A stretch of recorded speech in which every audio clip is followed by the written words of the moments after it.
Shadow Ops, what's up? Brian Chambers, look at you. What's up?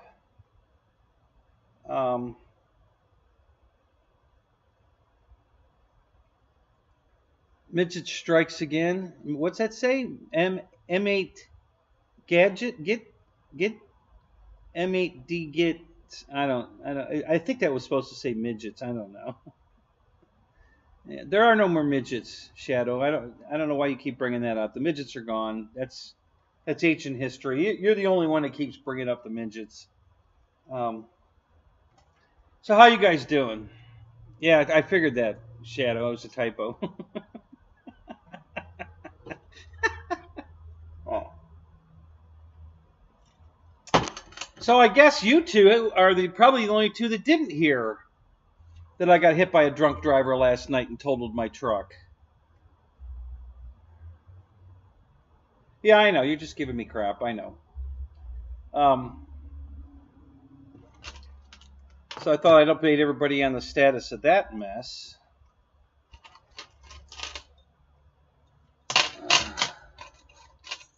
So your truck's running now? Good for you, Shadow. That's awesome. So what are you up to, Brian? Are you working? Are you slumming?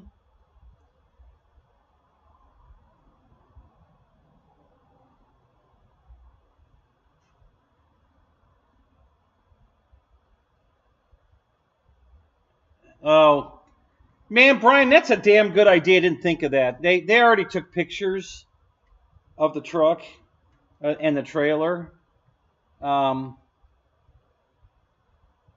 But that I might throw that in the mix and see what happens. It's a good idea. Yeah,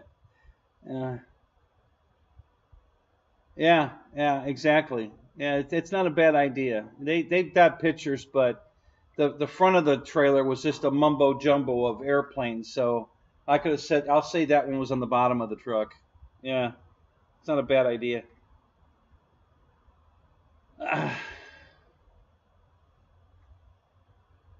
Out in the garage watching the race. Oh, that's right. There's a fucking race on. I forgot about that. Yeah, I forgot all about that. Pearl Jam, what's up?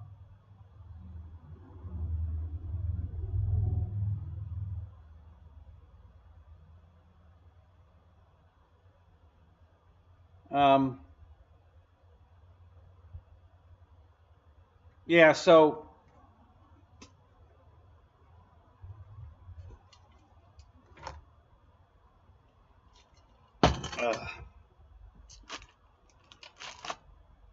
all right, so I'm trying to buy another truck, and I got it. So I'll be right back. I just got to go get my phone because there's a truck down here in Naples that I'd like to get. So I sent him a message. I want to make sure I don't miss his call. So I'll be right back. I just got to run the house to get my phone. Don't go away. Talk amongst yourselves.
Okay, back. Wild Bill, what's up? I saw you your other video. Of course, nobody wants to watch your 1200 T28. I'm just kidding. So how did you flew the RV8 again today? Well, Bill.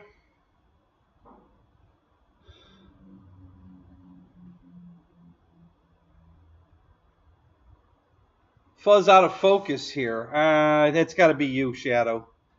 You know, go down to your settings and set the settings all the way up to HD, because the a lot of times mine just picks 360 for some reason. I'm like, what the fuck? I got better capability than that. And then I go down and reset it, and then it's fine.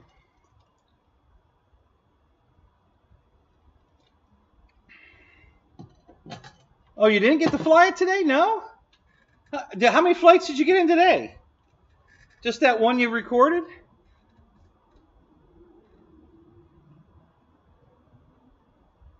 Kenny the policeman. What the hell? I don't know what that means, Shadow.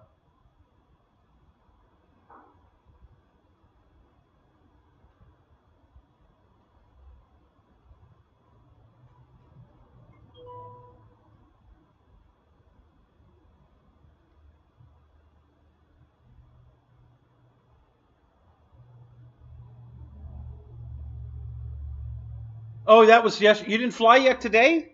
Oh, no shit. I thought you went flying this morning. Oh, so you haven't got, but you might still go flying today?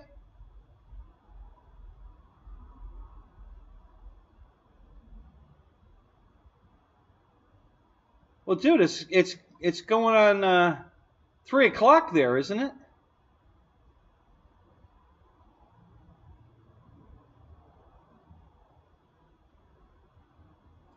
Oh, Fuzz is a nice name for police, old man. I got it. Okay.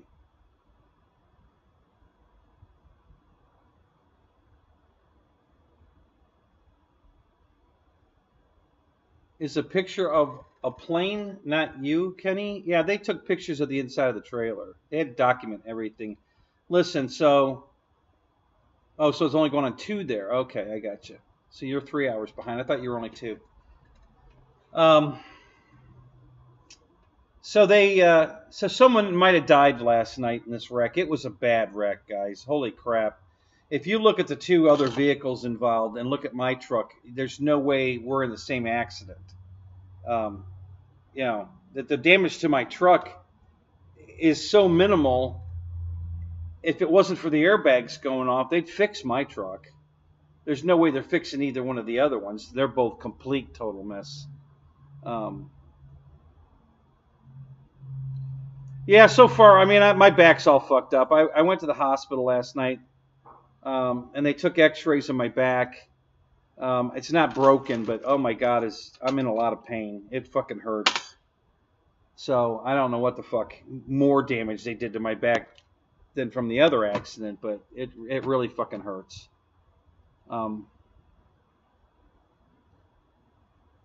No, I saw Pearl Jam. I saw Raimi starting the Honda Jet, but I hadn't seen any more of it. When he did his Tyler Perry show, there was I think he had the mold for the Honda Jet they were talking about in it, but I hadn't seen him build one yet. I love watching his stuff. I just wish he was a better pilot. It just hurts me so bad when I watch him put all that work into a jet and then go out and try to fly it and crash it. He's a horrible pilot. You know, but he'd make such beautiful airplanes. God.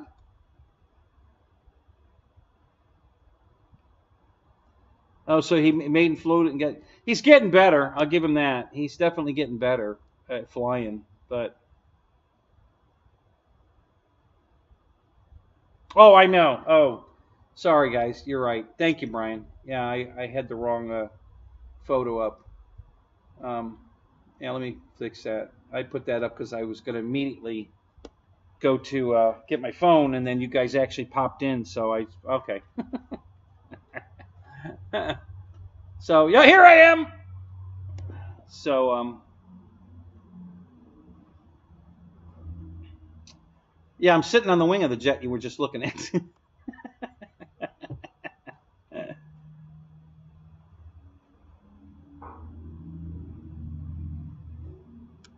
Oh, it went that well, Pearl Jam. Oh my God, that's so unlike Raimi. Oh my God. Well, good. I love hearing that. Believe me, it makes. I stopped watching his stuff. You know, he crashed so many damn beautiful airplanes, and I said I can't watch this anymore. Christ, I'm just in tears. All that work and how beautiful they come out, all the detail with the lights and everything, and then made in flight, and he puts it in the ground. It's like, oh God, yeah. So yeah, that's good to hear, Pearl Jam, because I loved watching his stuff. God, he just makes such beautiful airplanes. So I'm glad he's finally getting to know how to fly.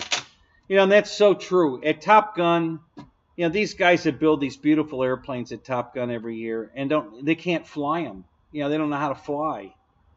You know, and a few of them have finally wisened up, and they pay a pilot to fly them for them because they know they're going to crash it, and they're more interested in winning the trophy than, you know, doing the flying themselves.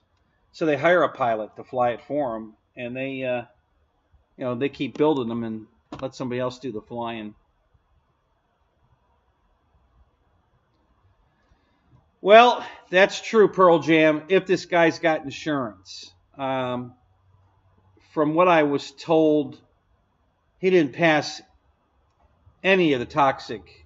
So he was drunk, and I think he was on drugs at the same time.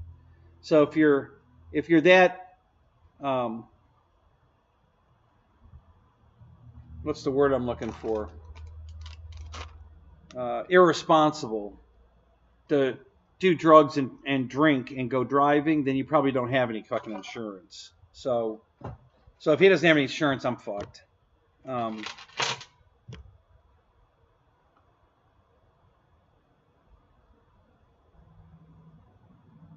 Yeah, nobody has insurance. Yeah, it's Florida. So yeah. So you know, I'm just waiting for the bad news that he doesn't have any fucking insurance. So not only my plane's not getting replaced, but neither is the truck. So, oh, I forgot to look to see if he called. Let me look.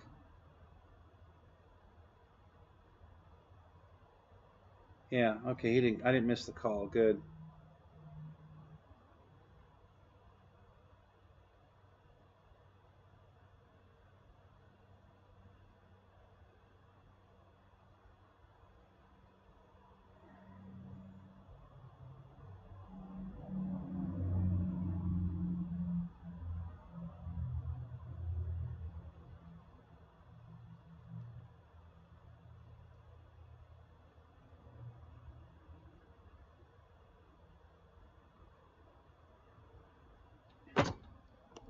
Anyway, so yeah,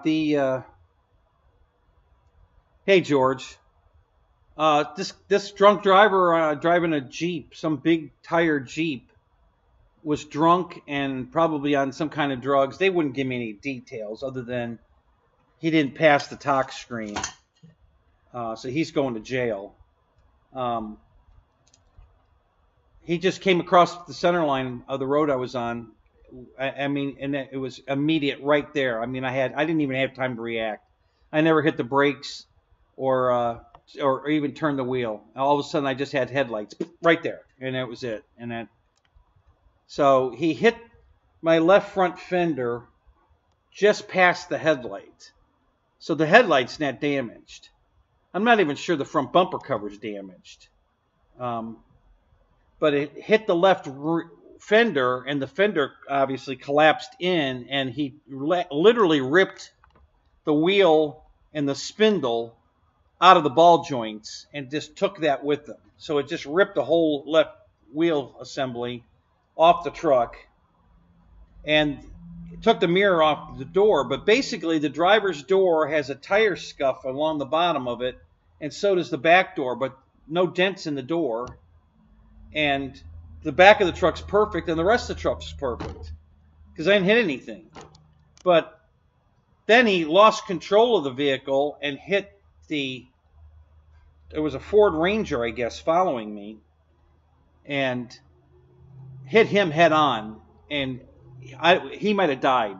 He was in surgery last night, and it was very critical. So and that they had the road closed for hours because if it turned into a murder investigation or a homicide, everything changes, you know. And um, so at the time they finally released me, which was 1:30 in the morning, this happened at anywhere from 8:30 to 8:45. I didn't get released from the accident scene to 1:30 in the morning. And they took the truck and the trailer to a holding yard. I was allowed to, at first they told me I wasn't allowed to take anything out of the vehicles, you know, the trailer or the truck. And the only thing that happened to the trailer is it damaged the left wheel. It took the left fender off the trailer and damaged the left wheel and broke the probably U-bolts that hold the wheel, you know, the axle in place, because the axle's cocked sideways, but the box is in perfect condition. It didn't touch the box of the trailer. So, you know, I either hang a new axle under it or just replace the bolts that hold it, put a fender on it, and a new wheel. And the trailer's fine. So the damage to the truck is minimal. The only reason the truck could be a total is because all the airbags went off. Both side curtain bags, the steering wheel. I don't think the passenger bag went off on the dashboard because there was nobody in the passenger seat. So it didn't go off, but all the rest of them did. So,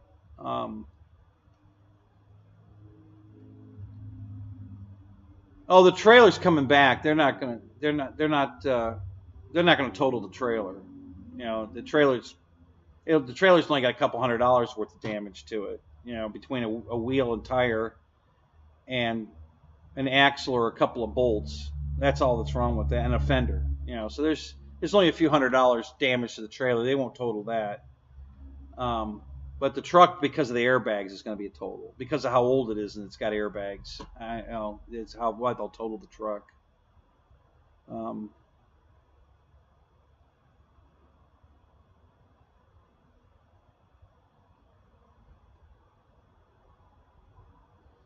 Yeah, but Tacoma. Yeah, what kind of gas mileage you getting with that, Wild Bill?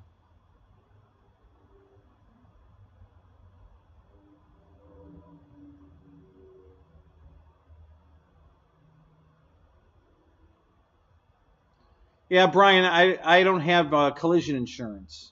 The truck was paid for. And because I know the value of the truck in the insurance eyes, it wasn't worth carrying collision on it. So, yeah, if it reverts back to my insurance, I don't have any insurance to cover my own truck. You know, I have collision, or not collision, but you know, liability insurance. But I don't have collision insurance. So my insurance company's not picking up nothing. If this guy don't have insurance, I'm fucked. And in Florida, the collision, it would have added $300 a month to my insurance if I had put collision on it. That's why I didn't. You know, it's not worth $300 a month.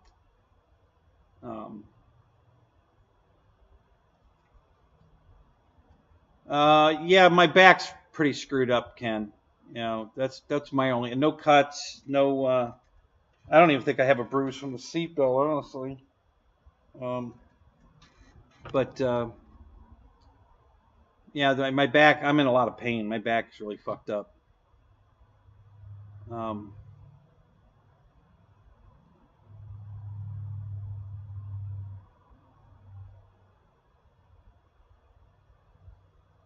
right, hang on a second. I'm trying to get caught up to all the questions, guys. Hold on a second here.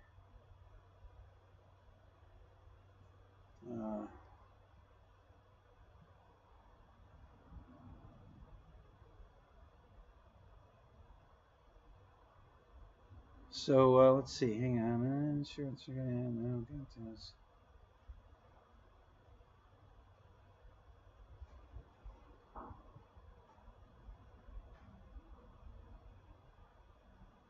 yeah, George. I mean, I'm no broken bones or anything. You know, just the back's pretty wrenched. So, but other than that, I didn't get a single cut or anything. I look like I might be black and blue here a little bit. I can't tell for sure. It'll be a couple days before all my shit will show up. But yeah, it was. And I had no control of steering the truck or stopping the truck, so it just diagonaled off the road in a pretty gentle angle and came to a stop, and that was it.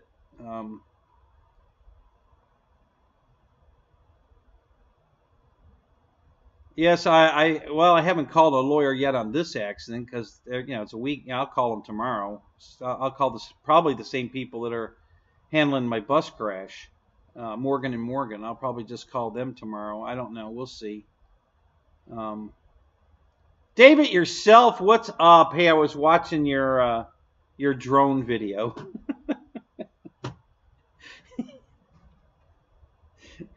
Dude, you had to know that when all you have is differential thrust, that the CG is going to be absolutely critical. You haven't got an elevator, dude.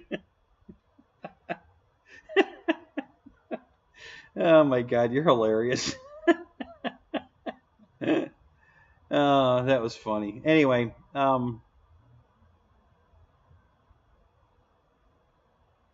just another reason you left Florida. Yeah.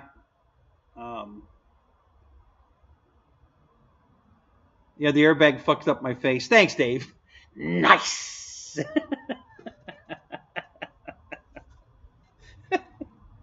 That's funny. I don't even think my face hit the airbag, to be honest. It was such a glancing hit that I didn't get. It was kind of like the way the bus hit was as well, because the bus had so much inertia because being as big and heavy as it was. When that truck hit the bus, I just drug it with me. So that same thing, and then the truck just came to a stop. So it wasn't a stop. I didn't experience that. It was a glancing blow both times.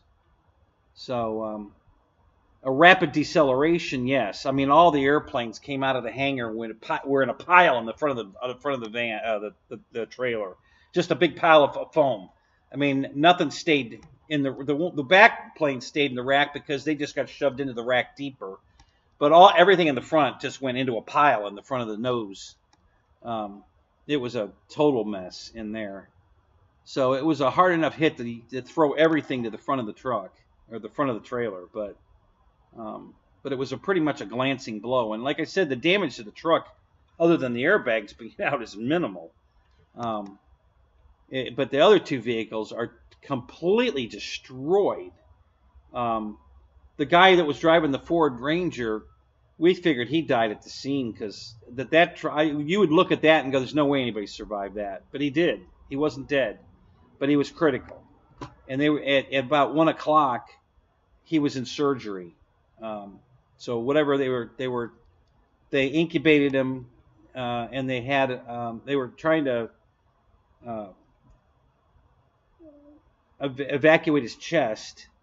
I don't know what vital organs, but I guess he had a lot of trauma in his chest, and they had to go in and relieve that pressure, I guess.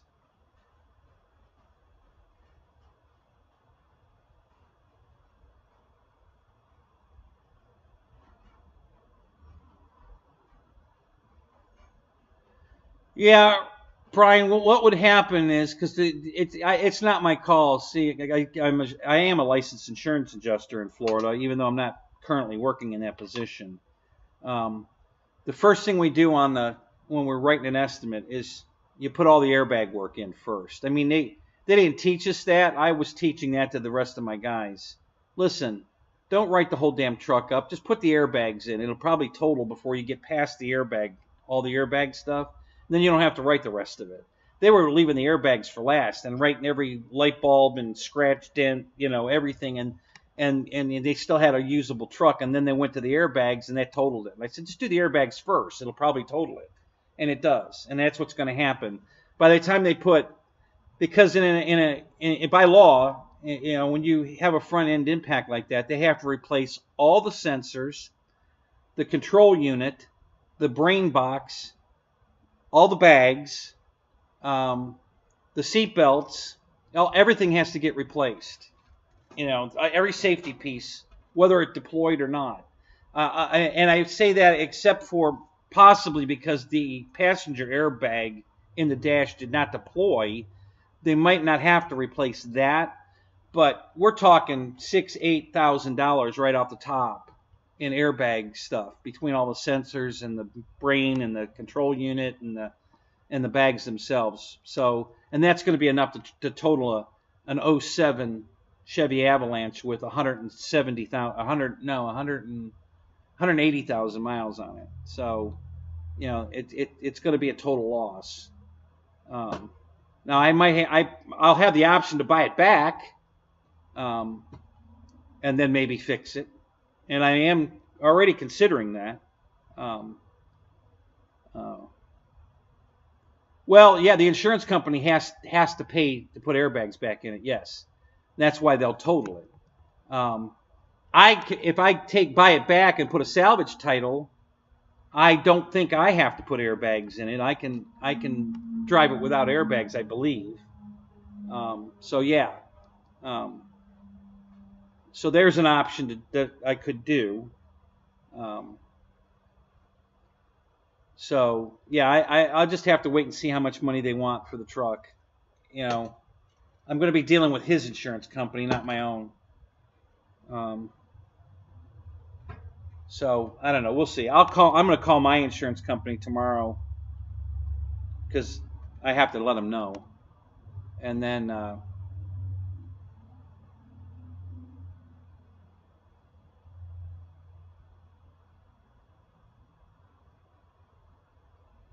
well, no, Brian. If he has insurance, they're gonna pay me. They're gonna evaluate the truck and what they think it's worth based on, and then they're gonna cut me a check for what it's worth. And if I don't like the number, there's not much I can do about it because I can't get my insurance company involved to fight for it because I don't have collision insurance. So I'm kind of at the mercy of them. Of course, I can get an attorney and sue him. But if he doesn't have insurance, then there's no check. They're just going to give me my vehicle back, and I'm just shit out of luck. So if he doesn't have insurance, yeah, I just go get my truck, pay the impound fee, and get my truck back, and then it's on me to fix it, whatever. Yeah, worst case scenario. So yeah, if I won't have to buy it back if the insurance company isn't going to cut me a check for it. Yeah, because it was a near homicide. There's a 5-day hold on the vehicle while they investigate. They have to. I just found this out from the trooper last night. All vehicles from 2000 on have black boxes in them, according to the trooper. So he can pull up the data in the black box and tell exactly when the airbag deployed, when I hit the brakes, when I turned the steering wheel to avoid, the collision, whatever. They can pull all that information out of the truck. So while it's in the impound yard for 5 days, there's a 5-day hold on it. They're going to go get all that information out of my vehicle and the other two vehicles. I don't think the Ranger is a 2000. It might be older than that. So there probably isn't any data there.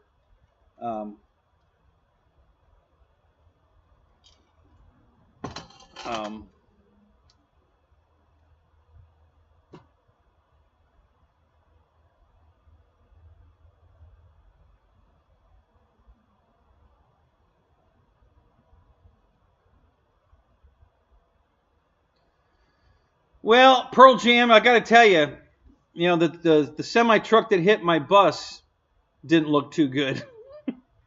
He fucked that thing up pretty good.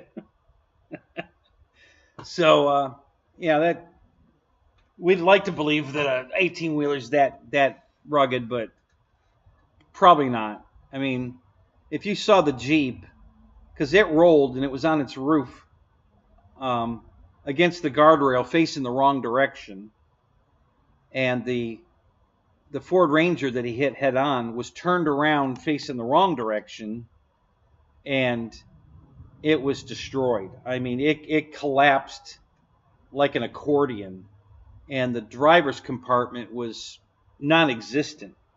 I just can't believe they got him out of that truck alive. I mean, it just looked like um, it. Oh no, my bus didn't fare any better than the truck. Wild Bill, the bus got fucked up. It was. Um,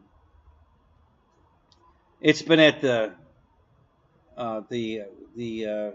what do they call it?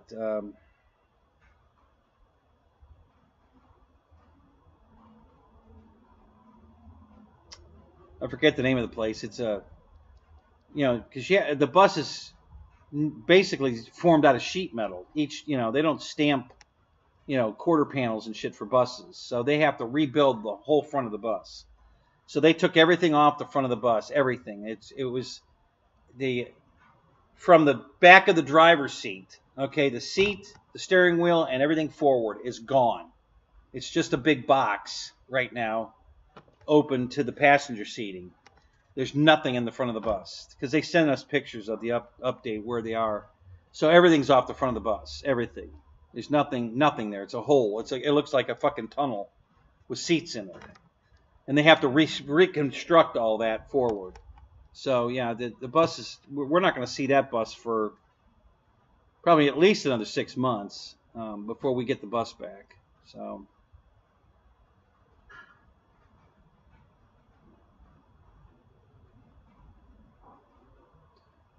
What about a repair shop? No, you mean what they? No, it's not. It's called it's not a chassis or a body. It's a special place for just this kind of work, and I can't think of the name of it right now. But it's not a body shop.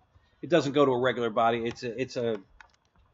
I'll think of it. I'll let you know when I think of it. There's a certain name that they call it, and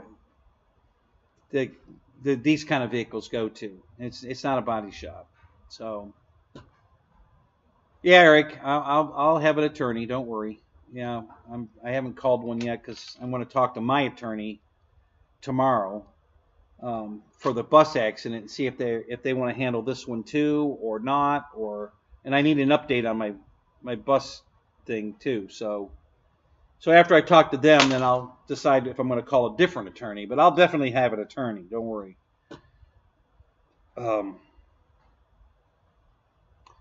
Well, Eric, if he has insurance, his insurance company has to pay for my planes.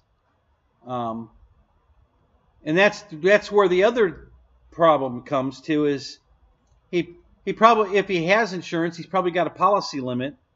And if his policy limit's $10,000, that's all I'm going to get. It's $10,000. I have to buy everything I need to replace that got destroyed out of the $10,000. If that's what he has is for a policy, which is standard in Florida because most people in Florida don't own anything worth insuring, and you can't take a person's house in Florida. So if he doesn't own anything worth insuring, then he probably has minimum coverage, which is $10,000. So his insurance will just cut me a check for $10,000, and here you go, we're done, and that's it. I'm done. I have to fix everything, and I can't even replace the truck for $10,000, let alone all the airplanes. So yeah. So and he's going to be in jail for quite a while anyway. So. Especially if the guy dies, because then it's going to become a homicide, and he'll be in jail for years.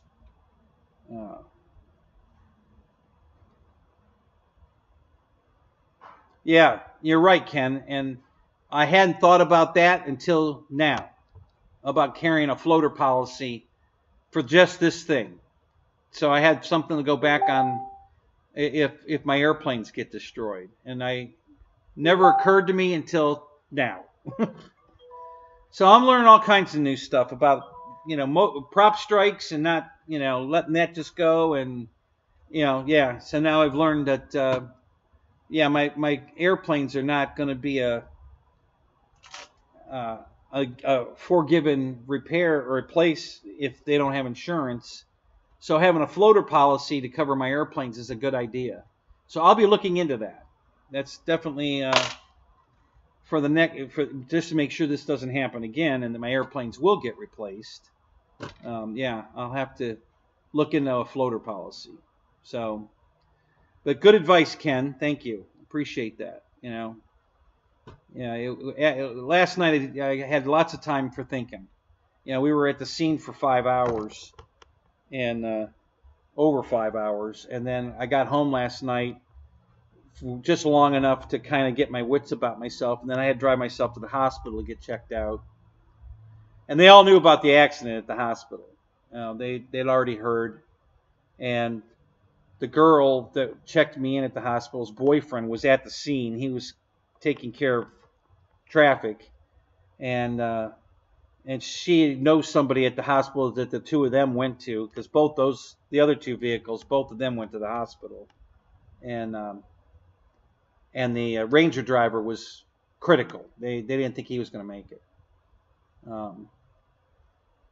So if he doesn't make it, then if he died last night, then the driver of the Jeep is facing homicide charges on top of everything else. He didn't pass the toxic screen, so he's already in deep shit because he was drunk and on drugs, I think.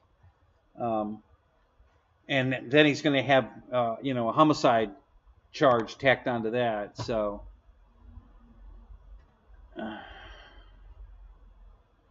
yeah. So he's probably looking at a minimum of 20 years. Yeah, that's right, David. You're a licensed insurance adjuster too, but you're not currently working in that role, are you?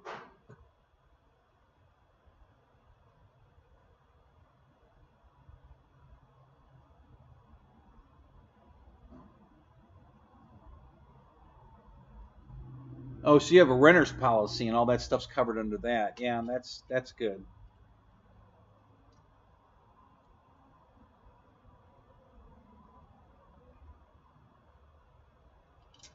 Oh yeah. Yeah, you're in the health side now. That's right, David. Yeah. As an adjuster though, are you a health side adjuster? Is that what you do?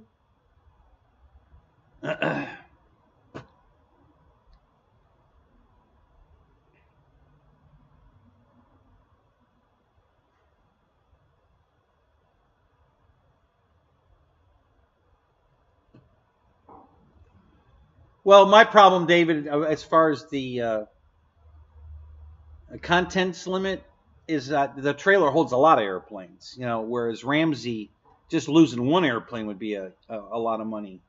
I don't have planes like his, but I have a lot of planes. There were, I think 15 or 16 airplanes in the back of the truck and in the damage to my brand new Mamba that was in the back of the truck was fine. But everything in the trailer got pretty beat up. Oh no, the Jeep driver didn't walk away. No, he was taken to the hospital in cuffs. He was. Yeah, he's at he was in the hospital handcuffed to his bed, I'm sure. So he went to the hospital in an ambulance and with a probably law enforcement with him. The Ranger guy just went right to the hospital, and I don't know if they went to the same hospital. I don't have a lot of information. They didn't give me shit last. They didn't even give me a report when I left the scene. The driver information. I didn't even get that last night. So I don't know who, what, where. Hell, I didn't even know there were 3 vehicles involved for like 3 hours into the accident. Because I didn't see the other vehicles. I called my buddy Wayne, and he my ex-father-in-law actually. We're still best friends, and he came to the scene to help me get my stuff away from the scene. And he walked down and saw the other 2 vehicles, and he came back and told me about it. And I had no idea, and I'm like, what? He goes, oh yeah, you can see it if you look down there. The Jeep's upside down against the guardrail. I said, on this side of the road? He goes, yeah, it's right behind you here. And they had a light on it. So I'm looking down there, and then I could see at an angle, and I took a picture, so you guys might have saw the picture. I put it on the poop group. So you could see that the Jeep was at an angle like this, leaning against the guardrail, and the tires were in the air, and I'm like, oh my God. So I saw it was, so we didn't have anything else to do. I said, let's walk down there and see. So then I walked down there, and oh my God, the Ranger, there's no engine compartment. That's gone.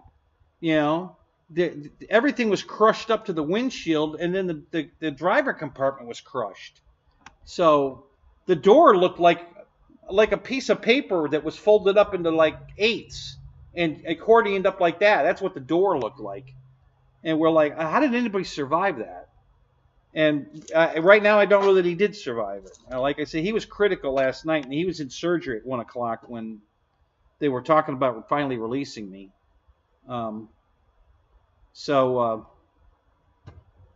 Yeah, I don't know. It was quite an ordeal. It was quite the mess. No, he didn't walk away unhurt. He went to the hospital. He's definitely got injuries. Not life-threatening, like the Ranger driver, but yeah, he didn't walk away. No. Oh no, Eric, I'll get a report. Don't worry about that. You know, I didn't get a report when I left the bus scene either, but that was because the bus company owns the vehicle and they sent it to them. And but yeah, I'll get a report. They'll, you know, I can either, and I didn't, you know, when I hired my attorneys, they got the report. They just called the troopers and, you know, got a copy of it from them. And that's what my new attorney will do also. They'll call and get a copy of the accident report from the troopers, you know, and they'll just have it emailed or faxed or whatever. So yeah, I'm not fucked. It wasn't a big deal that I didn't get an accident report last night. I did have to give a statement last night, a recorded statement. Well, I didn't have to. They asked me if I would. They read me my rights. The guy says, listen, you're not guilty of anything, but I just have to read you your rights because I have to ask you questions, and you have the right to an attorney or whatever. So I got to read you your Miranda rights. Yeah, but it's not because you're guilty of anything. But you don't have to answer these questions. It's okay. You know, he didn't ask me anything. He just said, what happened? I just had headlights in my face out of nowhere, and I didn't even have a chance to react to it. And then he asked me if I saw vehicles behind me, in front of me. Nope. There was a vehicle in front of me, but not like right in front of me. And I didn't know if there were vehicles behind me. I can't see past the trailer very well. I mean, they have to be way behind me because anybody that's like right behind me, I can't see. If I can't see your mirrors, you can't. Or if you can't see my mirrors, I can't see you. So when people pull up behind trucks and trailers, if you can't see the mirrors on the vehicle pulling the trailer, then they can't see you. You're invisible to them. So I don't know what was behind me. You know, there was traffic way behind me, but I wasn't paying any attention to it. So, you know, anyway, so.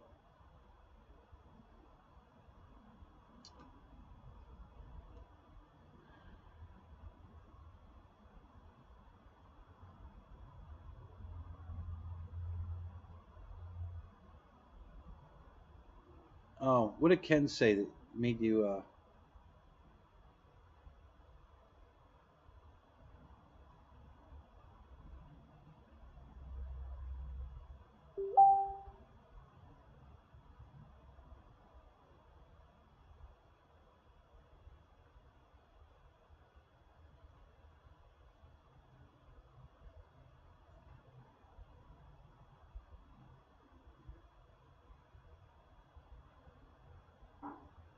Yeah, Ken, your laws in Canada are totally different than ours. So, um,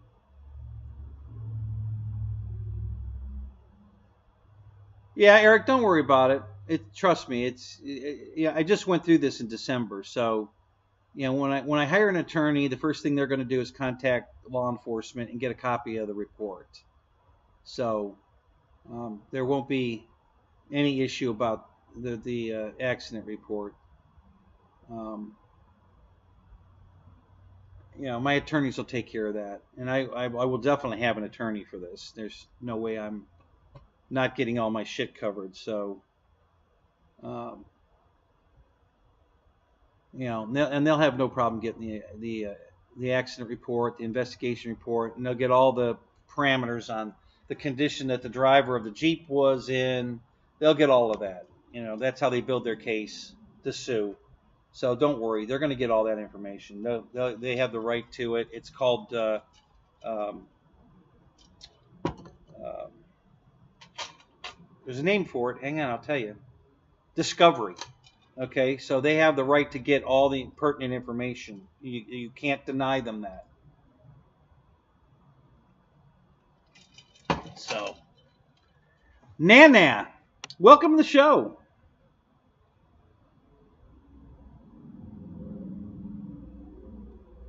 No, never, ever, ever turn the transmitter off first. Never. Some radios will go to failsafe. If you've set up the failsafe for like half throttle left turn and you turn the transmitter off, it's going to go to half throttle left turn. And yeah, never ever turn the transmitter off first.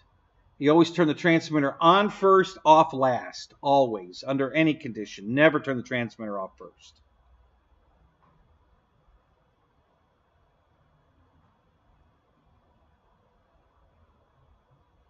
Oh no, Eric.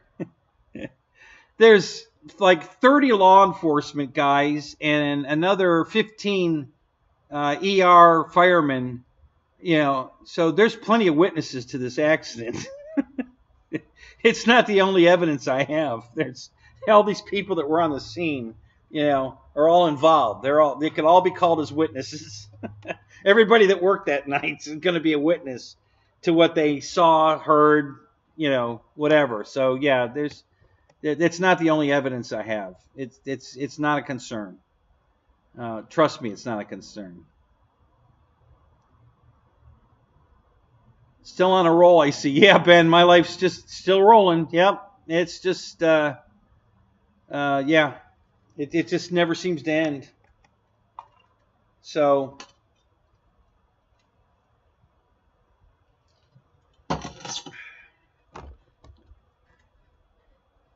everybody was so cool last night. All law enforcement, the ER guy, the EMTs, the firemen, everybody, the tow truck drivers. Everybody was super cool last night. If it wasn't that all my shit was ruined, it would have been I would have said it was a fun night, but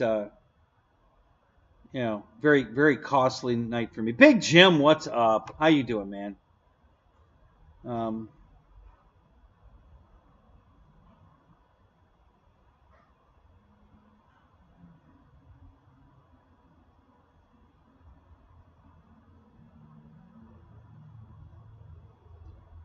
The show would be funnier if there was an RC plane in this chair instead of me. David, we all say the same thing about your show.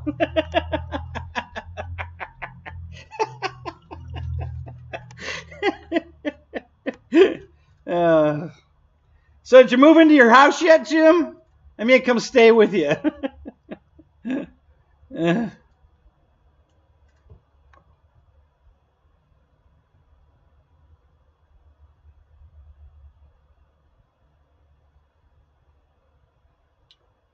Nana, either one of those planes are awesome. I don't have a Super Easy, but it's FMS. I'm sure it's awesome. I have two Valiants. That's how much I love that. And one was in the trailer last night. Yeah, so I love the Valiant, but I'm sure the Super Easy, if Shadow Ops is still in here, I'm pretty sure he has a Super Easy, so he could respond to that.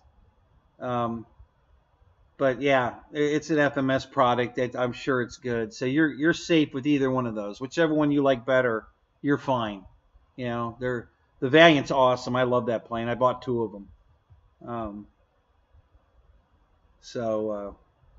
But yeah,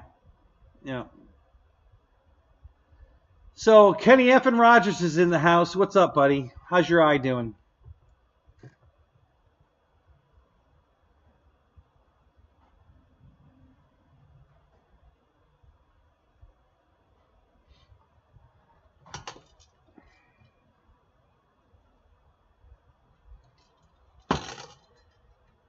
So last night, the first thing one of the tow truck drivers told me, I said, "Am I allowed to get my stuff out of the trailer?" He says, "You can't touch nothing. It's all getting impounded. You can't touch anything." And I'm like, "Oh, great." So then I talked to a trooper about it, and he says, "Well, that's the call of the sergeant in charge.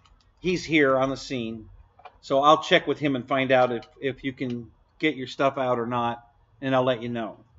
So several hours went by before they did that, and then they finally told me, "Okay, the sergeant said, yeah, you can take everything out of the truck and the trailer that you want to take out. He doesn't have a problem with that."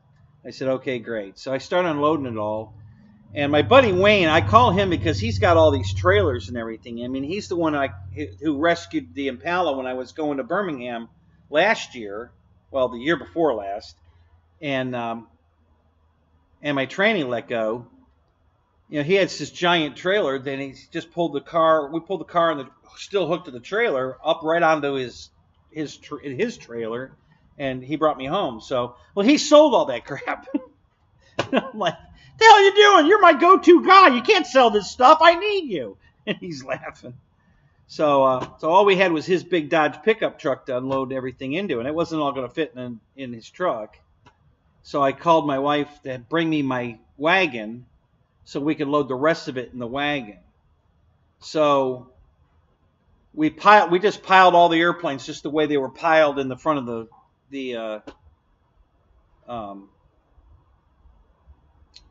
in the front of the trailer, in the back of his truck. I mean, gently, we just put all 16 airplanes in a pile in the back of the truck.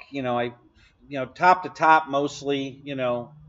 Tried not to get hard parts like wheels and landing gear against foam, and I did the best I could, and everything.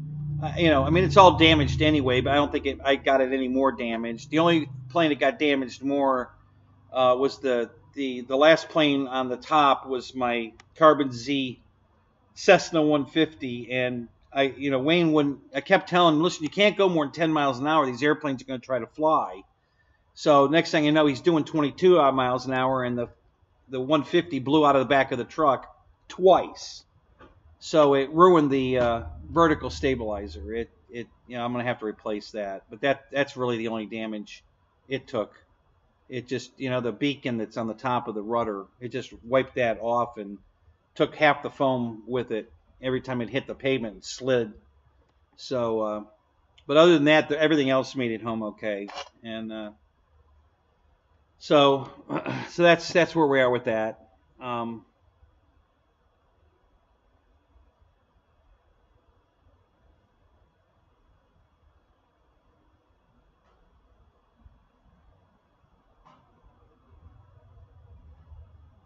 You can see the eye juice forming or forming.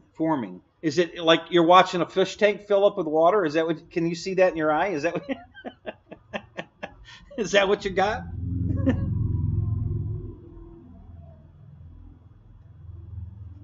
I got all the lipos out of the trailer. I don't think any of them took any damage. They're fine, and I've got all the batteries. I took everything out of the truck. I mean, it ruined the rack again. I'm gonna have to rebuild the whole rack again. It destroyed the rack. Yeah, I got all the chargers, all the batteries, all the airplanes, all the surface vehicles. I had 5 surface vehicles in there: the Jimmy, the big Jeep, my Bruiser three channel. It's got the transmission that you can put it in 2-wheel, 4-wheel drive, and all that. And what else? The Wild Willie was in there, and one more. Oh, the Voltage truck, the cheap, the one that George got 2 of, one for him and his grandson. That Voltage, the cheapy one at $99. I think it was just on sale for $99 again. So those 5 were in the back of the trailer. They were fine. They didn't even move. They were all just sitting where they were.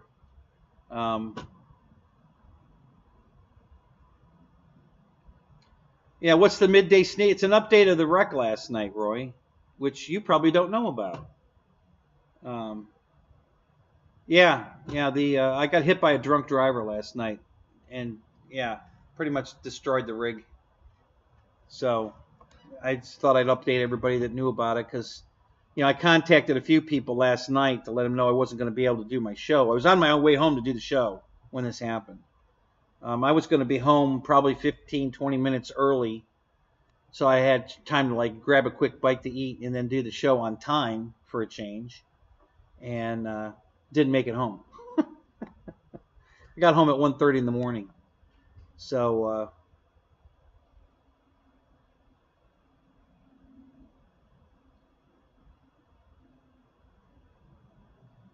oh, no shit. Is that right? God, that's got to be an experience. Holy crap. Yeah. Yeah. Oh, Jesus. That's crazy. See, he's literally watching the fluid fill up in his eye again. Jesus. Wow. Yeah, Roy, it sucks. No doubt about it. Man, I'm telling you. My life just isn't never going to get any easier, I guess. I'm just destined to be the most unlucky guy on the earth. I mean, I just can't. I mean, I say that, but I'm alive. Okay, I don't have any cuts. I'm good. My back is wrenched pretty hard, but But why did I get hit? Why does this shit keep happening to me? Why couldn't it hit the car behind? Well, he did hit the car behind me, but why didn't he hit him in the car behind him? Why me? Why did I have to go through this again? I just don't get it. I don't know what else to, So,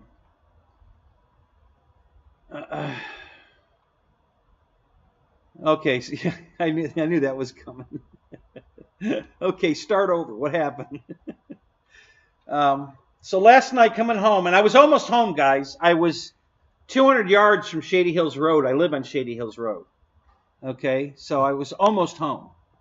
I was like 7 minutes from home. This guy driving a Jeep with big tires on it, he was drunk and under the influence of, they wouldn't give me exact parameters. They just said he failed the toxic screen. So he was, and he did tell me he was intoxicated. So I don't know if he was on drugs too, but he was definitely drunk. He just crossed the center line right on me. I mean, he literally, my front bumper cover and the headlight are intact. My left front bumper cover and headlight are intact. The fender is crushed, and the wheel assembly, the wheel, rotor, spindle is gone. Okay, ripped it right off the truck. The only thing left are the upper and lower control arms. Everything else is gone. And as it went past the truck, there's a tire mark. There's really no damage on the door. The mirror, and the mirror did cock over and put a little like BB-sized dent in the truck right by the mirror. But the rest of the door is in perfect condition, other than there's a tire rub along the bottom of it and part of the back door. No damage to the quarter panel. And the only thing that happened to the trailer is it took the fender off the trailer, damaged the wheel and tire, and broke the bolts that hold the axle, so the axle's cocked. The box is untouched, and nothing touched the box of the trailer. So the box was in perfect condition, but the other two vehicles that were involved are destroyed, and I mean to the point of, destroyed. The Jeep was what hit me. He's the one, that's going to be in jail for the rest of his life. His Jeep hit the truck behind me, which apparently was a Ford Ranger, an old Ford Ranger, head on. I mean, dead head on, and damn near killed that guy. He was in surgery at 1 o'clock in the morning. He was critical from the moment of the accident. They took him immediately. They took the Jeep driver immediately to the hospital. I'm standing there like, what the fuck happened? Like I'm like right now. And I didn't even know there was another I didn't know what happened to. I figured the Jeep that hit me, which I didn't know what hit me at the time. I figured he ricocheted off and went off into the the crap on the other side of the road. Well, no, he apparently swerved and then came back over and hit the guy behind me head on, and then it flipped the Jeep over and spun it around. It was upside down against the guardrail on my side of the road, and the Ranger was sitting up against him, against the guardrail, facing the other direction, and it was destroyed. There's nothing left of the damn. We assumed that whoever was in there was dead. And and I guess there were 4 dogs in one of the 2 vehicles. I don't know what that died at the scene. The Ranger was in such bad condition that we just figured he was dead. But he wasn't dead, but he was critical. And at 1 o'clock in the morning, they were working on him. And they can't do anything to the accident scene until they know whether this is a homicide investigation or just a car accident. So they literally had to wait to see if this guy survived or not before they would release anybody. So that's why I didn't get released until 1:30 in the morning. Apparently, he got out of surgery alive, and at that point they could call it a car accident, not a homicide. And then they released me and let me take all my shit out of the truck and the trailer. But until then, I wasn't allowed to touch nothing. So at 1:30, we loaded up the stuff in Wayne's pickup, and my wife brought me my station wagon, and I put the rest of it in the station wagon. And yeah, it's called life. I know. It sucks.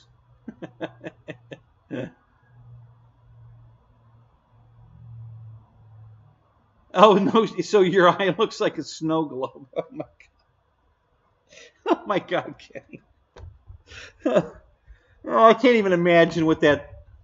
I mean, are you all right? Is it like... Are you like... Oh, my God, what's wrong with me kind of thing? Or are you cool with it? I mean... Oh, my God, I think I'd be having a meltdown if my eyeball was half full of water like that. Jesus, I don't know how I would handle that. Fuck. Good God.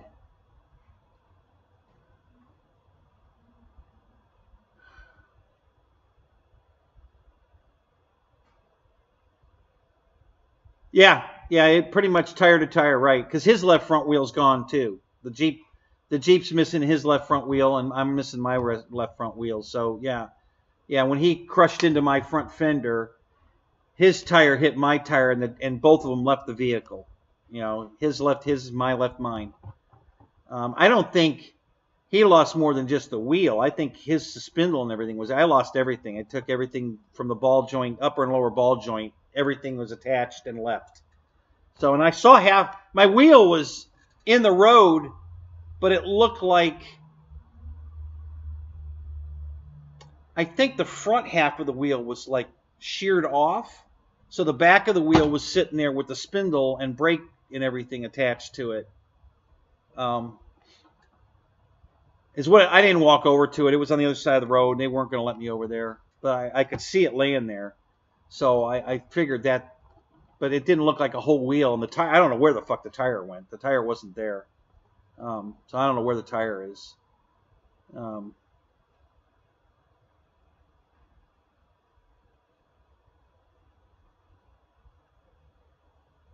no, all the airbags went off, Kenny. So yeah, no, it's a total. They ain't gonna fix it. Once the airbags went off on an 07 Avalanche, it was a total. So they're going to offer me a total loss check if the guy even has insurance, which we're talking about Florida here. So, right, vehicle homicide. Yep. If he dies, I don't think he did. I think he made it through the surgery. I'm not sure.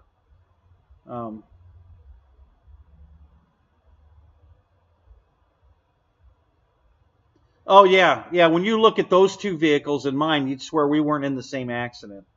Because my truck looks totally intact. I mean, literally, it just looks like the wheel's gone. You know, I mean, it's way more worse than that, but that's what it looks like. I mean, my truck looked pretty damn good last night. It's just sitting there like, you know, throw a wheel on it and drive it home. You know, but the spindle and everything was gone, so we couldn't just throw a wheel on it and drive it home. But But the airbags are what's going to cause it, guys. You know, once the because I'm an insurance adjuster, I know how this shit works. Yeah, the airbags are going to kill the truck. It's a 07 with 180,000 miles on it. So, you know, I'm just hoping I get treated fair and I get a decent price out of it if he even has insurance. You know. So, you know, if he doesn't have insurance, I'm pretty much fucked.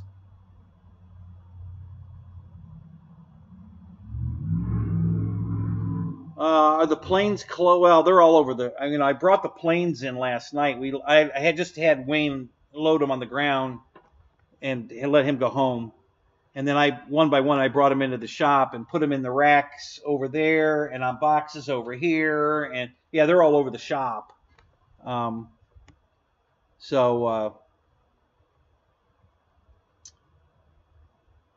wingtip, the only thing I know for certain it's damaged is the wingtip of the Cessna 150 broke off, and I got the wingtip, so I can glue it back on. And the tail, when it fell out of Wayne's truck twice, ground down the road and destroyed the top of the rudder. So I'll need to buy a vertical fin for the 150 and glue the wingtip. And then it's back to the condition it was in, which I was getting ready to do a full I was going to do a makeover on it anyway. But the rest of them just are going to have a bunch of hanger rash on them. I don't think anything got broken. I didn't see any broken wings or anything like that. Everything looked pretty good. Just, when they all piled on top of each other, there's all kinds of dents in the foam now from spinners hitting wings and wheels hitting, fuselages. And so there's going to be a ton of hanger rash on all of them. But, as far as flyable, they'll all be flyable. I didn't lose anything in the form of, nothing's going to fly. I'm sure they're all flyable. I didn't see anything like that, but just a lot of hanger rash now because they all came out of the front of the rack and ended up in the front of the trailer, V-nose trailer, and they were all just a big pile of foam. Now the back rack, they all just got sucked into the rack deeper, but the racks are broke, so that didn't completely keep them from getting damaged because when the racks broke, they ended up bouncing off the walls of the trailer, and the walls are full of it's pegboard with pegboard hooks. So that's how this came off. Here, let me switch cameras here. I'll show you.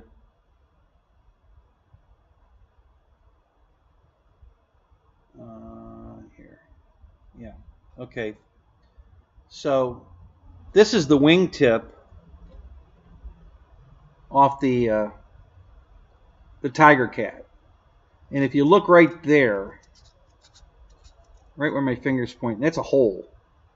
Okay? So when the generator came loose in my trailer that one time and broke the rack and landed on top of the King twin and all that, it broke the racks were all busted and everything got crushed in that mess. So when I pulled the Tiger Cat out of the trailer, the wingtip was missing. And I spent probably 10 hours, I'm not exaggerating, because I had to take every single piece of crap out of that trailer. I took the broken racks out. I unscrewed the frame from the floor. I took everything out and swept the trailer, and I couldn't find this. I'm like, where in the fuck did it go? It's got to be in the trailer. It was hanging on a pegboard hook. So it got pierced by a hook, and then it ripped it off the wing, and it was still hanging on the pegboard hook. And the last place I looked for it was in the air, I'm looking all over the floor. I can't find it. And there it was, hanging on the pegboard hook. So I have to glue that back on the wing. But yeah, so that was from the first time when that guy pulled in front of me and I had to slam on the brakes and the generator crashed through. The generator didn't move last night. The one generator, the big generator, was strapped down and it was fine. It didn't even move. The little generator, the new one I just bought, all it did was tip on its side. It didn't go flying forward through the rack or anything. which I'm really shocked why that happened. The rubber feet, I guess, just kept it from, sliding into the rack. It didn't go flying into the rack. It just tipped over. So that was great. I got lucky there.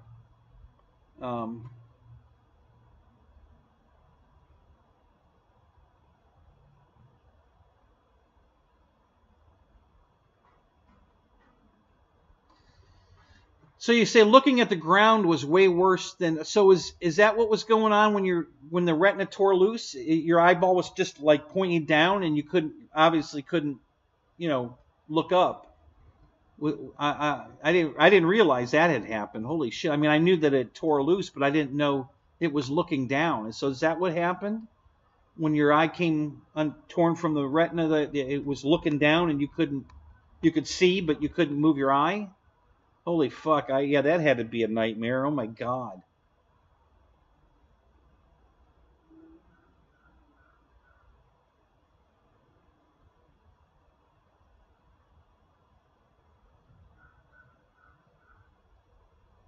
Yeah, Roy, I imagine if he survived the surgery last night, he'll probably, sometime today or tomorrow, he probably will die. I don't know. There was a motorcycle accident right out in front of my property one night here. I was outside. I watched it. I saw it happen. And then I found out later because they put a memorial up on the other side of the road where he died. I hate it when they do that, but that's another story. So I went over and asked her, so he died, and she said, yeah. And then I told her, I said, listen, you tell his family he did nothing wrong. He was riding very responsibly. He wasn't going fast. He was riding he was a crotch rocket, but he had his hand on the throttle and his other hand on his hip because there was traffic, and he was just rolling along with traffic. A guy from the church next door to me pulled out right into him, just drove right into him. And he died at the hospital 2 days later. He didn't die at the scene, but he died 2 days later. Same thing, chest injuries. They had to open his chest and evacuate it and all that. And he survived 2 more days, and then he died at the hospital. So I'm pretty much guessing that this Ranger guy is going to go through the same thing. He's probably going to die 2 days later.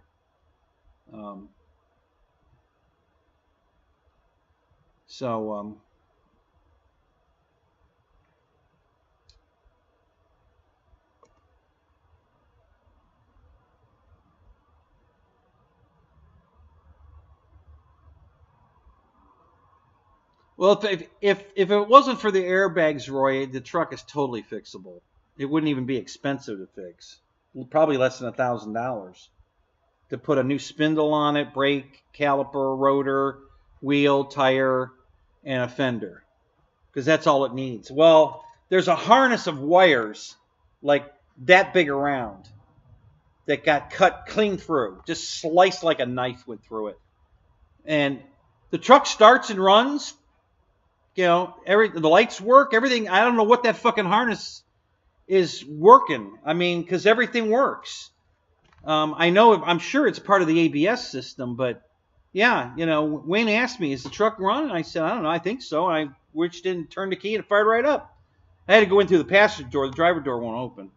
And I looked at him and laughed because he's a Ford guy. And I said, if it was a Ford, it wouldn't run. He laughed. He said, yeah, he said, but if it was a Ford, the wheel would still be on it. So the wheel would be on it, but it wouldn't run. At least I could start. I could drive mine literally on 3 wheels. I can't stop it. I don't have any brakes, but I could put it in gear and drive it forward. Because the guy, it was so funny. I mean, I didn't know at the time. Okay, I hadn't seen the other vehicles. I didn't even know there was a third vehicle involved. So I'm off the road. The only thing that's still on the road is the left rear wheel of the trailer is still over the white line. Okay, everything else is off the road. And this guy comes up. One of the troopers comes up in a panic. I got to open this road up. Can you move this vehicle? Will it run? And I'm like, well, I don't have a wheel. And he looks and he goes, oh shit, never mind. And I said, well, I mean, I could probably pull it forward enough to get that wheel off. No, don't worry about it. He said, forget it. And then he runs off. And I'm like, And then I find out these other 2 vehicles are, one's upside down in my lane and the other one's right side up facing the wrong direction, and they're destroyed. And I'm thinking he's worried about my little fucking wheel on the road with the. And I'm like, what the fuck? I think you've got bigger problems behind me than my little wheel that's not quite off the road. Shit. I mean, people wouldn't even have had to leave the lane. You know, they could have crowded the the center lane, you know, and gone around me. I mean, that's how much I was almost completely off the road, and this guy's panicking that my fucking wheel is in the road. I'm like, holy shit, dude. When I found out about the other, I started laughing my ass off, and this guy was worried about my fucking wheel on the road. So yeah, it was kind of comical. You know, you got to just, you know, roll with the punches after you go through something like this. It's, you know, what else can you do? It's just, what I'm going to do, sit there and cry? You know,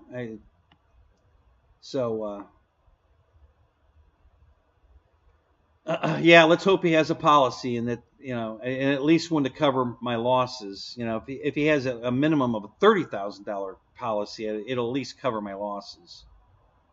If he only has a $10,000, it ain't gonna cover that won't even replace. I found a truck already. That's what I'm waiting on, a phone call.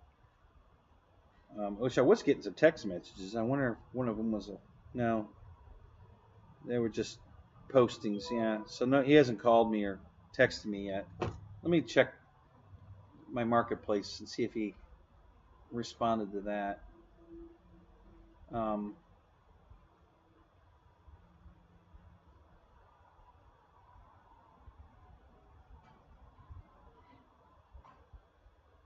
No, he hasn't responded yet. So I found a replacement Avalanche. It's beautiful, guys. It's red, bright red, which is what I wanted. I wanted a red truck when Barbara bought this blue one. I wanted a red or a white one. I found both. I found a red one and a white one. Both in beautiful condition, low mileage, perfect. And both of them are less money than what Barbara paid for the truck I ended up with. And that's before we haggle. The one even says, or best offer, so he'll take less. But the red one, the only reason I don't want the white one is it doesn't have a backup camera, and I don't think it's a flex fuel truck.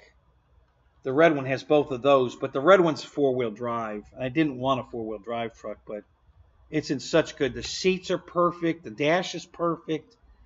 The paint is perfect except for a tiny little dime-sized dent in the tailgate, which obviously he let the tailgate down on something that had a winch, and the handle of the winch was sticking up, and you know, he put the trailer, the tailgate down on that.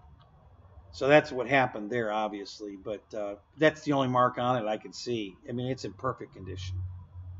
So, and they're both close by. They're both right here in Florida, you know, a couple hours drive. So I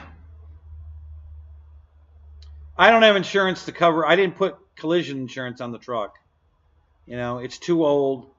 I knew I would just get fucked, so I didn't bother. You know, we paid $11,000 for the truck, and I know there's no way I'd get $11,000 because of the age and the mileage. 180,000 miles on an 07. So it's almost 10 years old, and it's got 180,000 miles on it. So I knew it would never bring what it would take to replace it. So I didn't put collision on it because the collision was going to add $300 a month to my policy. You know, so if I went a whole year without an accident, I would break even if I totaled it. You know, it would be a break even deal. And that's if I went a year. If I went 2 years or whatever, I'd be just burning money, throwing money away. Because I'd be spending money in the truck, you know. So, and until the bus accident, I haven't had an accident since 2017, and before that, I hadn't had an accident since '96. So, you know, I don't get in a lot of car accidents. You know, my last accident was in '96, and then I had 3 in a row in 17, but they were all just little shit, no big deal, stupid stuff. But I had 3 in a row. And well, the one was kind of a big one, but the other two were nothing.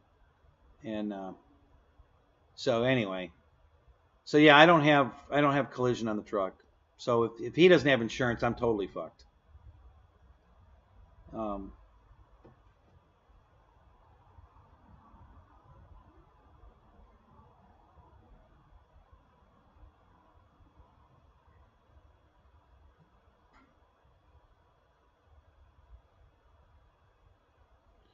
No, well, Bill, I didn't opt for those options either. Uninsured or underinsured. I didn't pay for those options either. You know, again, hundreds of dollars. I think you can only have those two if you have collision. You know, because that would be, well, we're going to pay for your truck, and then we're going to pay the difference between what his policy will cover and what you're out. But since I don't have collision, I don't have underinsured or underinsured because I don't have collision. You know, those are policies. Those are like umbrella add-on policies to collision coverage. So say I had collision coverage and my truck's only worth $7,000, but I can't replace it for that. Or say my policy covers it for, I have underinsured. It'll cover for whatever it costs to fix the truck. But his policy only covers it's got a $10,000 cap, and that won't fix it. Well, then that's when my underinsured or uninsured would carry in and take care of the difference, you know, between what he doesn't cover and what I. So yeah, so because I don't have collision, I don't have anything. So yeah, if he doesn't have insurance, I'm just totally fucked, you know.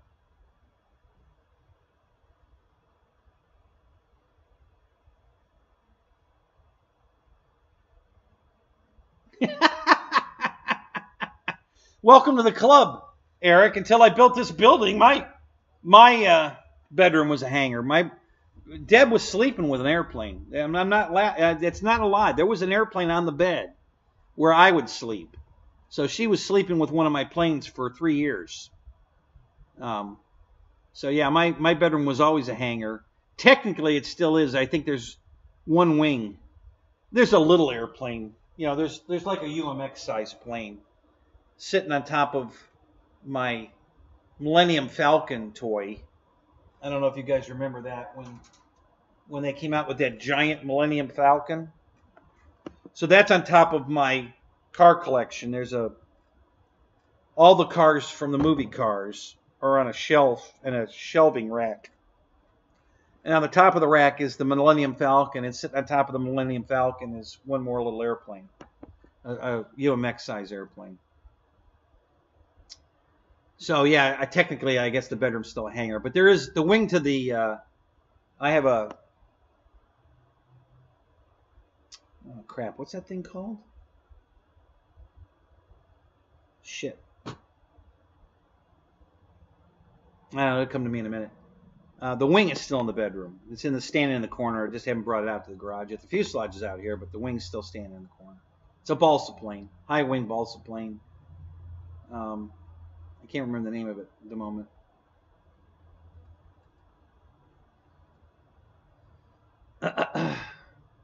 So do you physically have the B-17, Eric? You have it in your hands. You're ready to unbox it, and you're just waiting to do it on the show? Is that what the deal is?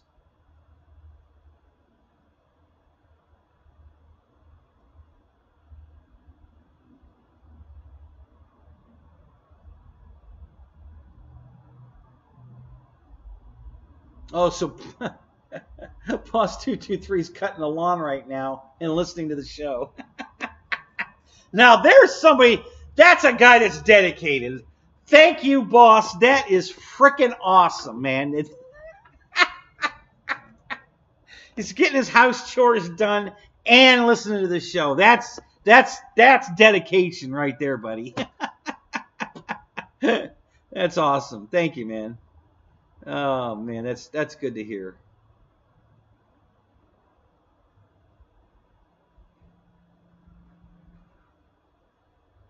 Yeah, well, Bill, I know. I mean, as bad as I'm, hurting over all the damage and losing the truck and everything else, yeah, I'm not hurt. I mean, my back's wrenched pretty hard, but they X-rayed it, nothing broken. So, It's just muscle, more muscle and tendon and disc damage, you know, which is going to just add more pain to my already pain.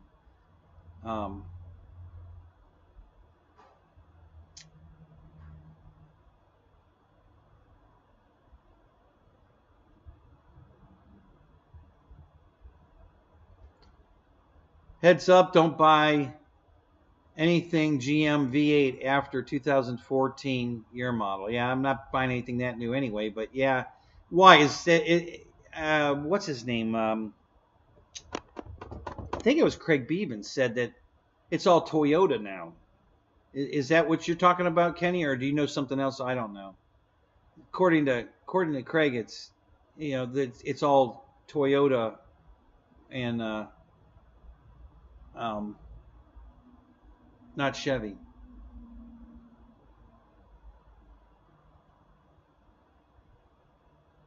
Oh, Michael Bear, yeah. So I got hit by a drunk driver last night. You too, Ronnie. I'm sure you probably aren't up to date either. Yeah, well, none of them are my fault, Ronnie. But you're right. It doesn't help my insurance rate for sure. Yeah, I got hit by a drunk driver last night, Michael, and it took out the truck and the trailer. You know, total loss on the truck. Now that it's not as bad as it sounds as far as what I'm out, because the vehicle that hit me hit another guy and totaled his truck, totally totaled it, and damn near killed him. He might still die. He was critical last night at the scene. He was in surgery. This happened at about 8:20, no, about 8:40, I guess, somewhere right around 8:40.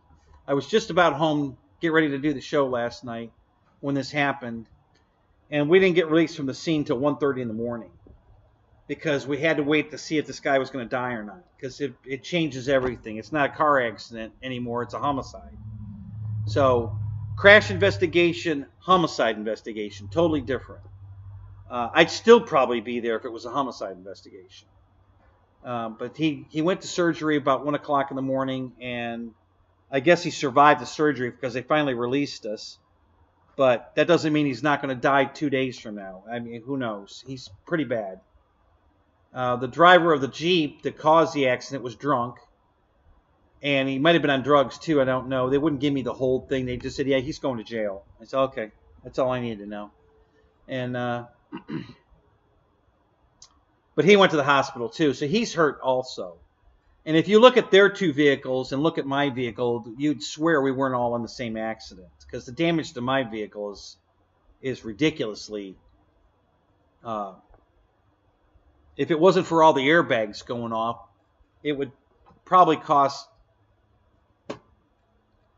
I would say maybe $2,000 to fix my truck. Maybe. If it wasn't for the airbags going off. The airbags are what are going to total it. So it's a total. But if it wasn't for the airbags, it's totally fixable. All I need is a fender, it didn't hit the front bumper cover or the headlight on the left side. It wrinkled the fender up a little bit, but it ripped the whole wheel assembly.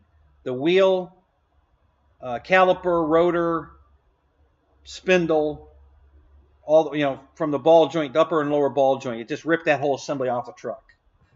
And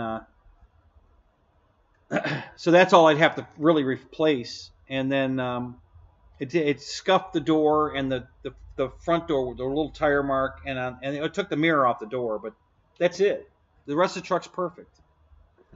And then the trailer, it didn't touch the box at all. It just ripped the fender off the trailer, the left fender. It destroyed the left wheel and tire, but they're still on the axle, and it broke the bolts holding the axle straight, so the axle's cocked back. But the box is untouched, didn't touch the box. But all the contents in the truck went to the nose. I had a big foam pile of airplanes in the front of the truck, or in the front of the trailer. So, but the other two vehicles are, I mean, they weren't worth dragging back to the junkyard. They were destroyed, both of them. The Jeep was upside down and missing the left front wheel also. And the Ranger that he hit after he hit me, was destroyed. I mean, we didn't even think the guy lived from the accident. And when we found it, no, he's alive. We took him. He's in the hospital. He's alive. I'm like, really? But he was critical. And then he went to surgery at 1 in the morning. They had to put a breathing tube in him, and then they had to evacuate his chest. And I don't know what else they were doing, but so that's all I know as far as them. I don't know anything else. So, and there was a 5-day hold on my truck and trailer, so they had to take it to a salvage, a holding yard. And they told me I could go to the yard to get anything out of it, but they let me get everything out of it there at the scene. At first, they weren't going to let me, but they finally said, yeah, you can get your personal things out. So I got all the airplanes and batteries, chargers, the RC cars, everything. I took everything out. The rack system is destroyed. I have to rebuild that again.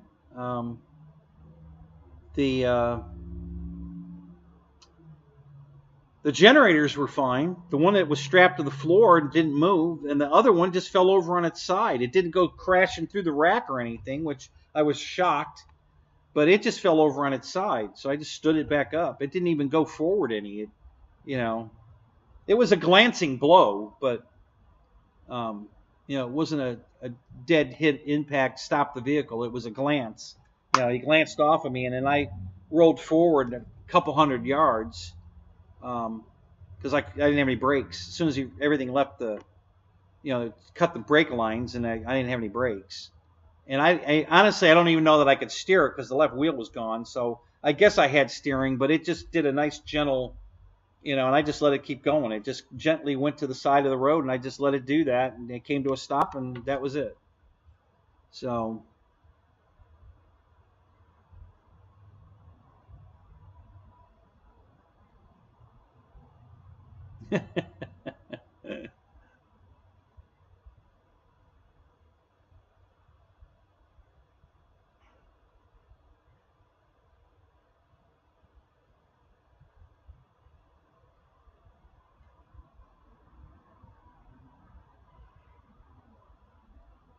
Oh, okay. All right, Kenny. That's good to know. Yeah, I'm not looking at anything that new. The truck I found there's 2 trucks I found that were an 09 and a 10. And right now I want the 09. Yeah, thanks, Michael. Yeah, it sucks. I just don't know when my luck's going to change. I don't even bother to buy a lottery ticket. Fuck, there's no way I'd ever win a fucking lottery. Unless it was, an express route to hell. If I'd win that lottery, I think. I don't know. I just it just never ends.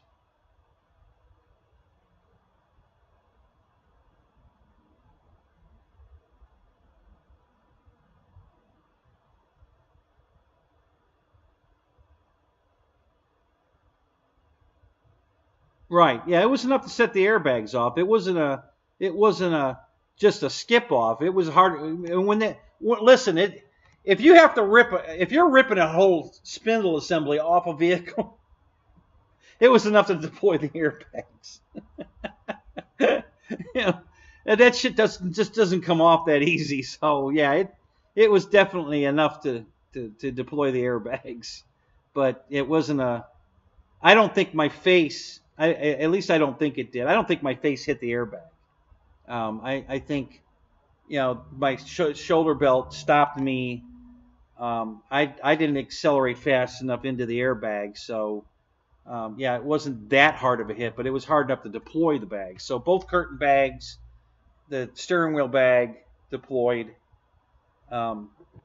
So yeah, so that's what totaled my truck, not the damage to the truck itself, just the airbags are what's going to be a total. Because the truck's totally fixable.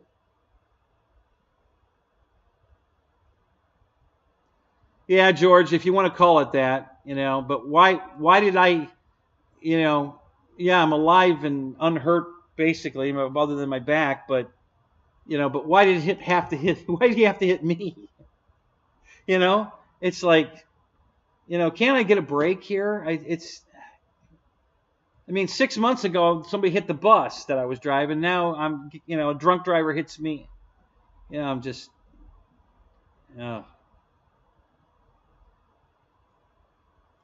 thanks, Ronnie. I appreciate that, man.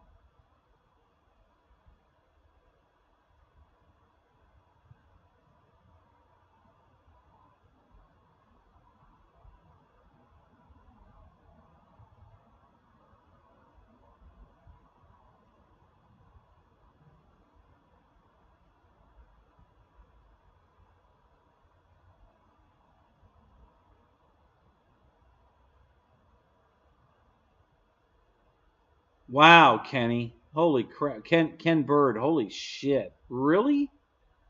Your niece pulled the trigger on a gun in the truck? Wow. That's scary.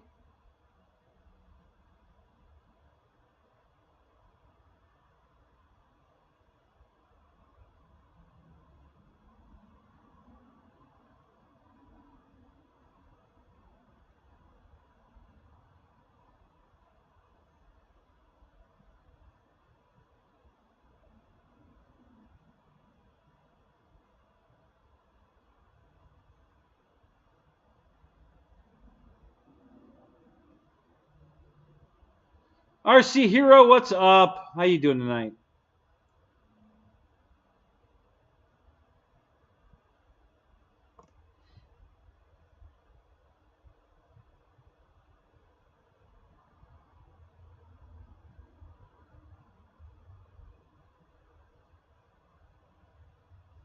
Don't ask how I know. I don't know, Kenny. That might be a good story. How do you know that when you roll the sensor upside down, all the airbags deploy?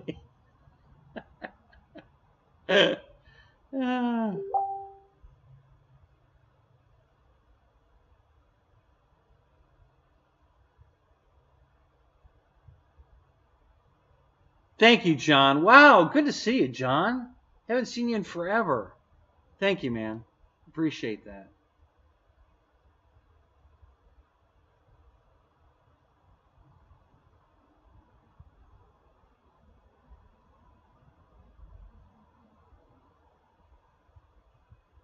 Let's hope so, Ken. Let's hope the three rule is I've filled the requirements and we can just move on from here.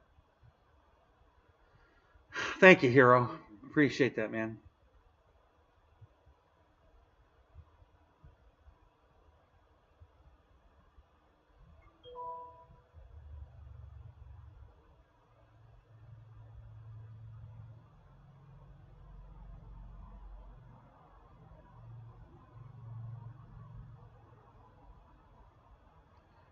Yeah, Kenny, I know you've been through hell too. And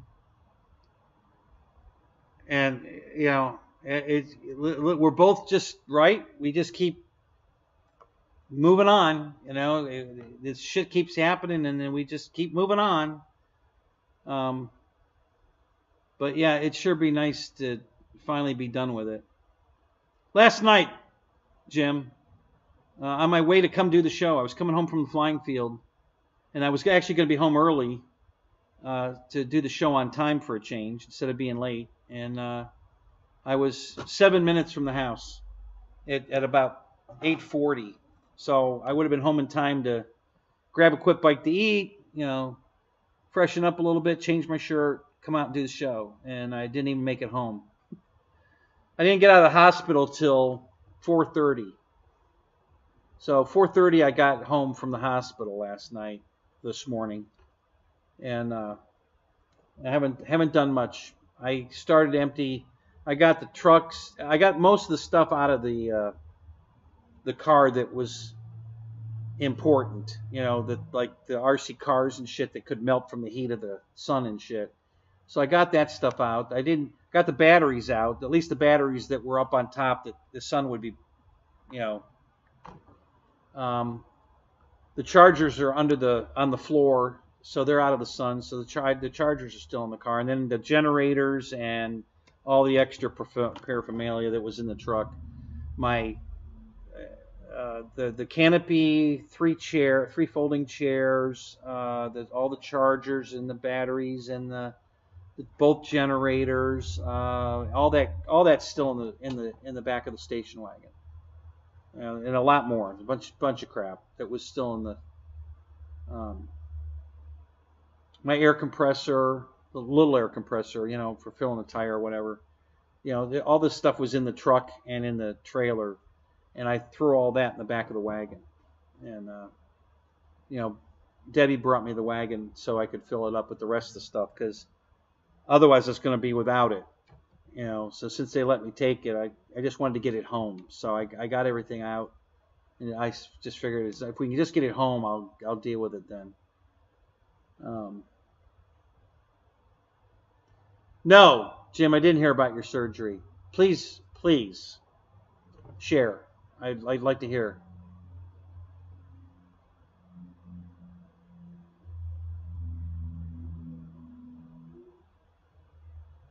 Yeah, I know. It's that.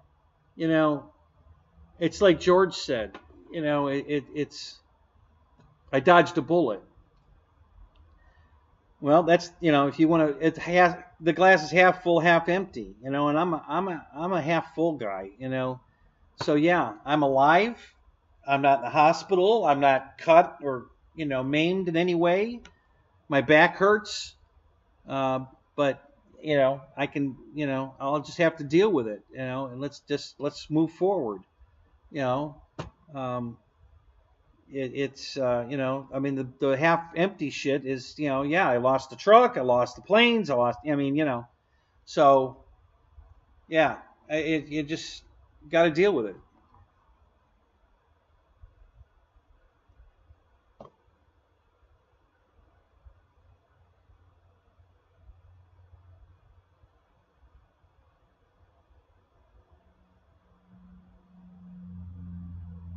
Wow, Jim, holy shit.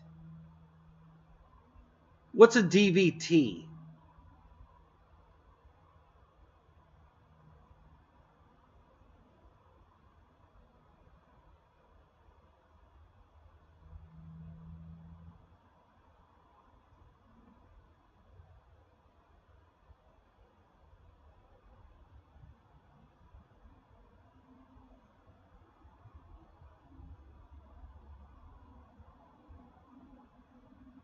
Wow. So what caused all of this, Jim? Did something,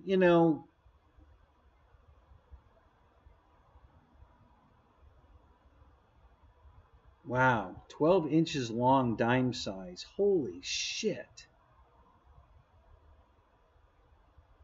Apparently you're getting way too excited about your new house. you need to calm the fuck down, dude. Yeah.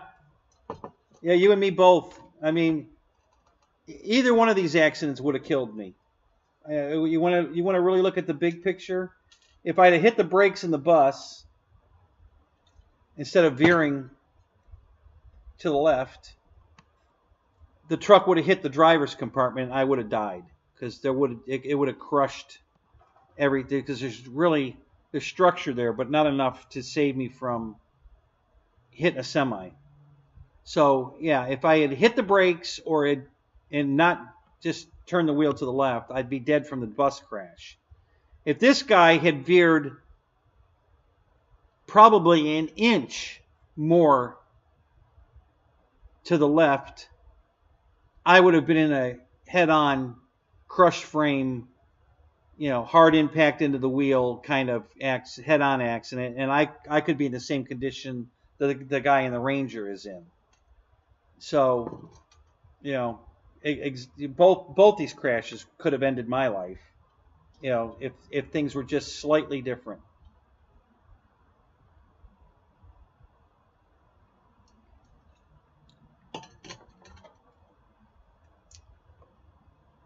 We're in through the right groin and into the heart through the neck. Wow, dude. Man, I'm so happy to hear that, Jim. Holy shit. So are you still in the hospital or are you home?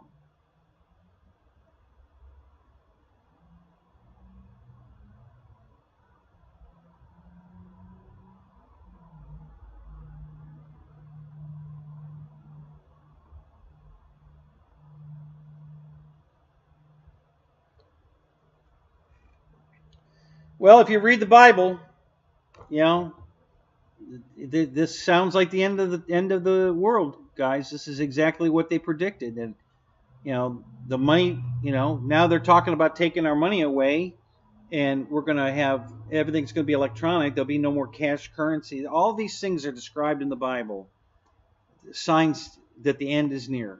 And again, you can read it however you want to read it, but it sure seems like that's where we're at.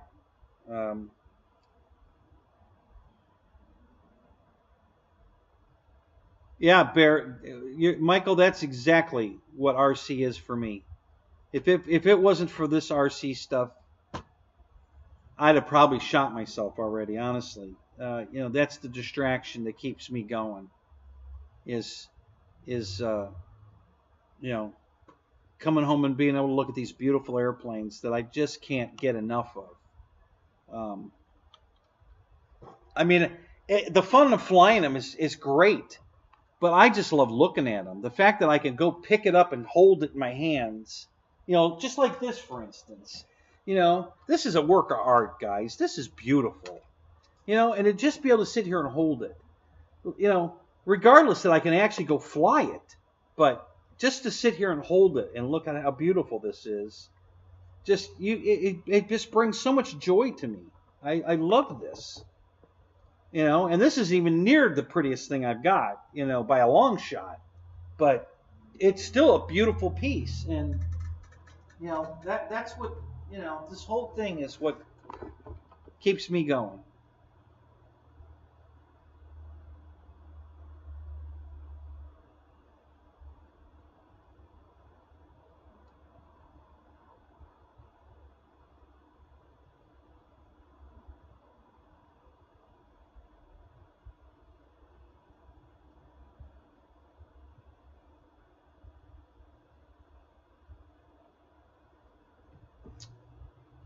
Well, that's interesting, Ken.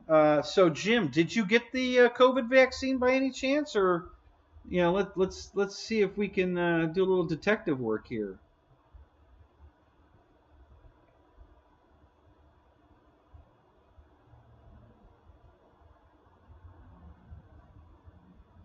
Yeah, Eric, that's how I feel about it. After this railroaded election we had last time, I have no faith in our government at all now.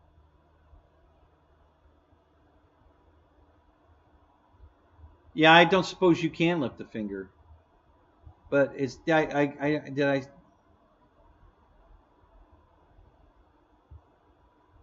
Oh, okay. You are home relaxing. Good. Okay. Good.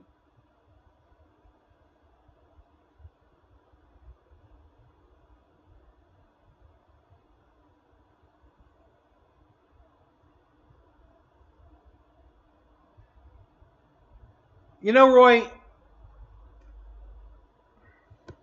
I'm sure you got a polio vaccination when you were born, um, because you're old enough to have gone through that. You know, so we've been getting vaccinated since we were born, you and me, because we're about the same age. Um, I didn't want to get the COVID vaccine. Really, I wasn't going to bother with it. I was like, fuck it. But Deb is 74, and people in her age group die pretty consistently from COVID. So I didn't want to bring it home to her. So I got the vaccine just to protect her. And I only got the 1 and the 2. I didn't of the visor, and I didn't get the booster. I said, "Fuck it, I'm done with the vaccine. We're done with that shit." So I didn't get the booster. Um, but I only got if it wasn't for Deb and I living together, I would have never got it. I would have fuck it. I ain't getting it. You know.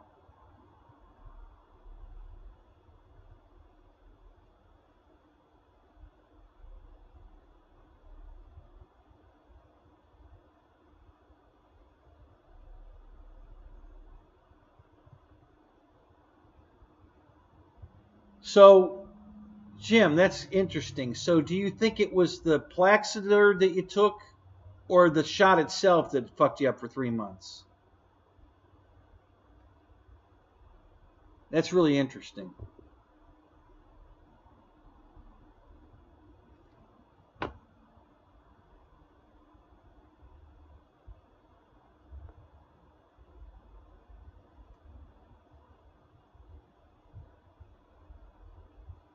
Right, Roy, but you got all those vaccines and you're okay. I mean, that was the point I was making, is that, you know, vaccines aren't necessarily bad. Okay, this COVID vaccine, I was on the fence on, and like I just got through telling you, I wouldn't have done it if it wasn't for Deb. But all these people have these phobias about, vaccines.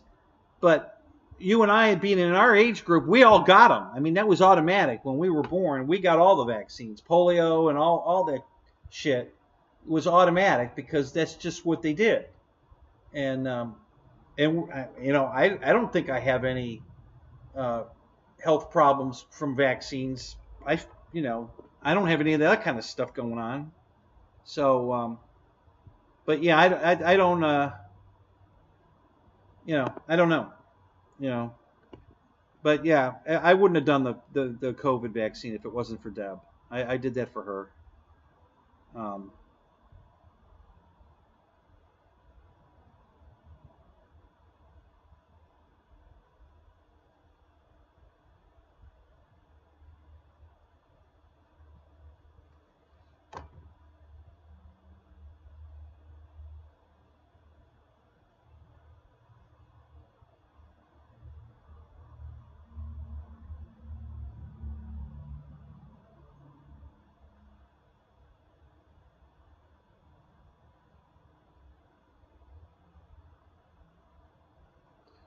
Right, Ken, but see, we have all of the research that we've done from before, so we didn't need 7 years to develop it. From what I read and heard was that the vaccine for COVID was just a skirted of what we already had. It's the same vaccines we've already had with just a slight change in it. So they didn't have to reinvent the wheel. That we already had a nice round wheel. We just had to put a little extra tread on it, to get the COVID vaccine. That's what I was told. And it does not contain the virus. The vaccine for COVID does not contain the COVID virus. That's the information I have. But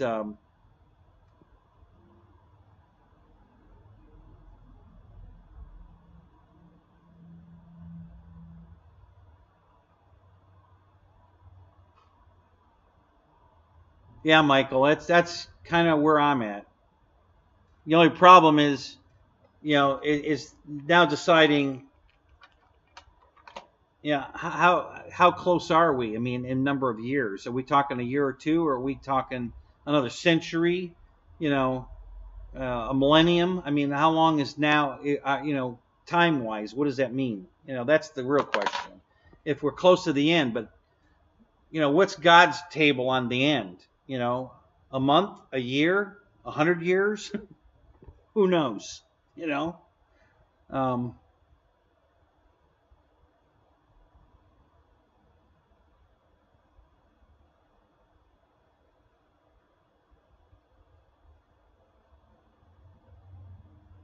yeah, I've never caught COVID. I never got it. Um, Knock on wood. Yeah, I never got it. Before or after I took the vaccine, I never got it. Fred's had it, I think 3 or 4 times. Um, so I don't know what, I mean, I literally washed the fingerprints off. I wash my hands so much that I wash the fingerprints off of them. I mean, I swear to God, um, I'm constantly washing my hands. Uh, does that help or not? I don't know. That's what I do. So I don't know what, and I don't go anywhere. We don't go out to eat or anything. We're just not ready to do that. I don't think this thing's completely over, and we don't want to take the risk. So, and I'm a better cook anyway. So she just brings steaks home or whatever, and I cook. We haven't eaten in a restaurant in 7 years. It's the last time we went out to a restaurant and ate somewhere, I think. Oh, we did go out once. Her friend Kathy from the Virgin Islands came and stayed with us around Christmas. And we went out to eat with her. So yeah, we went out once. But yeah, we just don't go out.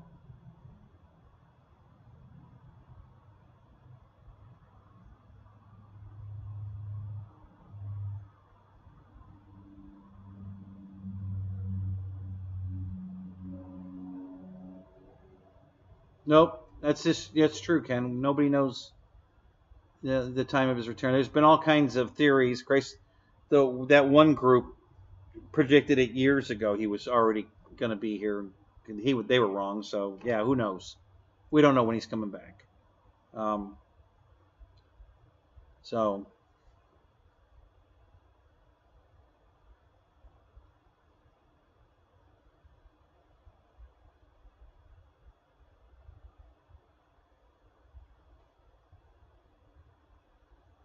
wow, Roy, that's cool. How big is that thing? The Spitfire? Is that like 86 inches or what? How big is that thing? That's awesome, man. Good for you. I'm so happy for you. That's awesome.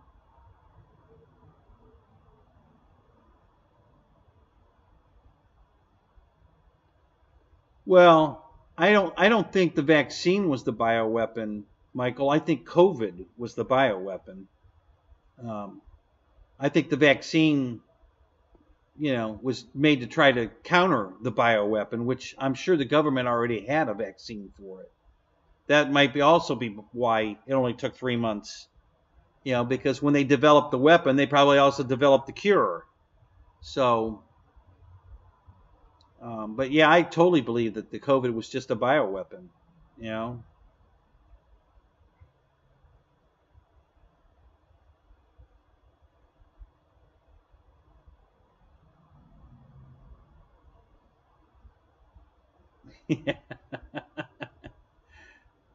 No, Eric, listen, you've got it completely backwards. Um, the government makes us, that's why we're mandatory to have seat belts and all this stuff to save us from car crashes, because they want you to keep paying your fucking taxes.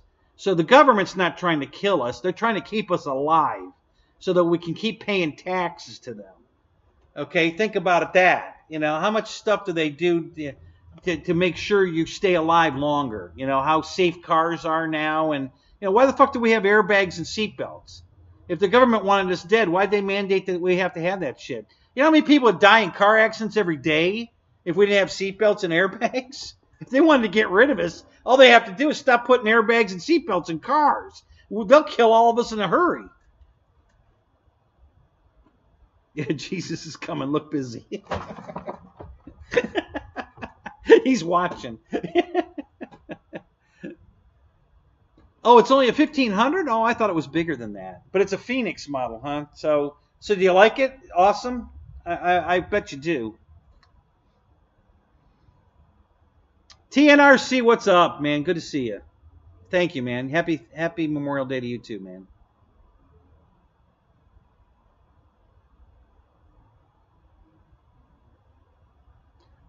Yes, I do have the ROES T28. It's sitting right on the floor outside the tent right there. And where do I CG it at? Listen, I CG everything at the first third of the wing. I don't read the manuals where they put it because, listen, the manuals are written by somebody who flies, airplanes. And where he likes to CG and where I like to CG are probably two different places. Like Pilot Ryan likes a lot of forward CG. He puts everything all the way to the front because he knows it'll fly that way. And that's safe. That's good practice. It's safe. But I like a rear CG because I want the plane to behave cleaner, okay? The reason I get the flight times I get is because my airplane's clean. All the control surfaces are absolutely neutral. I don't have a lot of aileron input, that's correcting for a warped wing or a lot of up elevator because I've got a big giant battery in the nose. All my shit is straight and clean, because every angle of something is a drag, okay? So if you got a bunch of aileron trim and rudder trim and elevator trim, it's all drag, and that's going to kill your flight time. So I clean my airplanes up good. So most of my CGs are back. But yeah, the first third of the wing is very safe. Where it is exactly, well, it changes every time I fly because I put different size batteries in it. You know, I fly it with a 2200, a 3200. It just depends on what I throw in at that time. A 3-cell, a 4-cell. But yeah, just you're safe at the first third of the wing. It's a great airplane. It doesn't like the wind. I was a little. If there was a plane that I would buy an Aura or AS3X and put in that plane, it'd be that one. It's not the most stable flyer in heavy winds, but it's a nice airplane. I like it. It flies. It flies okay. But as long as you've got the CG on the first third of the wing, you should be good. It should fly there. Now, whether you can fine-tune it to fly better, I'm sure you can. But that's a safe place to start, and then you adjust it accordingly. Listen, if you've got a lot of up elevator after you put the battery in it, wherever you've got the battery is too far forward. All right? So slide the battery back a little at a time and keep adjusting that elevator trim until you find the spot where the elevator trim is neutral and the battery is where it is. And then you're pretty damn close to right where you want it. So that's how I figure it out.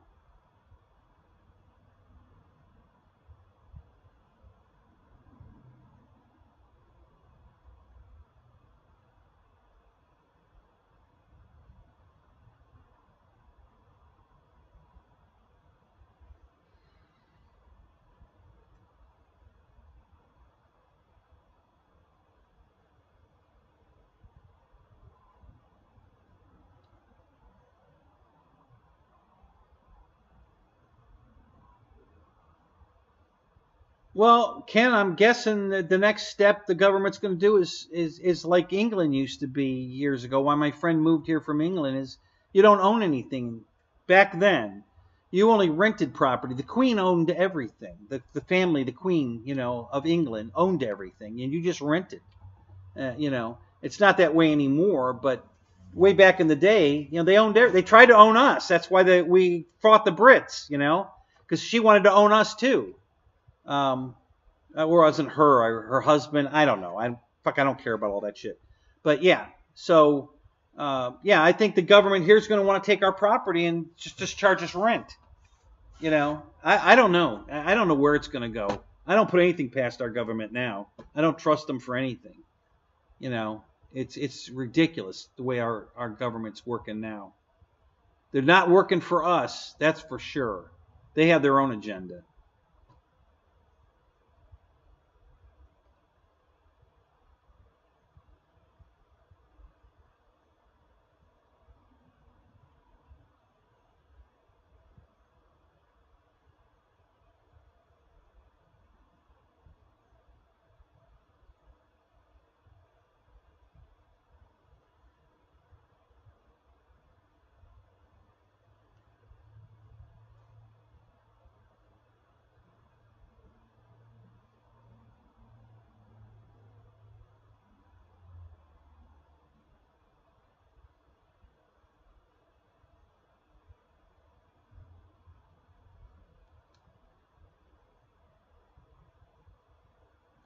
First flight was sketchy, tail heavy. Oh, God, that's not good. Added 3 ounces. Nose. Flew pretty well. Just a little more dialing in. Yeah. All right. Well, that's good. At least it was you didn't crash it, so that's good.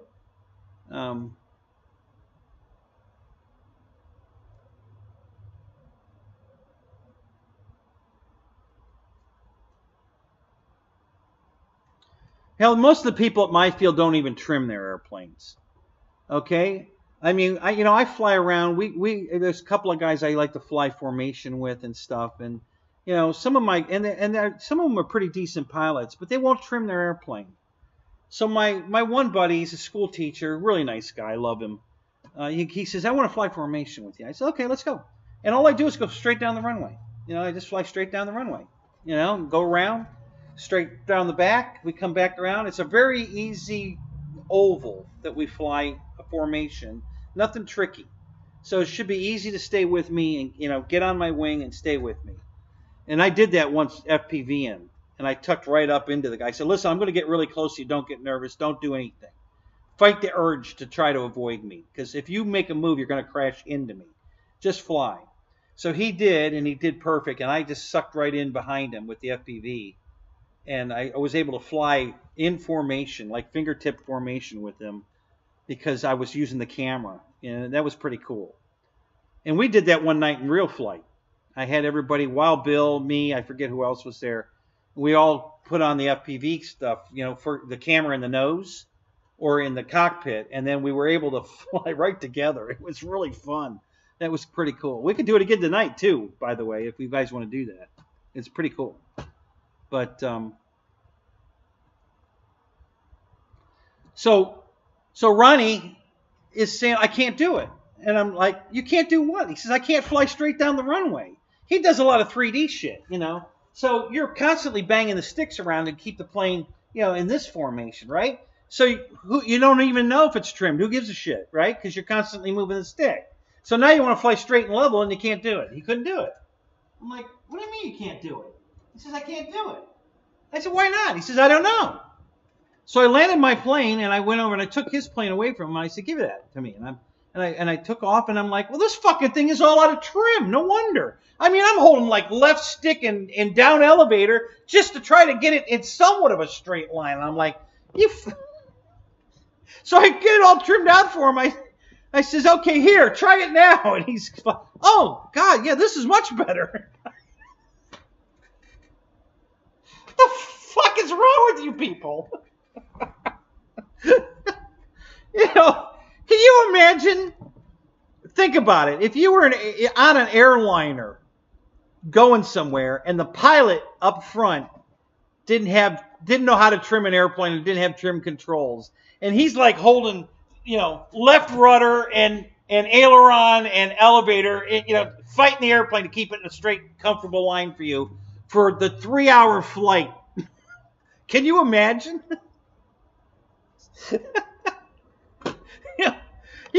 Everybody'd be dead. There's no way anybody'd make it safely to someplace. So, yeah, you got to trim out your airplanes, guys. It should fly hands off, straight and level, until it should fly away. You know, all of my planes, if I put the radio on the ground, the plane will fly away. It's going to just leave. It's going to fly straight and level till it runs out of battery in the next county, wherever it ends up. All right? So if you guys aren't trimming your airplanes, you need to. It makes a huge difference. It makes a huge difference.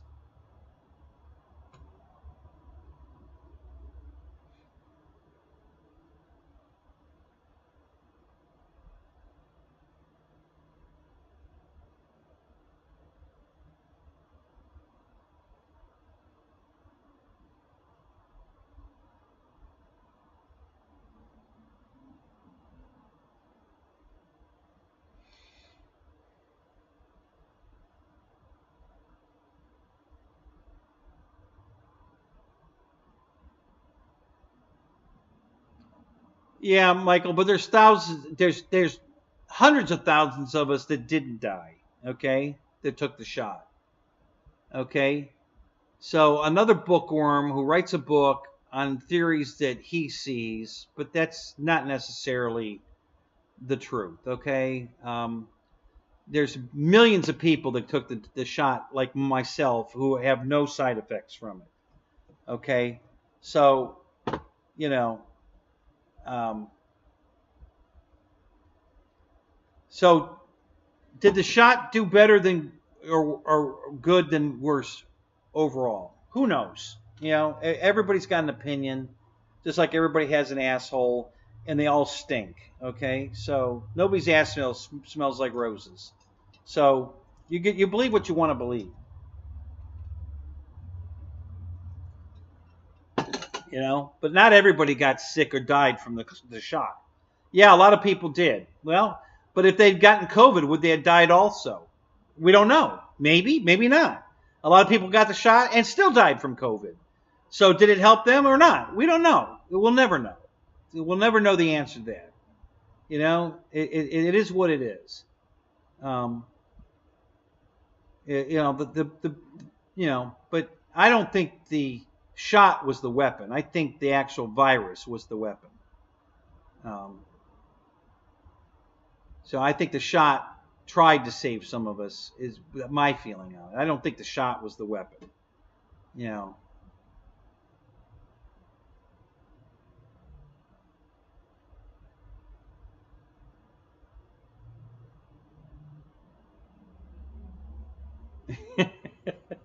So that's how your Bigfoot ended up in the tree. It was all out of trim, and you were trying to trim it when it went into the tree. Okay, that's funny. That's good to know, Randy. Actually, oh, that's funny.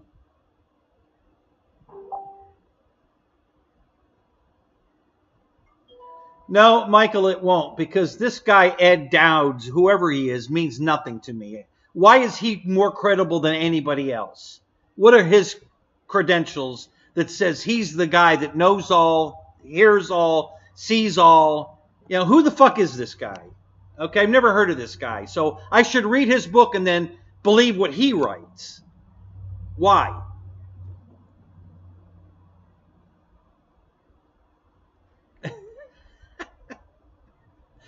Eric, nobody gives a shit what Megan Fox's ass smells like. They just want their face in it, that's all. Nobody cares what it smells like.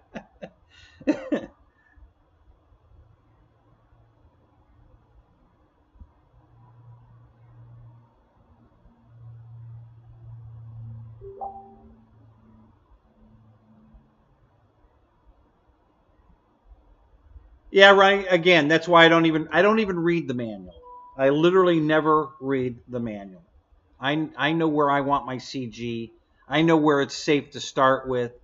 So I put my planes together, and then I put the 1/3 get to start with, and then I start moving it around. And then when I do my reviews, like I did on the pits, I tell you where my favorite CG is, where I put the battery, which was even with the tray. I forget, it was the back of the tray, the front of the tray. I have to go watch my own video to remember sometimes. I do that. I'm going to be honest with you guys. I got over 130 airplanes. I can't remember all the CGs. I mean, fuck. That's why I do videos. If I need to remember something, I go watch the video. I watch my own video. The other day, I couldn't figure out how to open the cockpit on my Corsair.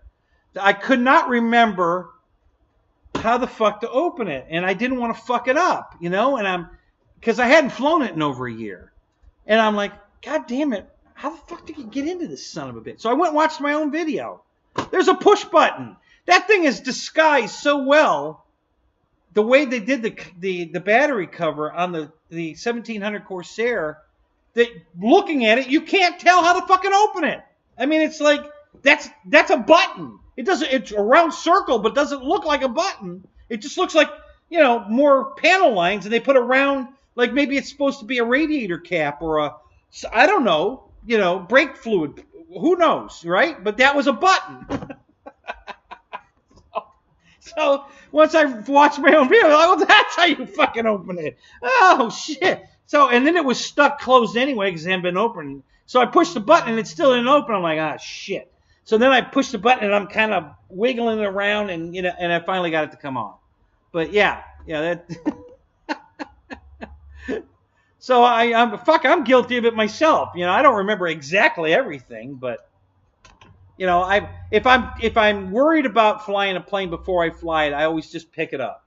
You know, I get my fingers on the first third of the wing, I pick it up. If now I don't think it's going to fly there, or I think it'll fly okay, but it might be wrong, but it'll be right enough to fly. And that's how I do it, you know. So, but just like Ronnie says, on the first version of the FMS pits and the second version, well, obviously the first guy liked his CG forward more than the second guy. The second guy may be a 3D pilot, and he wants to be able to hover it. So they want the plane tail heavy. So, yeah, in that situation, it'll hover great, but it won't fly worth a shit. And maybe that's the guy that wrote the second book on that plane felt was the better CG for it. That's why I don't read that shit. You know, I know where the CG needs to be. I just put it where I know it will be good, fly the plane, and then make an adjustment. I've never had a problem flying an airplane. I've never had a maiden go bad because it was tail heavy or whatever. It's never happened.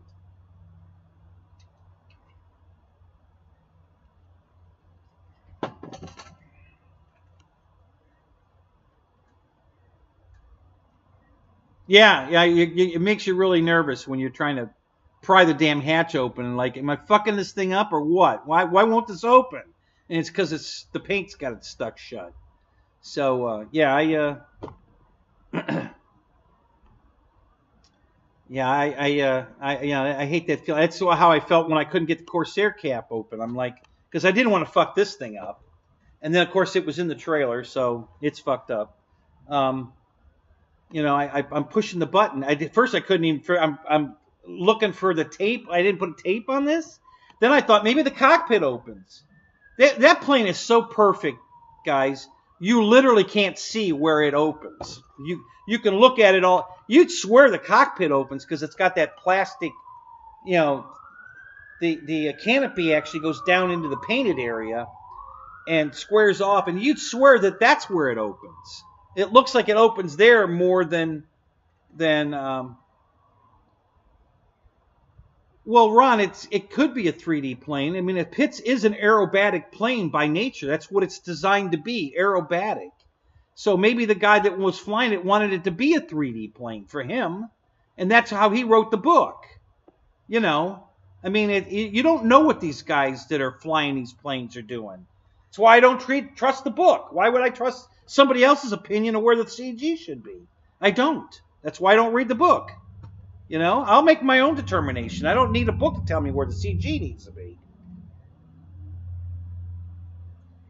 And I've never had a problem. I've never had a plane crash on the Maiden because I didn't have the CG right. So, you know, maybe with the battery, where the first guy said it was, the plane didn't do aerobatics very well for the second guy. You know, maybe you know, he couldn't get it to do, you know, the loops or fly inverted the way he wanted it. Who knows? You don't know. I don't know. That's why I don't read the book. You know, because I don't trust what they do. You know, his piloting skills and preferences might be different than mine. So I'll make my plane fly the way I like it.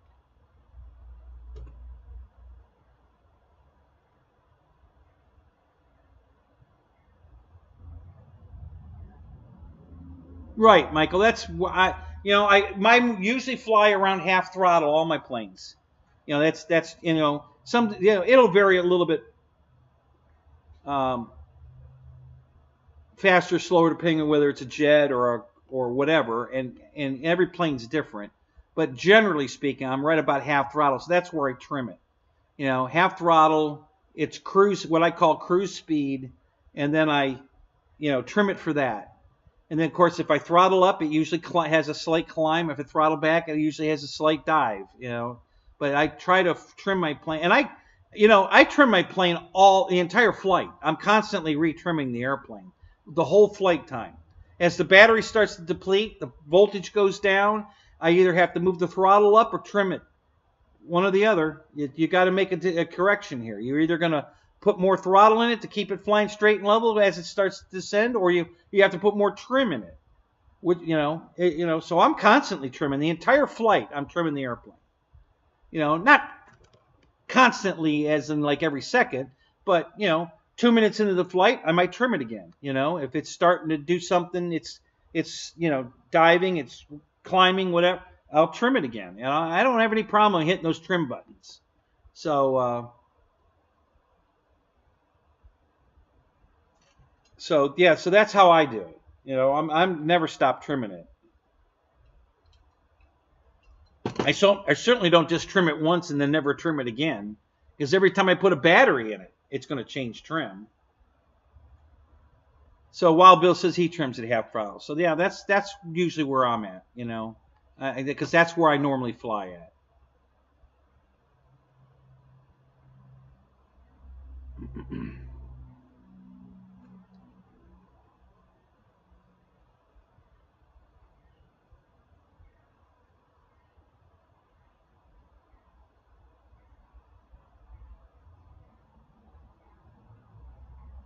Yeah, well, Eric, that's same thing. You know, if you're if you're dropping loads out of the plane, bombs or paratroopers, that's going to change your CG. So you're going to have to trim.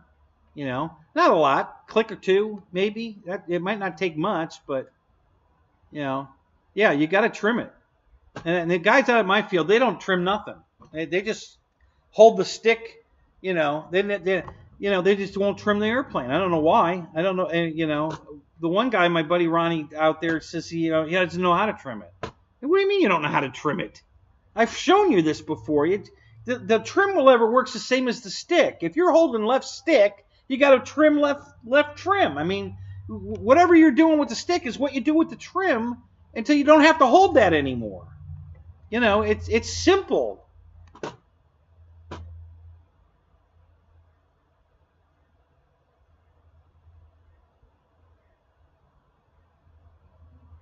Well, that's good, Randy.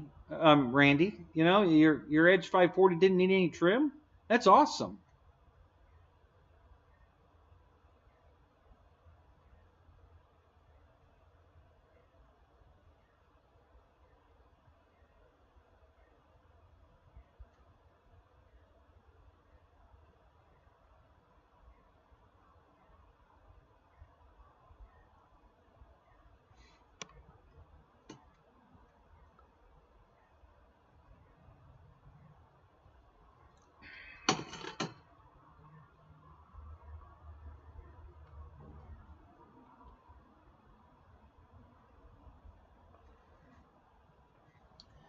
So is there anybody in here who takes off and from the moment the wheels leave the ground, start worrying about, oh God, I got to land this?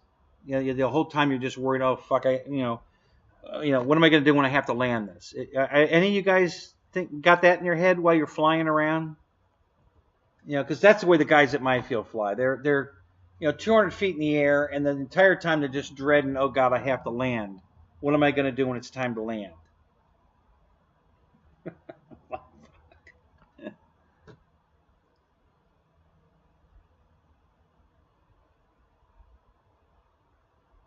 Well, that's awesome, man.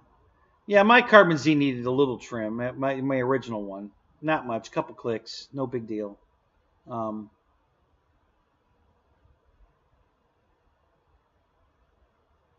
Yeah, see, I'm like you, Roy. I love landing. I spend most of my flight landing. I'll do 7, 8 touch and goes. Couple rolls, loop, then I come back around, another touch and go. I love landing. So I spend a lot of time landing. And the more you do it, the better you get at it. Yeah, see, Eric, that's exactly what you shouldn't be doing. If that's what you feel, I'm good until it's time to land, you need to spend an entire flight just doing landings, touch and goes. And you need to keep doing that until you're comfortable. All right? If you're getting the shaky, oh God, it's time to land, then you need to get past that. And the only way to do it is to practice, practice, practice. So just fly an entire battery doing nothing but touch and goes. Approach, land, take off, come around. Approach, land, take off, come around. Just do an entire battery and keep doing it until you're confident. You have to fight that urge to stop. I couldn't fly inverted for many years. It just drove me crazy to fly upside down.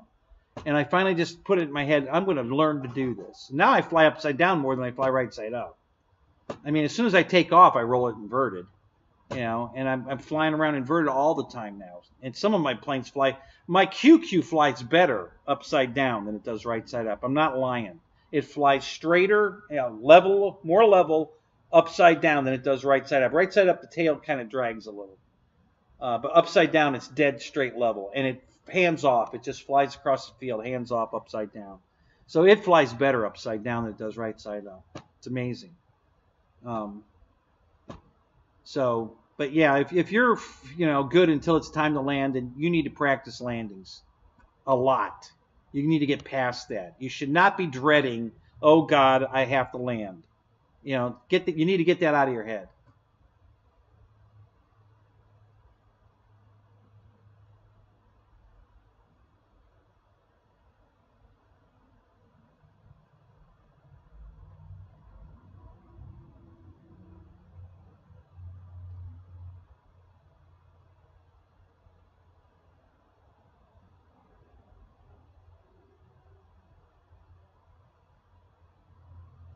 Right, Michael. So he assembles the stories and then gives you his opinion on what those stories mean to him.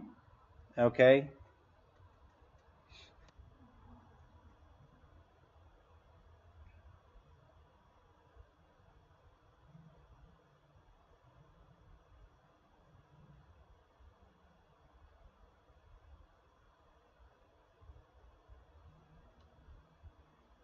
Yeah, that's the best thing Draco is for, is landings. You know, everybody said the gear's weak and all that bullshit, but you know, if you know how to fly it, that's the Draco's great. That's all I do with my Draco is land it. I mean, it's not that fun of a plane to fly around. I mean, it flies, but it doesn't do anything spectacular flying. It does more spectacular landing, you know, than flying. It's just an under camber high wing airplane that won't fly inverted with the shit because of the under camber wing. I mean, it'll do it, but boy, it's a fight to get it to do it. But it's great for landings. If you know how to land, man, it's fantastic.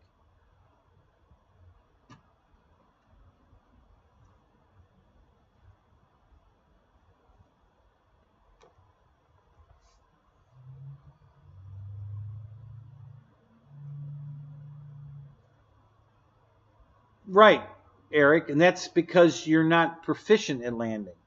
That's why I'm telling you, you need to go out and just practice. Learn what that speed, you know, needs to be for your landing, you know, the angle of attack and speed, you got to practice that to get good at it. It's not going to just come to you.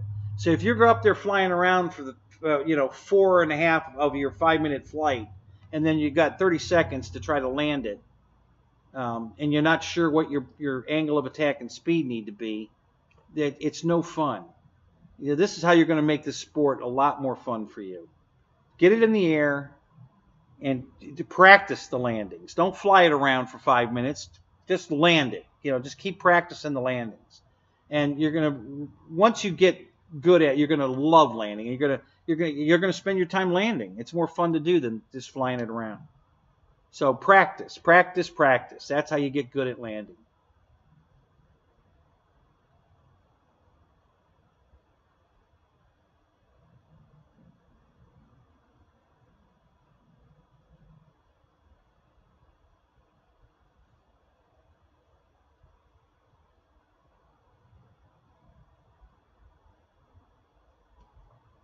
You're absolutely right, Ronnie. That's why I don't read the book. I don't care what the book says.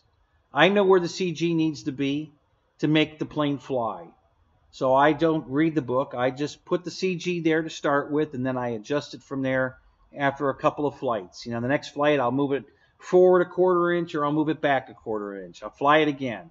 If I still don't like it, I'll move it another 1/4 of an inch until I find that right spot. And that's when I come on the show and tell you guys, here's where I fly the battery at, and when I do a review. And, that's how I do it. I don't read the book. I've never read one of these books ever, not even to put the plane together, I might read the book on, I'm probably going to read the book. All right. So I'll be honest. I'll probably read the book on putting my jet together, the turbine, that Bayhawk, because the fuselage is in 2 pieces. The wings have to be assembled. And I might read the book because I don't want to do something out of turn that might screw me up. Like, for instance, or my, that's another one I'll probably read the book on. My PC-9 is a 3-piece wing. So do I glue the wing all together first and then run the wires through it? Or is it better to put the wires in as I go? So I want to see what the book says, because you could screw yourself up if you do it out of order on certain things. When you put the prop on the airplane makes no difference. I always do that last. The books usually have you do that step 1 or 2, put the prop on it. I never do that. The prop is the last thing that goes on the airplane. You should have all your control surfaces straight and centered, and your trim centered, and your CG figured. All that shit should be figured out before you even think about putting the prop on the plane. All right? Because you bump the throttle and it's a weapon. You're going to cut yourself. So the prop doesn't need to go on the airplane to last. Okay? So I put the whole plane together. I put the radio in it, the battery. I check all my surfaces, level everything. The prop is not on the airplane. Doesn't need to be on the airplane. I don't put it on the airplane. So, but if you read the book, it's usually step 2 or 3. Put the prop on. Why? So, yeah. Yeah, exactly, Wild Bill. Landing is required. Takeoffs are optional. Yeah, once you take off, which was your option, now you're committed. Everything has to come down. Unfortunately, gravity is always on. That's the problem. You can't turn gravity off. If we could, landings would be a breeze.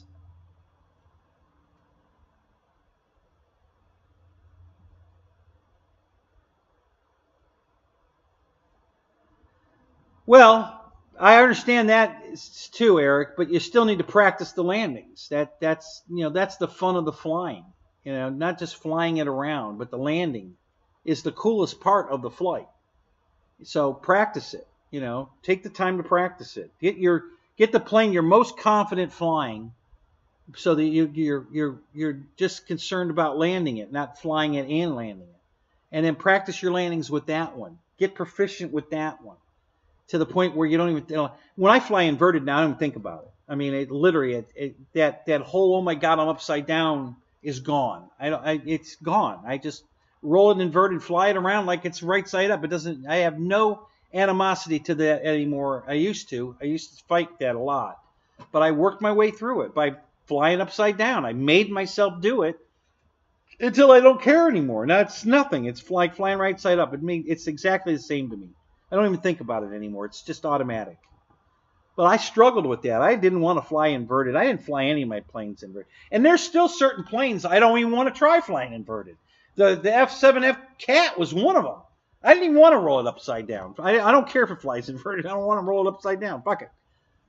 But I finally did, and it flew fine upside down. But yeah, so even though I'm confident flying upside down, there's still times when I think maybe I don't want to do that. When I rolled Draco upside down, oh my God, I couldn't roll that back over fast enough. I had so much down elevator trying to keep that thing in the air, and I was like, okay, this is pointless. And I was way, way high when I did it. And I just rolled it back over and said, okay, we're done with that. We're not going to fly that upside down. So.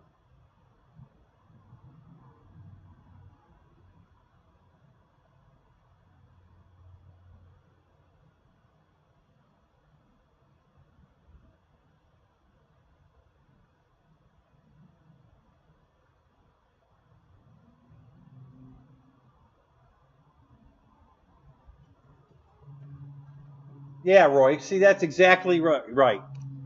You get somebody over that, and they enjoy the hobby so much better.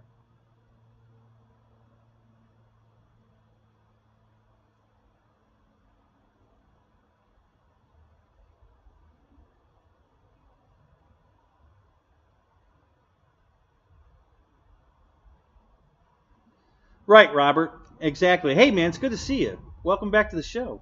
Yeah. So, yeah, gliders are there. If you want a glider to be able to hunt thermals and fly good, you got to get it neutral. I mean, if you've got trim in it to try to make it, fly straight and level, it ain't going to glide worth shit. You ain't going to be able to thermal it.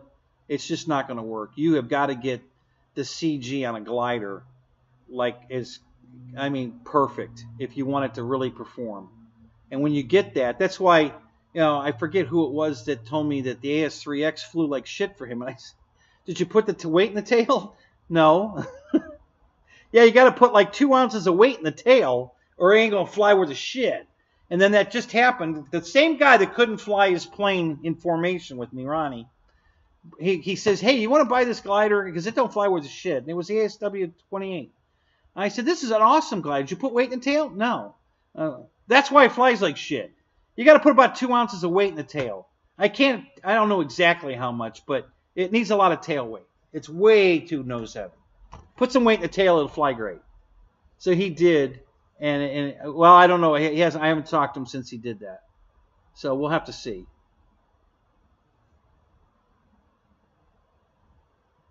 No, Ronnie, I told you, the first third of the wing.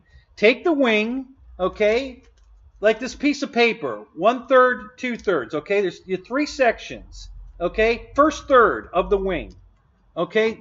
I don't care what airplane you're flying, you put the CG on the first third of the wing and it will fly. It might not fly perfect, but it will fly. on the first third of the wing. I don't care what airplane it is. It'll fly. Now, jets with swept wings is a little different because of the wing sweep. So that it usually means the CG's got to be back farther. But on any kind of, like your pits, first third of the wing, the upper wing, not the lower wing, the upper wing. Okay? And it will fly. I guarantee you it will fly. And then you adjust it from there to get it to fly the way you want it to fly. Don't listen to the book. This is a different pilot. He flies different than you. You fly different than me. We all have our likes and dislikes. So what works for me might not work for you. But I can guarantee you the plane will fly if you've got the CG on the first third of the wing. And then you adjust it from there until you get it the way you want it to fly. You know, what the book says is just somebody else's opinion. Okay, and obviously you have a different opinion than that guy because where he said the CG was didn't work for you. He's just a human being like you. He's not some, masterful engineer or nothing. He's just a guy who flies the little model airplanes. Okay, so is he right? Maybe, maybe not. What's up, JCB? What's going on? Good to see you, man.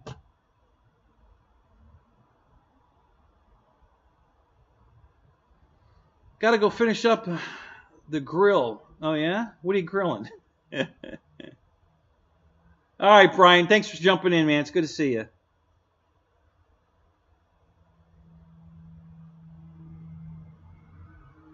Oh, is that what it was? 22 cents?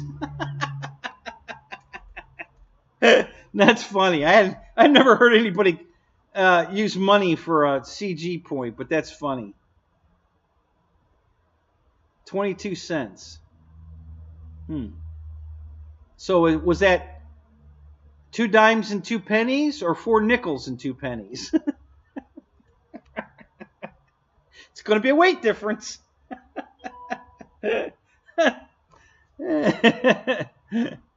Thank you, Robert. That was pretty good.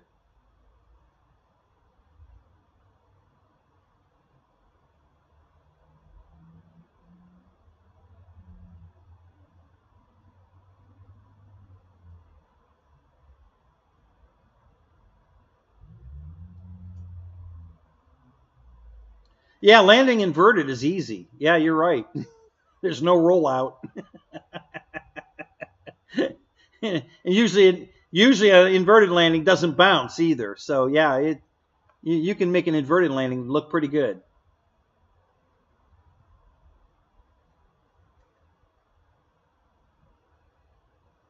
So you use tape quarters under the tail of your plane. So all right, so I'll let you know a little secret also, guys. The only plane I've ever had to add weight to the tail was that glider. I've never added weight to the tail of anything I fly to get the CG right. I've always been able to do it by just relocating the battery. I've never had to put weight in the tail of an airplane, ever, except that glider.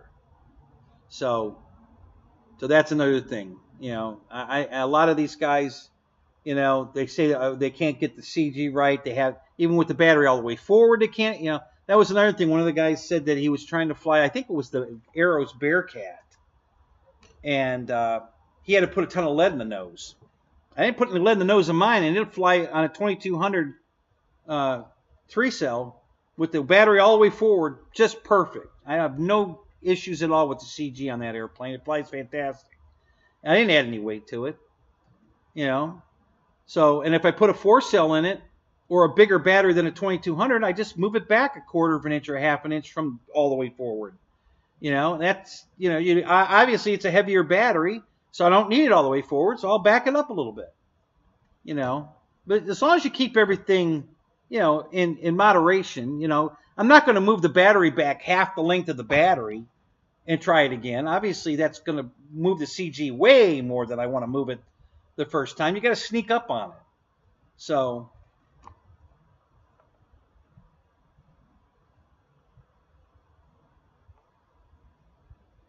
okay, Ronnie, whatever you say. You just read the book and do it your way. I'm not going to sit here and argue with you. You do it your way.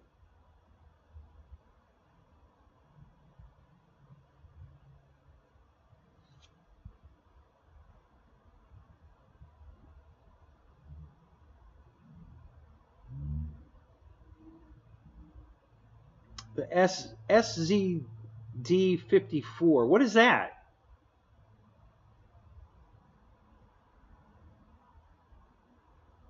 I don't know what the SDZ54 is. Arrows makes.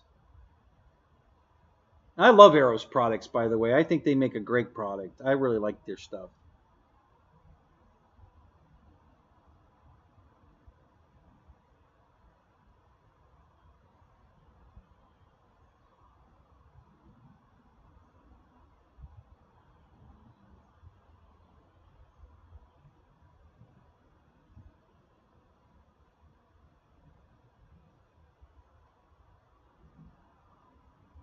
Okay, well, see, Robert, I don't have my battery that far back in my ASW28, so I have more weight in the tail than you do, because I didn't shove the battery all the way back there. So that's, again, same thing, you know. You got to put the battery, you know, you can use the battery to get your ballast where you need it to get the CG right. So you had the battery so far back that you only had to put 22 cents in the tail. I know I have more weight than that in the tail of mine, but I don't have the battery that's shoved back there. The battery's like right in the middle of the front cockpit area. But yeah, you got to get the CG right. So, and it's critical on a glider. You know, if you want it to fly right and be able to hunt thermals and stuff, then yeah, you gotta get the CG right. It just, you know. A tail-headed glider will fly. I mean, no problem, but it won't fly like a glider. You know, you won't be able to fly it into lift and see it actually, you know, find that lift and take off with it. You know, because it's fighting a CG problem.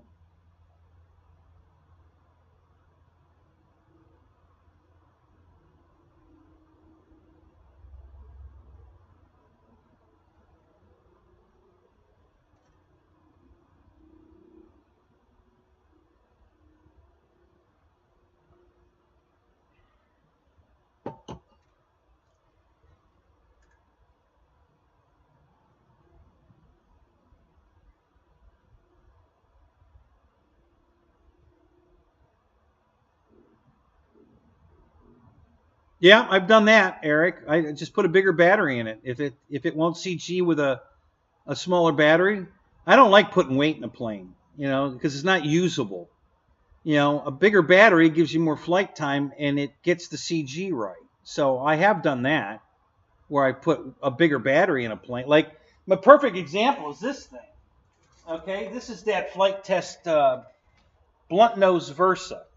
Okay, so flight test, I think Josh talked about putting weight in the nose of this, and I don't remember. It's a long time ago, so I don't remember how much weight he put in it.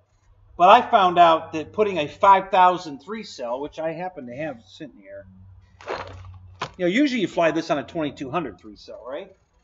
But it wouldn't CG with that. It wouldn't even come close to CGing with that. You need way more weight than that. So I've got this giant, here it is, this giant 5,000 3-cell, zippy. This thing's heavy. This is a huge battery. That's what it took to make the CG right on my Versa. And now I can fly that plane for an hour. Because I was flying it one night that way. You know, after I put this big tub of shit in there, I had my telemetry hooked up, and I'm like, yeah, let's see how long we can fly this. It flew around for an hour with this battery in it. But it CG'd on the battery. I didn't have to put weight in it. So it was usable weight. So I could fly it as long as I want. You know, you fly it till you get tired. You know, you don't have to land in 2 minutes, 5 minutes, 20 minutes. You land when you get tired, because the plane will fly for an hour. So I flew it for an hour just because I wanted to see how long I could fly it. But after that, you know, I just flew it till I got tired. I knew I didn't even have to put the telemetry in it anymore. You know, I knew it would fly an hour on that battery, so I just fly it till I get tired of flying it and land. You know.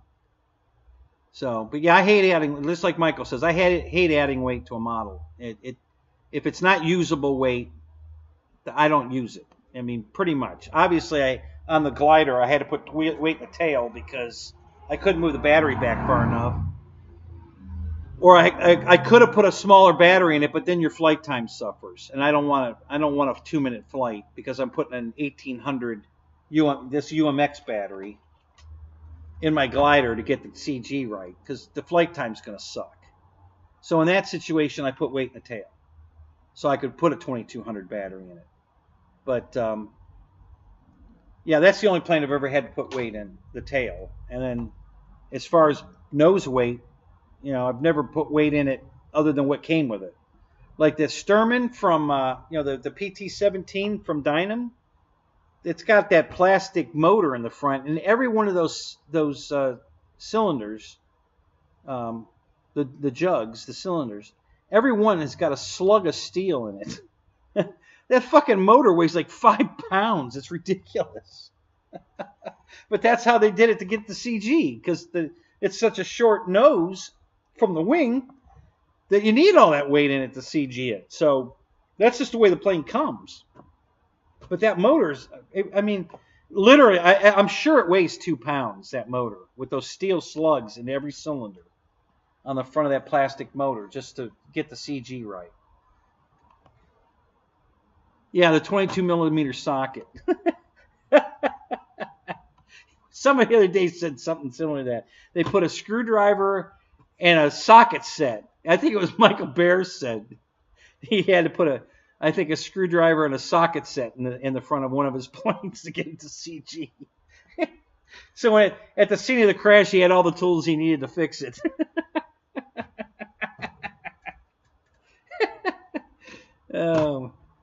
Yeah, I was just telling somebody yesterday. The owner of our Field Bow bought this jet, a turbine. It was a big fiberglass thing, twin boom. I don't know what the hell it was. And I'm not shitting you. It took a 2-inch trailer ball, okay, the solid steel ball to a trailer hitch in the nose of the airplane to get it to CG. I'm not kidding you. And they flew it that way. And I'm like, oh my fucking God, are you serious? I mean, that's ridiculous. I would have just got rid of the plane. There's no way I would even attempt to fly that. So he flew it, and it flew okay. But on the landing, you know, on grass, which these turbine jets do not like grass fields, because they build them so light that they can't take the stress of grass. So both landing gears went right through the wing, and it wasn't a horrible landing, but both landing gear went right through the wing, and then he got rid of the plane. Thank God. It was ugly anyway. It was ugly. It was just everything about that plane was wrong. So he got rid of it. But yeah, a trailer hitch ball in the nose of the airplane. Oh my God. And it already had like 4 sets of battery packs in the nose of the plane to run all the radio equipment, you know, and we had 2 stacks of battery packs in the nose, and it still wasn't enough. They had to add that trailer hitch ball. I'm like, oh my God, that's ridiculous.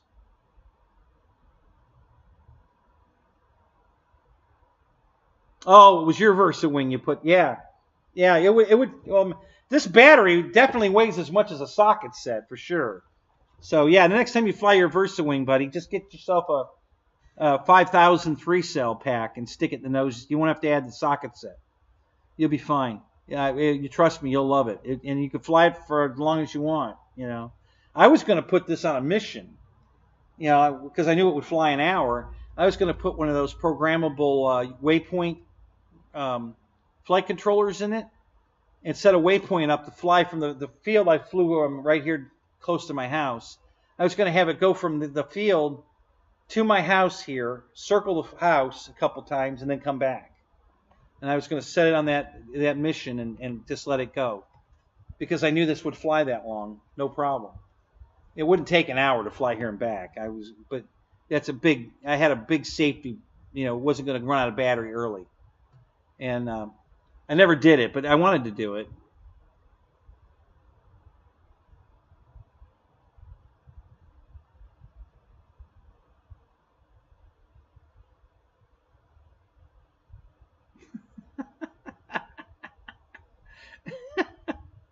What's your wife think about that, Michael? Is she on board with you getting all the hot chicks in the neighborhood to come over and use your pool?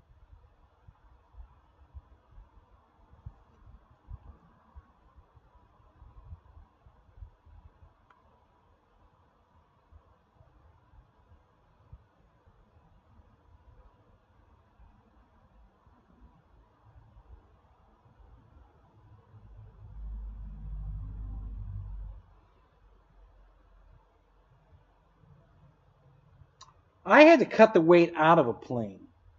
Which plane was it? Oh, it's the 4-engine bomber, the Lancaster from Hobby King. They glue a weight in it so that when you're flying it with the landing gear, if you put the retracts in it, it needs that weight in the nose to CG correctly. So they put the weight in it. If you're not going to put the retracts in it, you can cut that weight out. Of course, it'll fly with that weight in the nose. You'll have to trim it, obviously. But if you're not going to fly it with retracts, then you can take that weight out of the nose. So I cut the weight out of the nose of that plane just to get the weight out of it and put the 2200 3-cell in the front. And it flew great. But that was one plane I actually had to take weight out of. So why did they put it in the SU-30? I don't know, Eric. I don't own that jet. I have never flown that jet. So I can't speak intelligently about that plane. I don't know nothing about it. I'm not. At one point I didn't even want that jet. I'm still not like excited to want. I want to get one. That particular jet never excited me.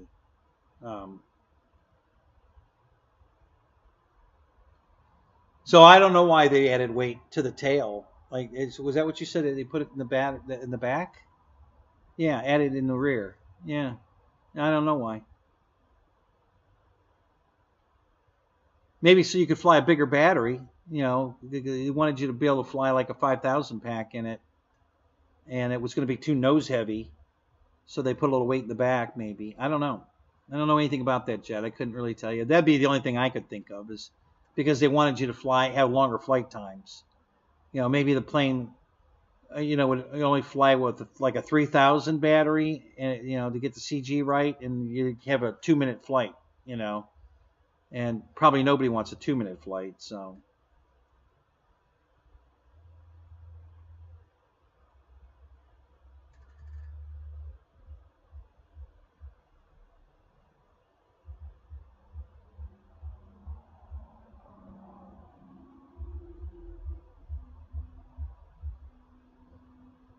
Right, Michael. That's exactly what I said. When they told me, when they put that ball in the nose of it to get it to CG, I said, oh my God, I wouldn't even fly this thing. This is a piece of shit. Anybody that built an airplane that far off, engineering wise, this isn't worth flying. I wouldn't even own it. It was stupid.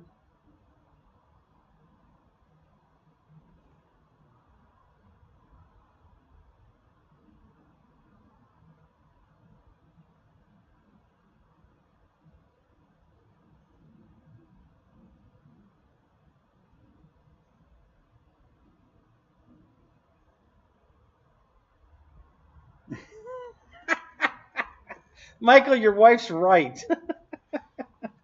A used Walmart swimming pool is not going to get hot chicks at your house.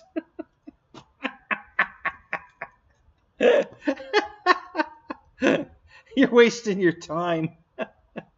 That's like the bad CG airplane, man. You're wasting your time. It's a piece of shit. It might be good for parking your X90 though. You could probably park that in the pool. That'd probably be all right.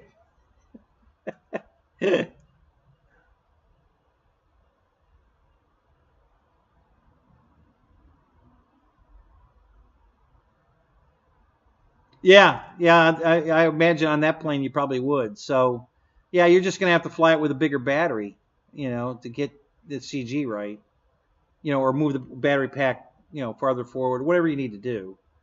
Um,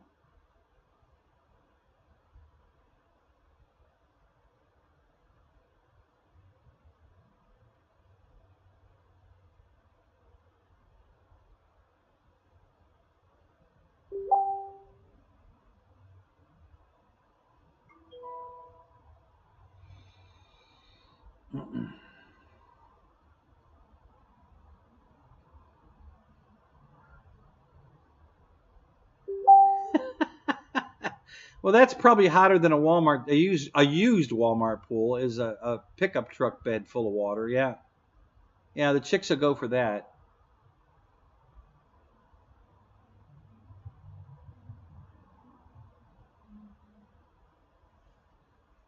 Okay, Ronnie. Thank you. Appreciate that.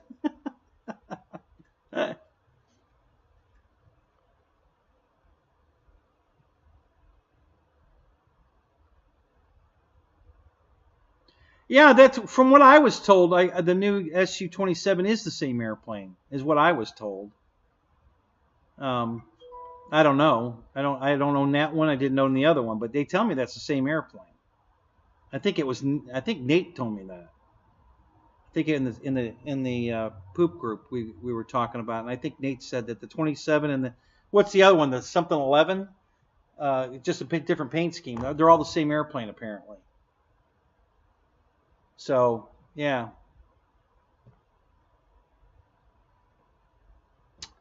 Timber X versus FMS MXS. Wow.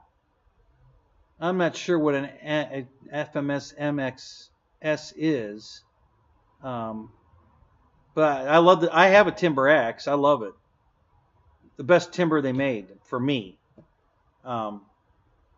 The roll rate and everything on the original timber was terrible. So it was just good for landing is all I used it for. Just like my Draco. Touch and goes, landings, just having fun with it, doing stole stuff. It would have been a great float plane, the original timber. And I didn't actually buy a Timber X. I converted my original one to a Timber X because they had all the Night Timber X foam pieces on sale dirt cheap, like 60% off or something.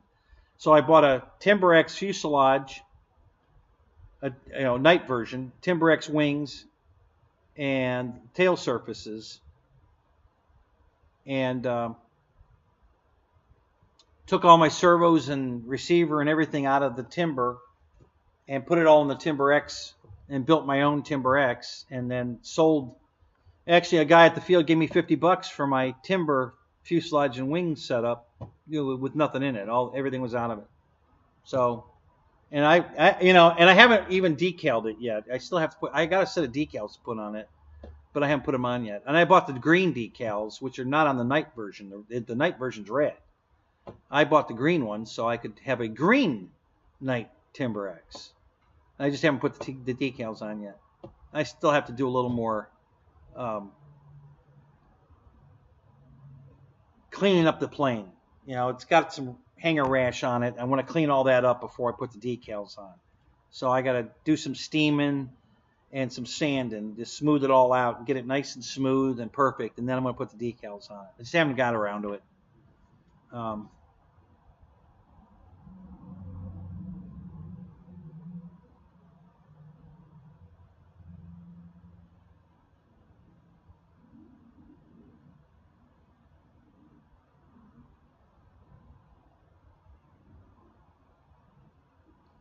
Yeah, see, there's a guy that if he added that much weight to the nose of that Edge 300, then A, he's flying it with way too small a battery, or B, he doesn't want an aerobatic airplane. Because a plane that nose heavy is not going to fly inverted worth of shit. It's not going to do loops worth of shit. And it's going to be a bitch to try to land because when you cut the power, it's going to dive for the runway so hard. So yeah, he's definitely crazy.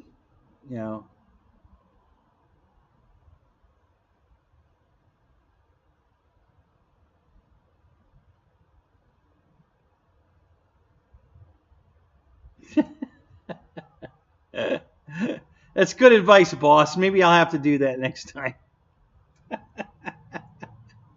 If Deb leaves me again, I'm putting a pool in.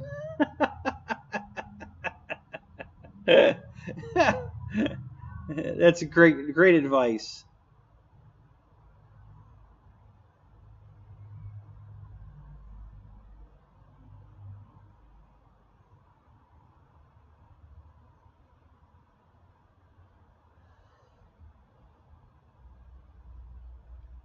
Is that a Harbor Freight pool, Michael?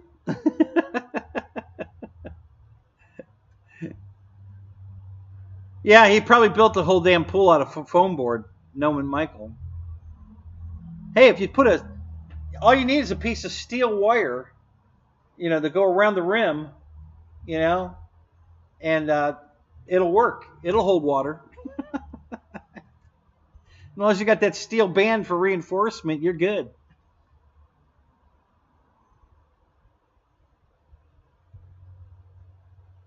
Yeah, of course you were 35 years younger. Well, that's okay. The chicks you'd get now, boss, will just be 35 years older. That's all. No big deal. They'll still look good. Gotta go. All right, man. We'll see you later, boss.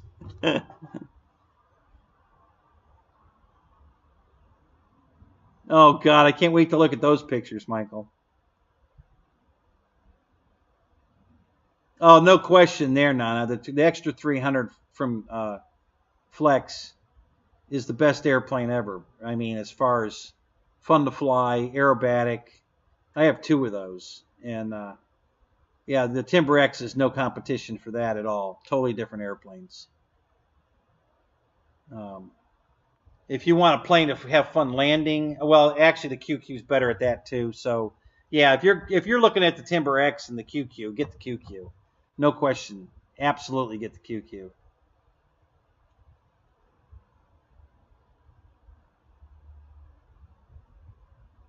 Oh, no kidding. Really, Micah? Which F4 did you have? That was the E-Flight one too, right? You have an E-Flight F4, right?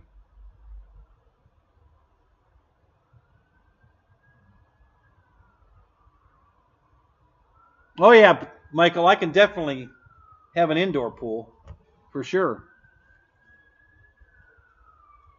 I bet that'll get naked chicks. Not have to be out in the hot sun and in a pool at the same time. Yeah, I'll bet you that'll get naked chicks.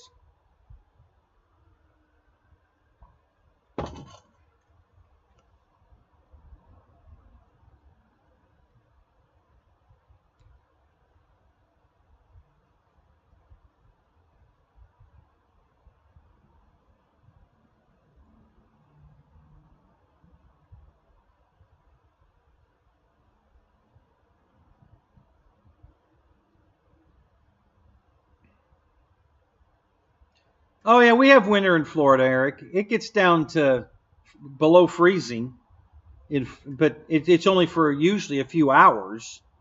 You know, sometimes a couple days, but very rare. But yeah, we have winter here. It gets cold. My pipes froze. First time it's ever happened in my life. This past winter, the pipes in the house froze. Thank God they didn't break. But yeah, I didn't have any water for a few hours. I had to wait for the sun to come up and warm it up a little bit, and then I had water again.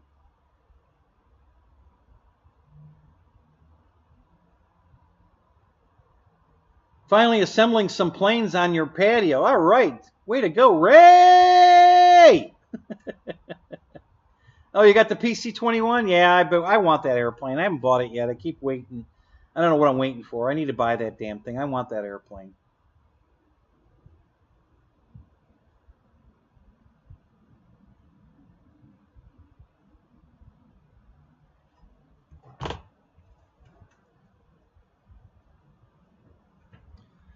Well, we definitely have more flying weather here for sure, Eric. Yeah, you know, even during the winter. You know, he might have to postpone it a week once in a while because of weather. But yeah, you know, we fly all winter long here. But we've had some days that were too cold for me to go flying. I'm not going out in 30, 40-degree weather to fly my airplane. Screw that. I did that up in Ohio. I ain't doing that no more. I just don't go flying that day.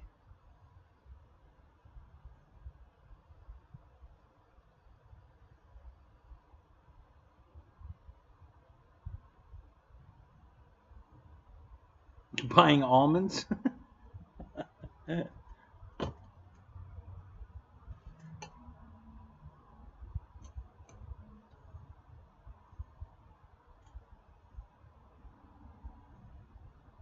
Where's that at, Eric? Does your brother live in Florida?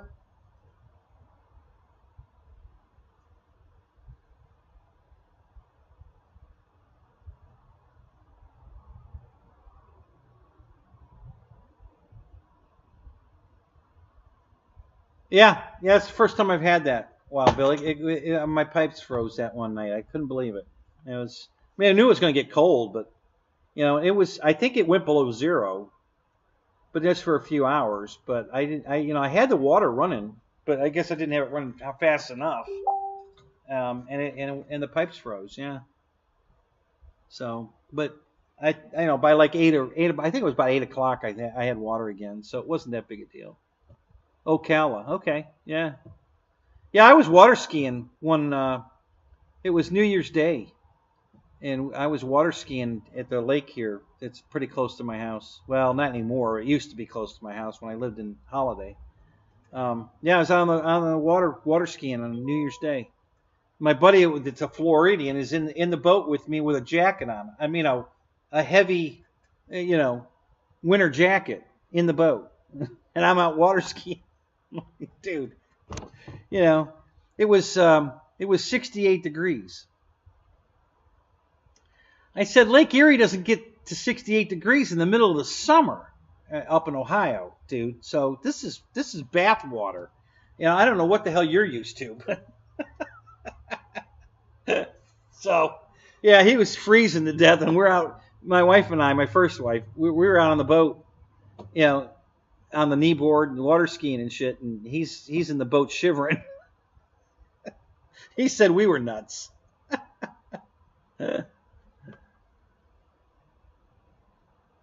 Hey, right, so what's up? You just got home from the field. Good for you, man. That's awesome.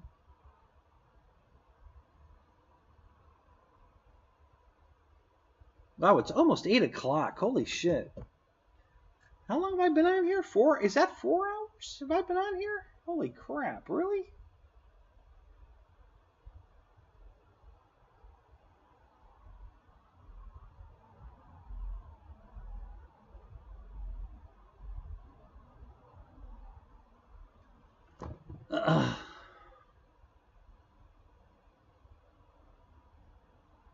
Yeah, good for you. I'm glad you were flying, man. That's cool. What were you flying today?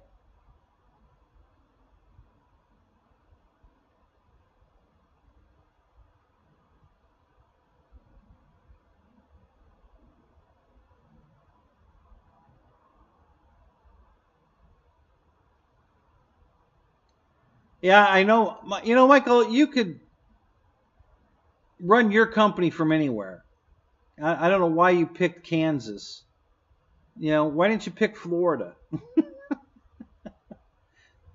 We have hot chicks around 12 months of the year down here in bikinis. And you put your program together in the Arctic. What the hell's wrong with you?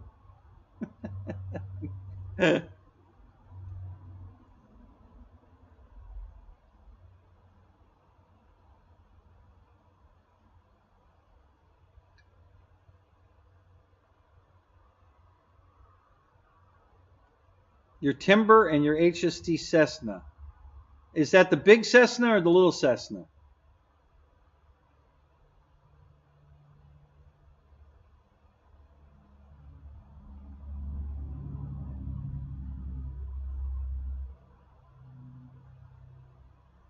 Yeah, we have the Harbor Freight babes down here too. There's plenty of Harbor Freights around here. Got them all over the place. They're almost as plentiful as Dollar General.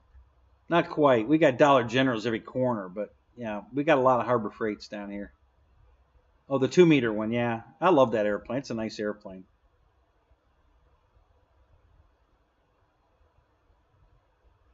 We all need some shit show therapy. Oh, I don't want to, Fred's going to be coming on soon to do our fly-in. I don't want to, hold him up.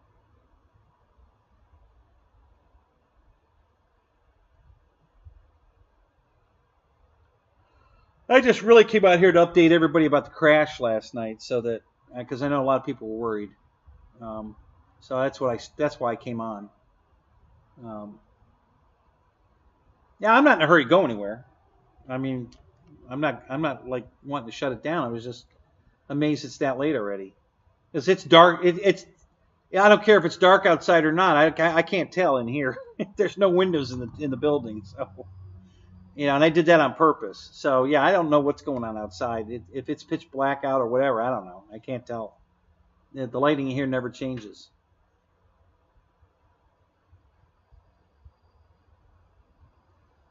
So you didn't hear last night? You didn't get on the Zoom last night, right, sir?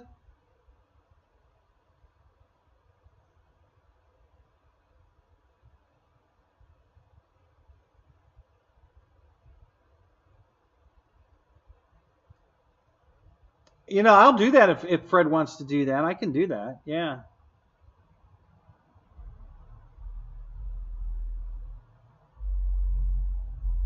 Oh, okay. Um, yeah, I got hit by a drunk driver last night and totaled the truck and well, the trailer's not totaled, but it's fucked up.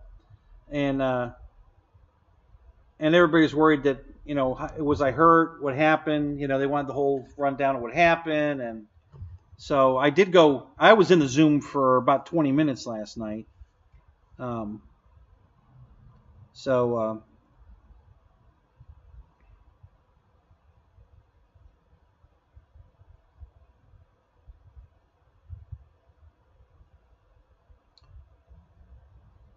I try to recharge to discharge my batteries all the time, Ronnie, and I have a discharger from that DTSD or whatever that company is. Um, Wrightson knows that.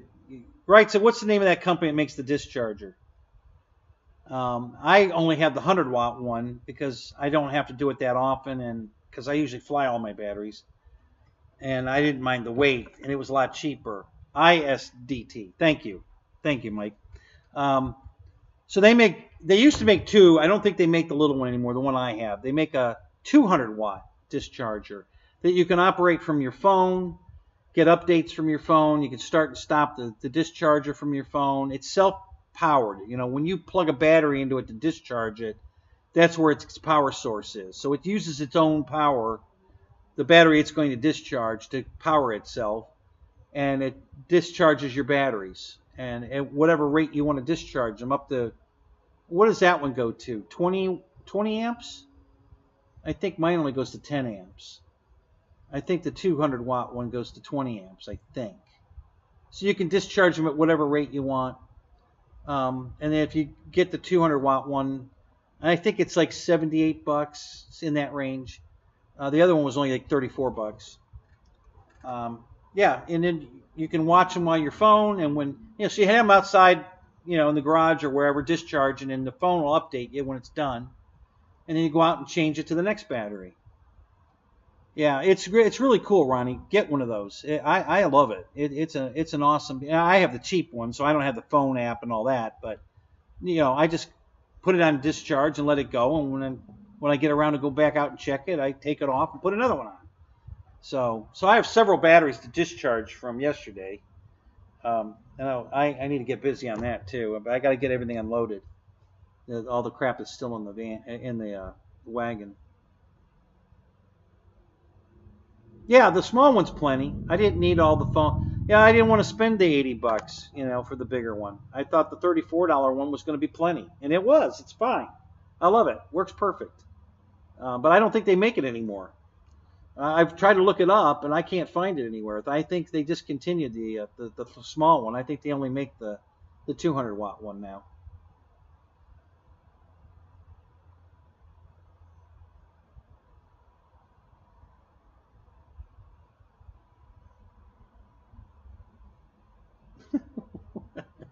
Vienna sausage and Topo Chico Ranch water for dinner? What the hell is that? It's got to be from Dollar Tree, whatever that is. The small one's out of stock everywhere. Yeah, I went to their website and it wasn't even listed, so I think they might have just discontinued it. Yeah, I don't know that, but I think maybe.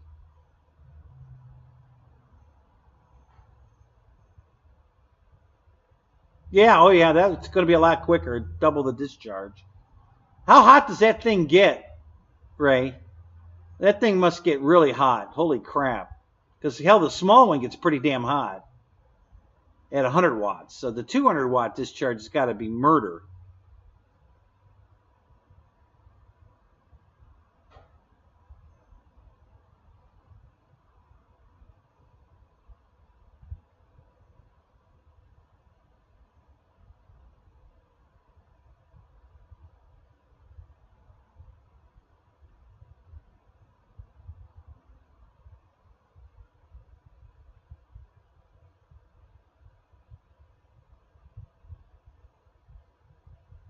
You'll bring the saltine crackers if you fight you. Yeah, yeah, and Wild Bill, you'll be bringing dessert too. I know you. Yeah,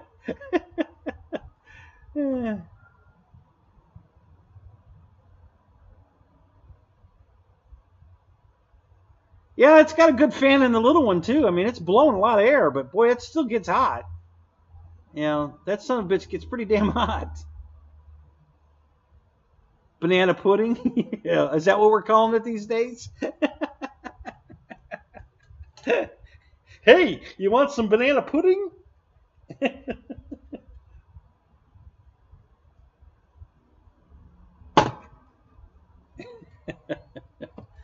Oh my god, you guys are hilarious.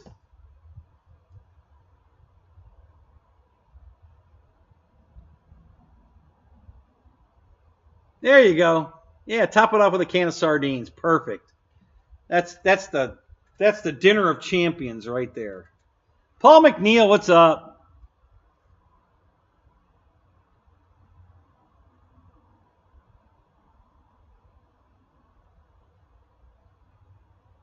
Yeah, I don't have the Horizon Hobby SW28, so I don't know if that one probably doesn't need weight in the tail. I'm guessing, but the other one does.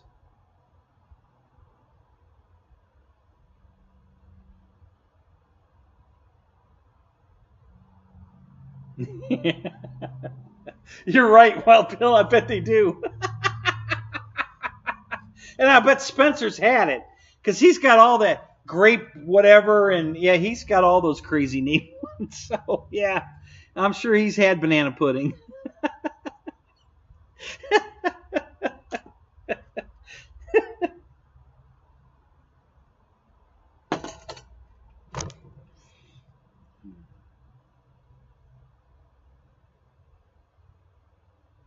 Yeah, that one's made by that Ventex, something like that. Yeah, that's the one you got to put some weight in the tail.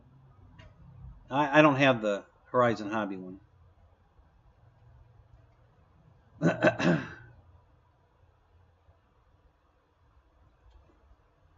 I have two of the Ventrix SW28, but I'm working on the third. The SW20. There's a guy at the field that I told him, I said, put weight in the tail and fly it first. And if you still don't like it, then yes, I want it. But I don't want to take it until you've tried flying it the right way. So go put some weight in the tail and try it again. And then if you don't like it and you want to get rid of it, I'll buy it. So I might be getting a third one. It's in good shape. I don't see anything wrong with it. He only wants $50 for it. I'm going to buy it. But I want him to fly it first the way I said. That thing will fly like a fighter jet, you know, if you want to fly it that way. But you're gonna have to put some weight in the tail. It's too nose heavy. It won't fly with a shit that way. So what the hell happened here?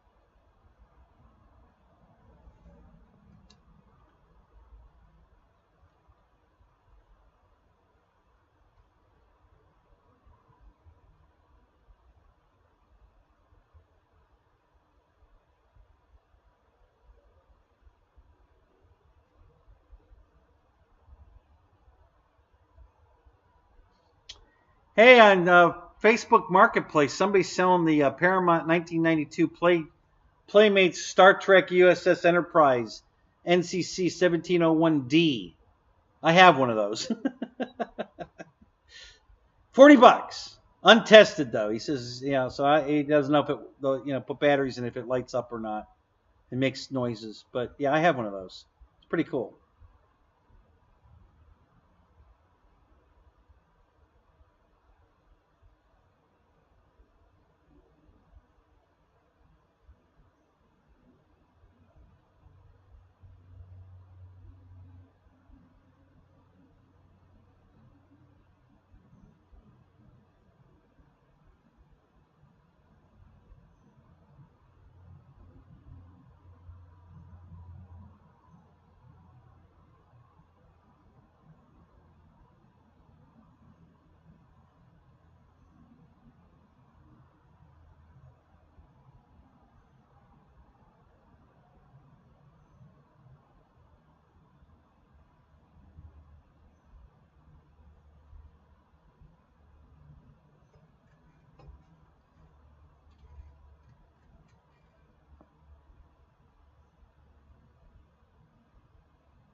Yeah, I'm still. So I found a replacement truck, and it's not too far away. It's in Florida. I'm waiting to hear from this guy. He hasn't sent me a message back or called me. Darn it.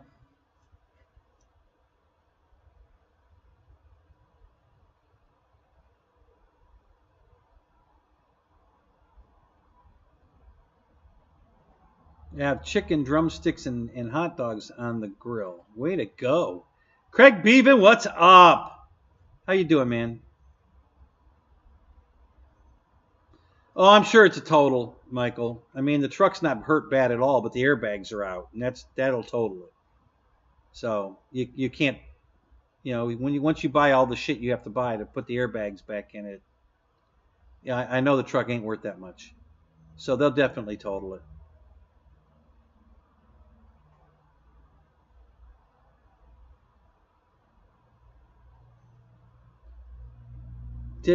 Did you guys hear about the missing playbook? No, I haven't heard anything about that.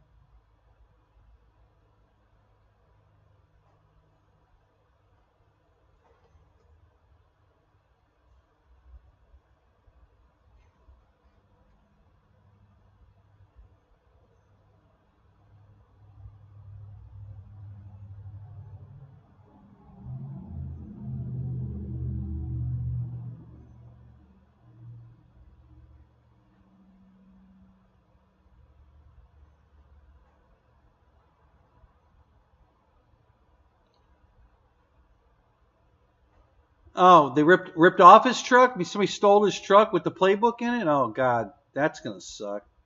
Lyndon Stewart, what's up? Good to see you, man.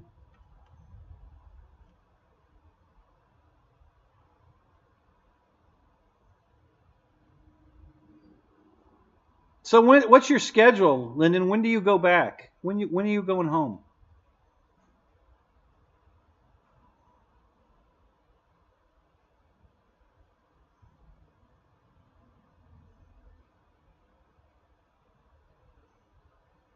Thank you, Ronnie. Hey, Ronnie, where do you live? Where in the heck do you live at?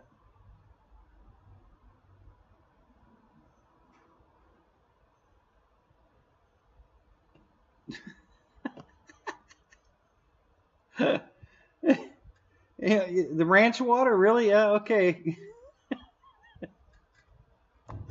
Oh my God, Michael Bear, you are so funny. Oh my God.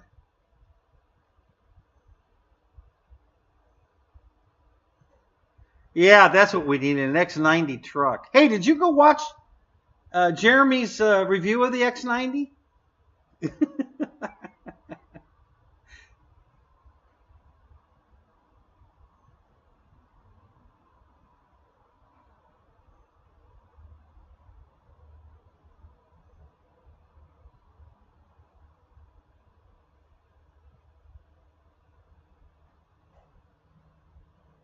Keith Christie, what's up?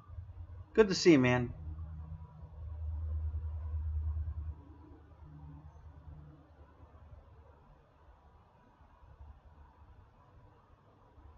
All right, Keith. We might be here, or we might be in Fred's show flying, real flight. I don't know, or maybe I'm hosting it tonight. Well, I want to let Fred make that decision. So yeah,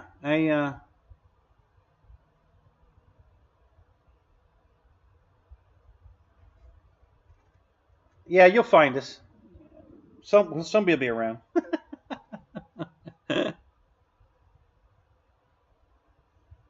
Oh crap! I just thought of something. Shit.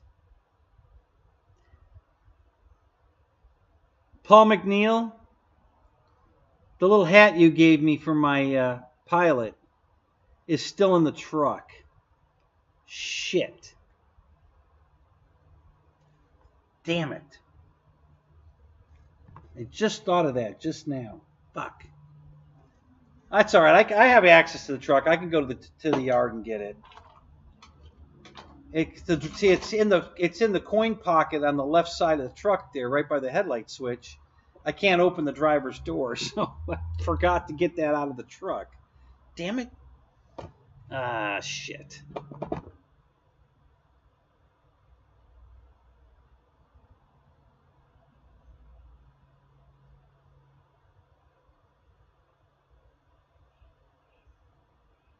You don't have to change anything on the ESC.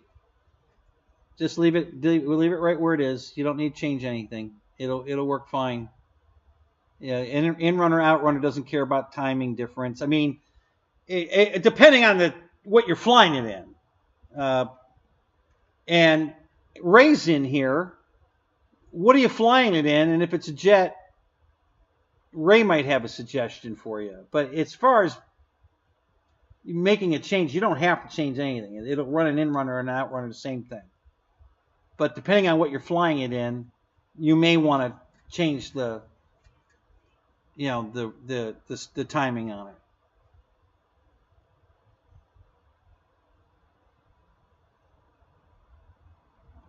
There is no real flight live chat. It's just a live chat, just like we're in right now. The real flight's separate, and Fred just simulcasts it, basically, is what he's doing. He runs it on his computer in background and has a window in front of him, and he just simulcasts the show. So you just have to go to the regular YouTube show. You don't need to do anything different if you just want to be in the chat. If you want to fly, you have to get real flight and then, go to the room to fly. But if you just want to be in the chat, it's no different than what you're in right now. Just go to Fred's chat. That's all. Same thing.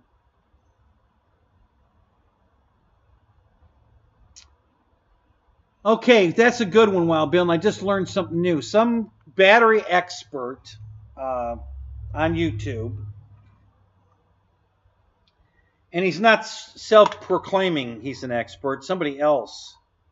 Apparently, this guy buys battery packs and does nothing but tests them to see if they're lying about the C rating, or if they're this guy is just all about batteries. And he recommends storage charging them to 3.7 volts, not 3.8. So I don't know.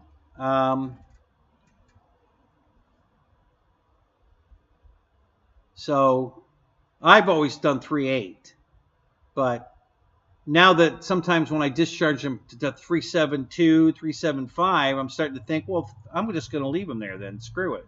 I'm not going to storage charge them back up to 3.8. This guy says 3.7 is where you want to store them. So, yeah, I don't know. I thought 3.8. All the chargers or dischargers, I should say, are set to 3.8. But this guy says you should storm at 3.7. So I don't know. It's an interesting question, though.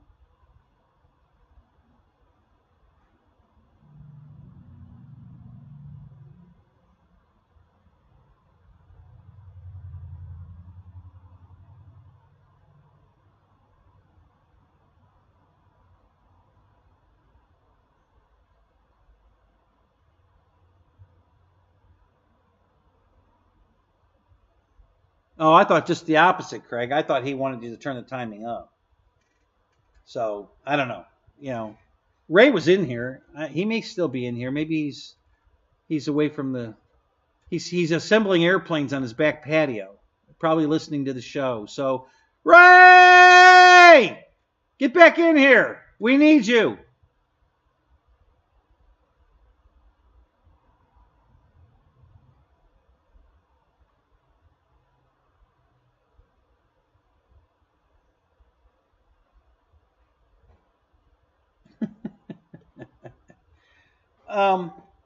Yeah, it's no different than configuring it on a regular Spectrum transmitter. You just set it to the switch or button you want. I believe, I don't have my Radio Master in here. I don't know if there's a button on it. But it's just a switch that you assign safe to. You know, it's usually channel 5. And you assign the switch to channel 5 and it'll turn the safe on and off.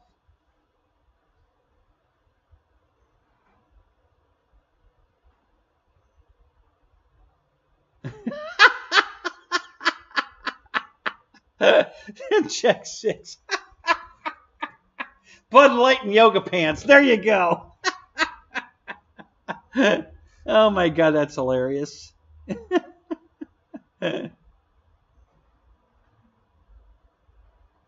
Okay, do you want to fly and see the show, or do you want to just be in the chat, or do you want to fly? What do you want to do, Lyndon?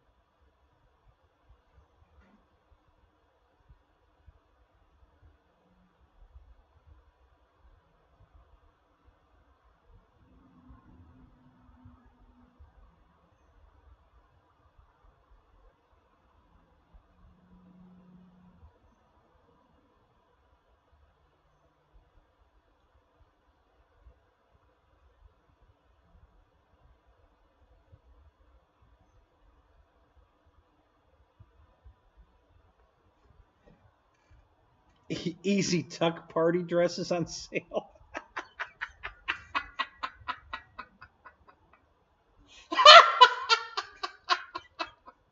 Okay, I haven't heard that one before, Michael. That was a good one. Oh my God, that's funny. I had never heard that one before. So you want to fly? Okay, so all you got to do is go to the multiplayer on the menu at the top of your real flight. Don't worry about YouTube. You don't need that. Just go to your real flight, start it up, and then go to the top, and across there's a tab that says multiplayer. And you go down to, you've got host or join. So you're going to click on join, and then it's going to put up a list of all the internet flight rooms that are open right now. And you just look for Fred on there. It'll say Fred, real flight, something else. I forget what it says, but yeah, the Fred Barron. And he usually, I think he puts the name of the field that he's going to use that night. But you just go down to Fred's, and you click on it, and it's going to ask you for the password because it's, he has a password protected. But we all know the password. It's Jenny's phone number, 8675309. So, and it's on Fred's channel. He's got it on the feed at the bottom of his screen. If you forget the password, and then you're in. It'll populate that, Fred's field, and you're in the multiplayer with the rest of us, and we're all flying together. So, pretty simple. No, not a hard thing to do. You'll get it.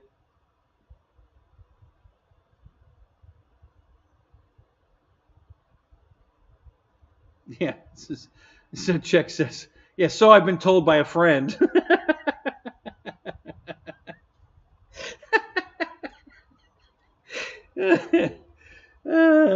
my God. Yeah, free is always good. I don't care what it is. If it's free, it's for me.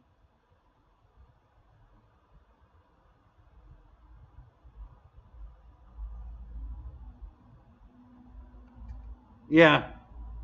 Yeah, screw the Me 163. We're talking easy tuck.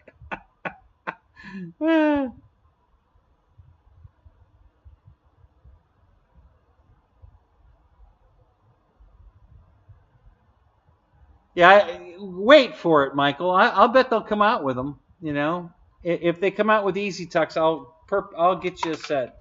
I'll put my logo on a set for you. You know, and you can order them and have some easy tucks.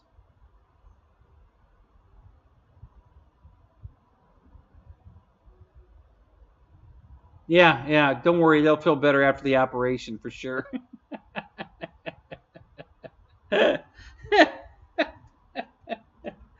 Oh my God, that's funny. Eric, buddy, I'm always here for you. Anything you need, buddy, you call me.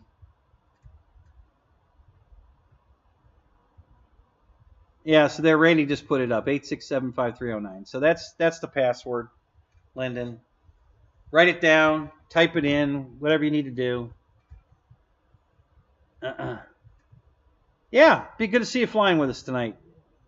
You know, listen, it's a lot of fun. I enjoy real flight. I'm not hardcore. I don't need to update the airplanes. I didn't do the Steam version so that I can buy extra airplanes. I don't give a shit about any of that. You know, it's got to be at least 100 airplanes in there to fly. Christ, if you can't find something in there that's fun to fly, I don't know what to tell you. I mean, there's plenty of stuff in there to fly. That's some, you know, and they all fly different. So you just find one you like to fly, and then levitate to that one. I like that. It's a gas plane, which I'm not crazy about, but I don't care. It flies. I like that damn that 3D plane. That's God, I can't think of the name of it. It's yellow. That's a really good flyer. There's another one I flew the other day too that flies really good too. I think Wild Bill, I think you were flying it. I think it was a biplane. I can't remember what it was.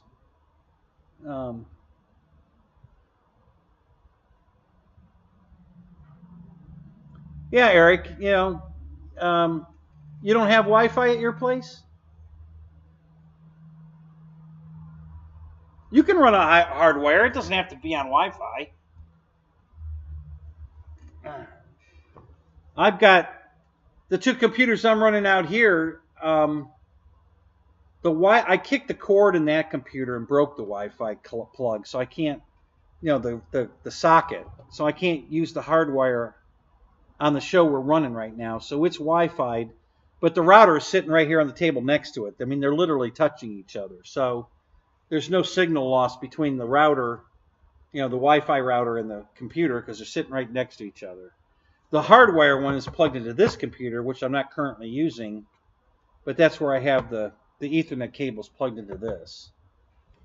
So, and my new computer that I just got that I haven't tried running the show yet with, but I'm probably gonna, are you ready for this?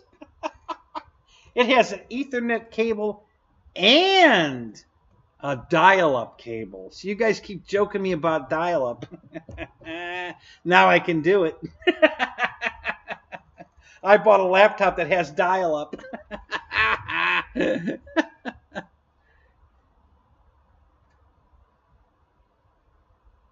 There you go. When they add some Harbor Freight models to the Steam, you'll update them. Yeah, there's plenty of airplanes in the 9.5. That's all I need.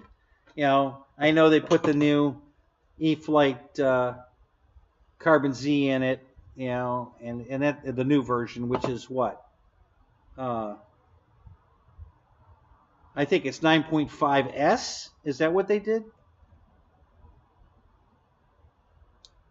If they'll let me upgrade it for free, I'll do it. But otherwise, I ain't gonna do it. I don't care.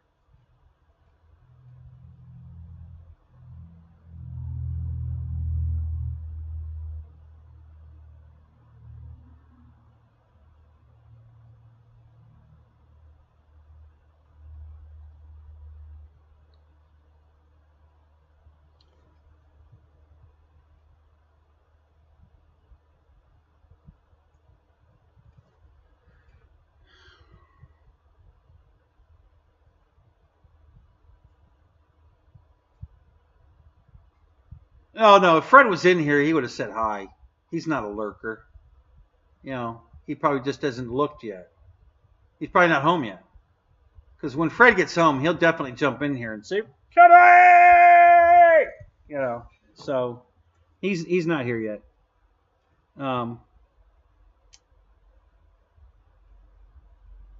Yeah, don't forget to like the shit show, guys. I know it's shit, but like it anyway. Wow, we just lost a whole bunch of people. Did Fred go live already and didn't even look? Maybe Fred went live already. I didn't look because I just lost a whole shitload of viewers.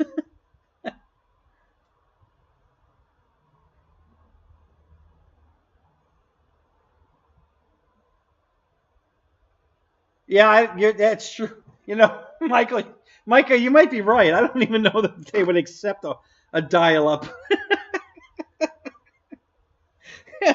You know, for that matter, I don't even know that, you know, the OBS I use would accept dial-up. It'd probably come up with a message like, "Are you kidding? Really? Come on." You know.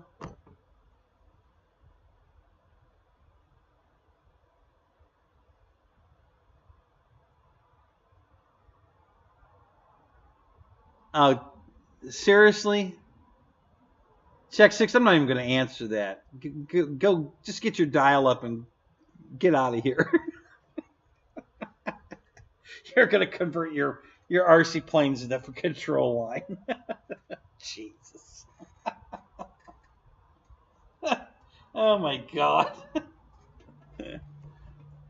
Just go buy a Harbor Freight plane. It's probably already set up to be dual control.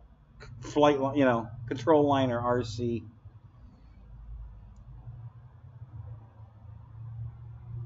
Listen, just tie your RC plane to a string and a pole and, you know, just work it with the radio. You'll be perfect. It'll fly around in circles, no problem.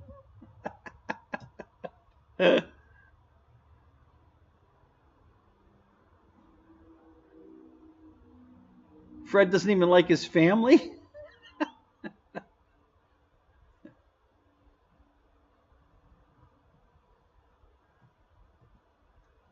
No, he's just being funny like Michael Bear with his, you know, Harbor Freight airplanes and his X90 car, and he drove his Prius to go get some yoga pants, Easy Tuck yoga pants.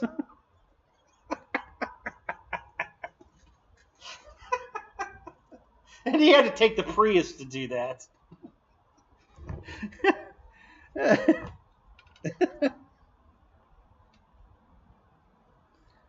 Oh my God.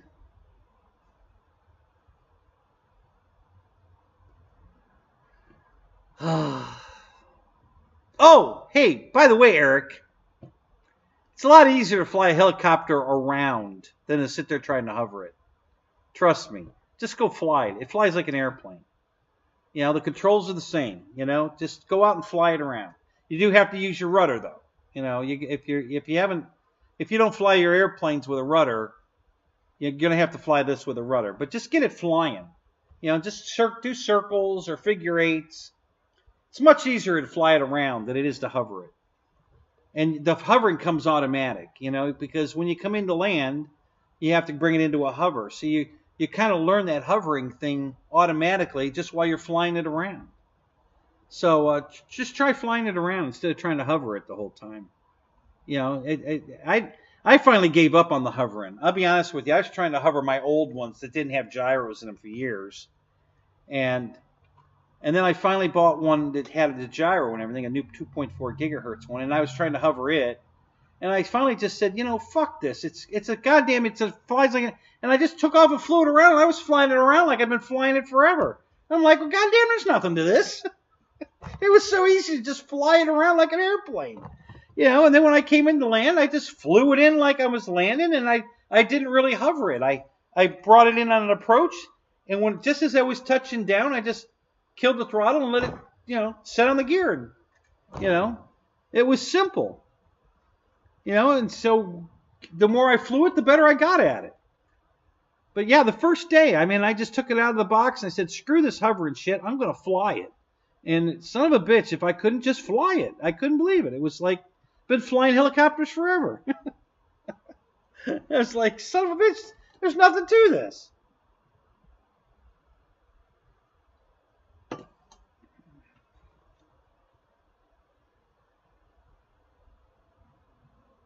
Yeah, well, oh, Obama's not that old, buddy. You know, that's only like 8 years. So, you know, hell, my truck's older than that. And all my cars are way older than that. Listen, the newest vehicle I own, besides the '07 truck, is a '96 Impala. Okay? Everything else I own is way older than that. You know, like 86, 56, you know, yeah. 56 is the oldest thing I own. 86 was the newest thing I owned until I bought the 96. So, yeah.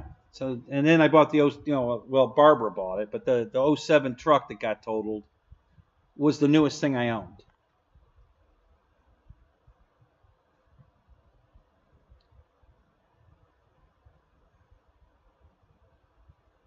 Did you pay them off yet? Pay off? Yeah, you talking to me with all my cars? Yeah, everything I own's paid for. I don't want to send on anything. The house, the cars. I have one credit card bill that I'm finishing paying off. That's all I have. Everything I own's paid for. I don't owe money to anybody except that one credit card.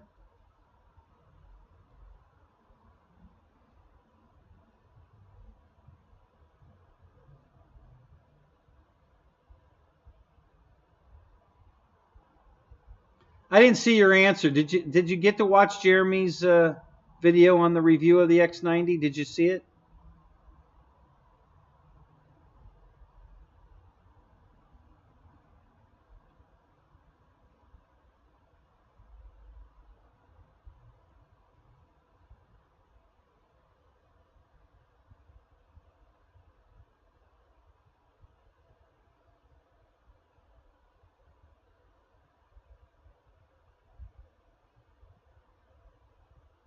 Oh, yeah, you just paid off your '02 Yugo? Oh, good for you, man. I bet that feels good. It's finally yours. Man, I'm sure you're really excited about that.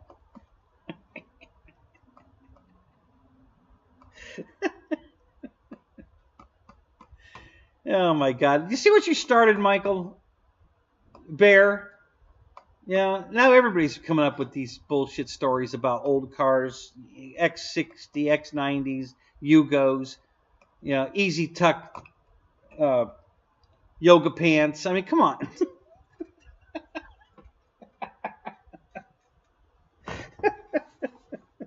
Hey, they don't call this the shit show for nothing. Oh, come on.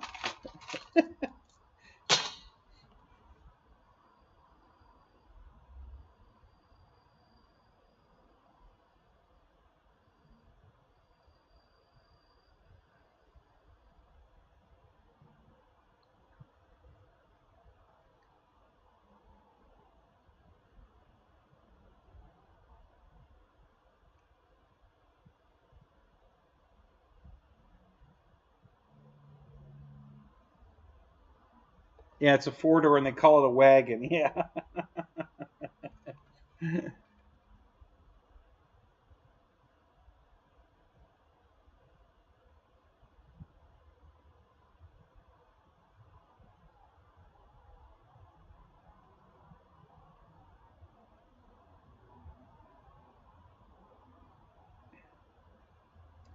So a radio case, huh? Is it a hard case like a luggage or is it a soft case? What kind of case did you get?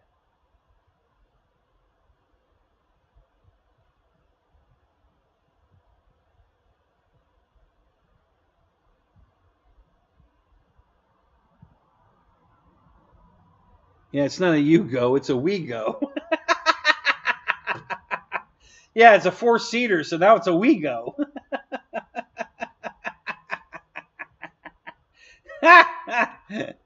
Oh my God, that's hilarious.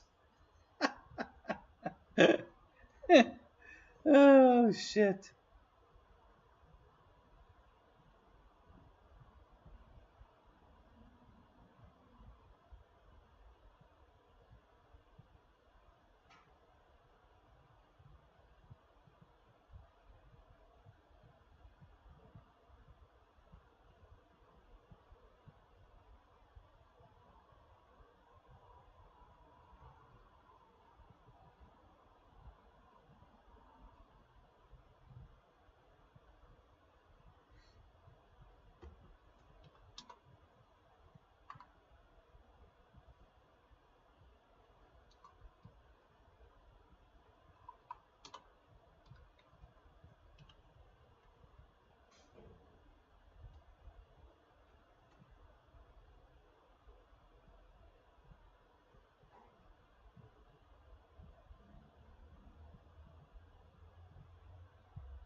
I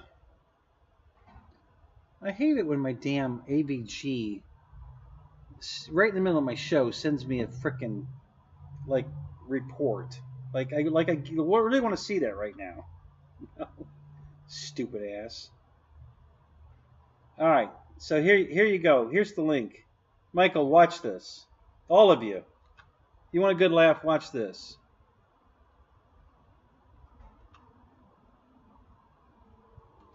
There. That first link probably won't work. Use the second one. The first one I fat thumbed it. So use the second link. But yeah, go watch this. It's hilarious.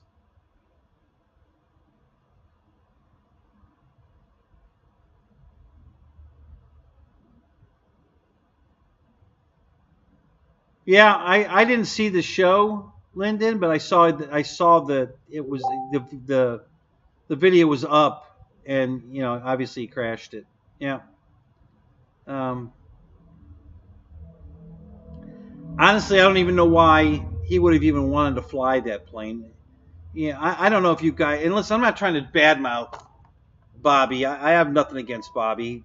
Bobby seems like a cool dude, but him and Jeff, if the plane doesn't go 100 miles an hour, they don't seem to like anything that doesn't go 100 miles an hour. You know, I've watched so many of their reviews, and they just, if it doesn't go 100, at least 100 miles an hour, it's not worth buying it.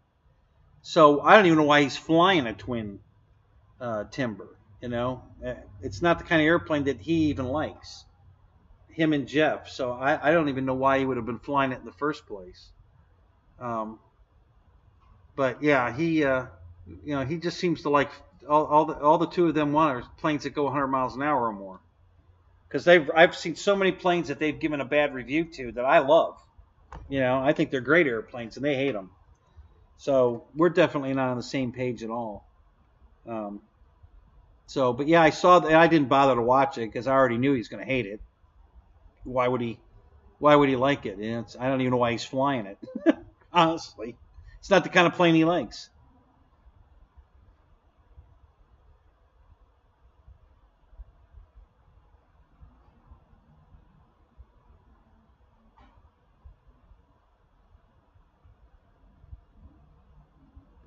I didn't see the night flight. I saw the Airwolf flight, the daytime flight. I didn't see the night flight. No, sorry, I didn't see that one.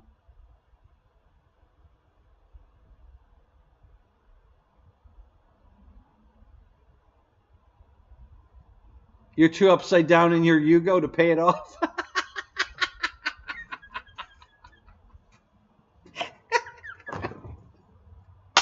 You guys are funny as hell. Oh my god.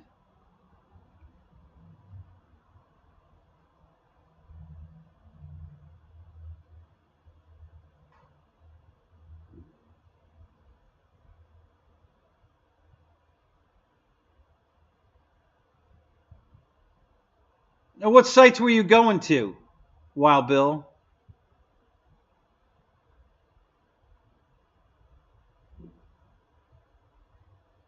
Yeah, it's an old Top Gear. Oh, well, that didn't send me to a. I didn't get any kind of malware notification when I went to that video. Really? Yeah, it just fired right up. I didn't get a malware notification. What malware are you using? Yeah, because the video's playing here. I'm in another window. Yeah, I didn't get a malware notification.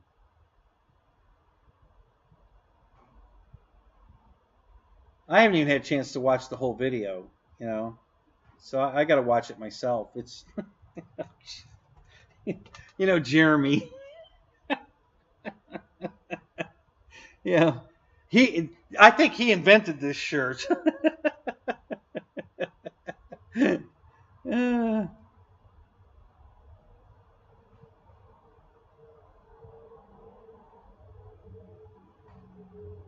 Oh, AdBlock. Yeah, that's what I use. AdBlock Plus. Yeah.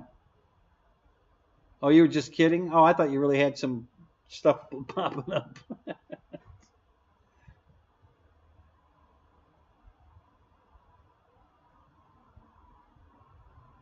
Yeah, ad blocker plus. I knew what you meant. Yeah, that's what I'm running.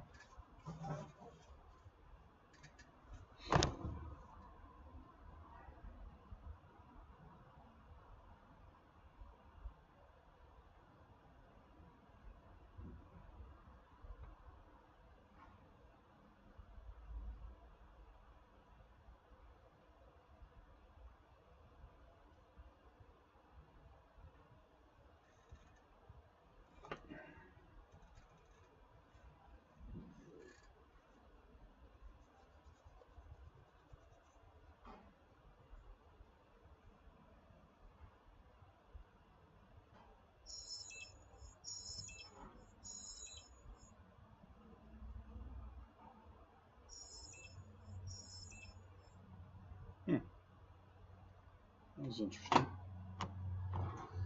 No Fred yet, huh? What the hell?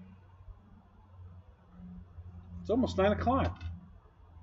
We should have a Fred Barron. The Fred Barron. Where the hell's the Fred Barron? Fred! Where the hell are you?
That's funny. Oh my god.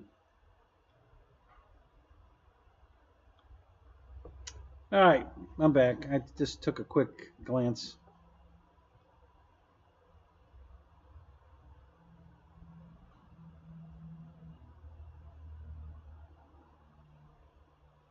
If it had been going 100 miles an hour, it probably wouldn't have crashed. No, the wings probably would have ripped off of it, and then it would have crashed.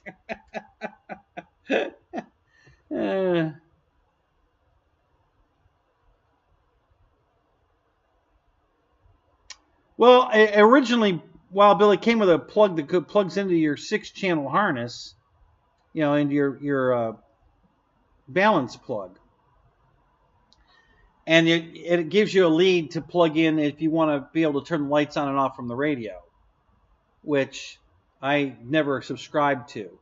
I didn't give a shit about turning the lights on and off, so I didn't care about that. Well, that thing burnt up. Actually, I think it's sitting right here somewhere. I just saw it.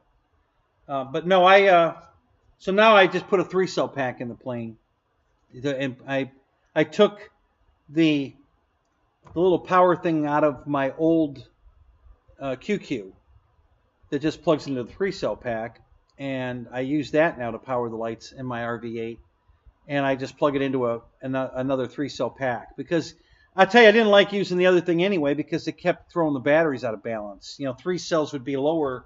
The 3 cells that were powering the lights would be lower than the 3 cells that weren't, and then it was a pain in the ass to get it to balance charge again. So I stopped doing that, and now I just use a extra 3-cell pack.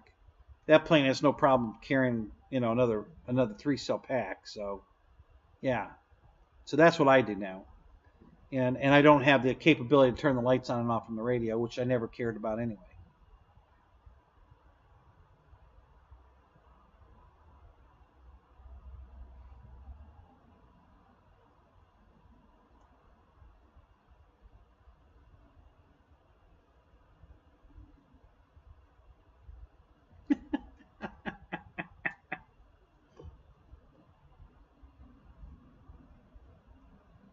That's funny. I never get malware when I'm watching porn either. You got to get a better ad blocker because, even when I'm watching porn, I don't get pop-ups. So you got the wrong ad blocker.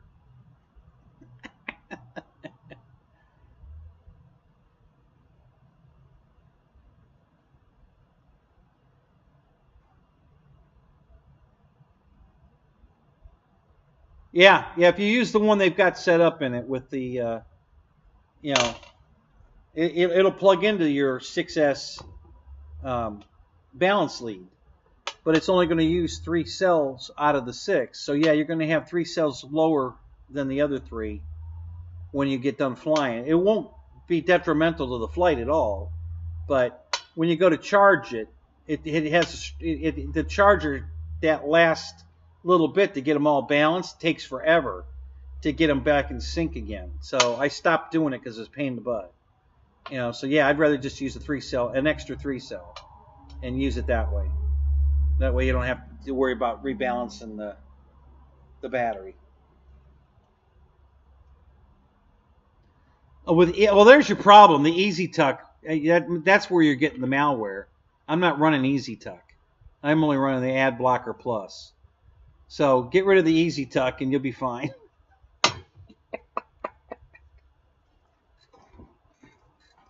Is that a real thing? I mean, do they actually sell clothes and it actually use the word Easy Tuck in the description? Seriously, is that a real thing?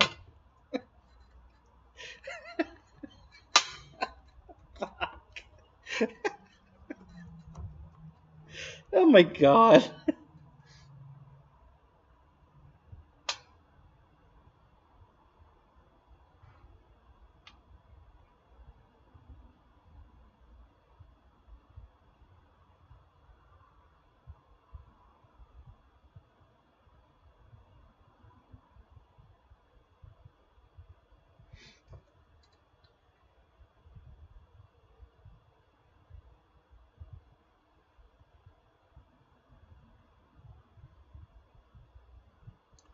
You're partially right, EQ. They went to symbols not because people can't, kids can't read. They went to symbols because it's bilingual. It doesn't matter what language you speak. The symbol means a certain thing in all languages. So that's why they did it. So they didn't have to have cars with the word lights that are in America, and then if it's going to a Spanish-speaking country, they have to have it in Spanish, and So yeah, it's easier just to put symbols on the car because that's universal. So, but yeah, you're right. Kids can't read today.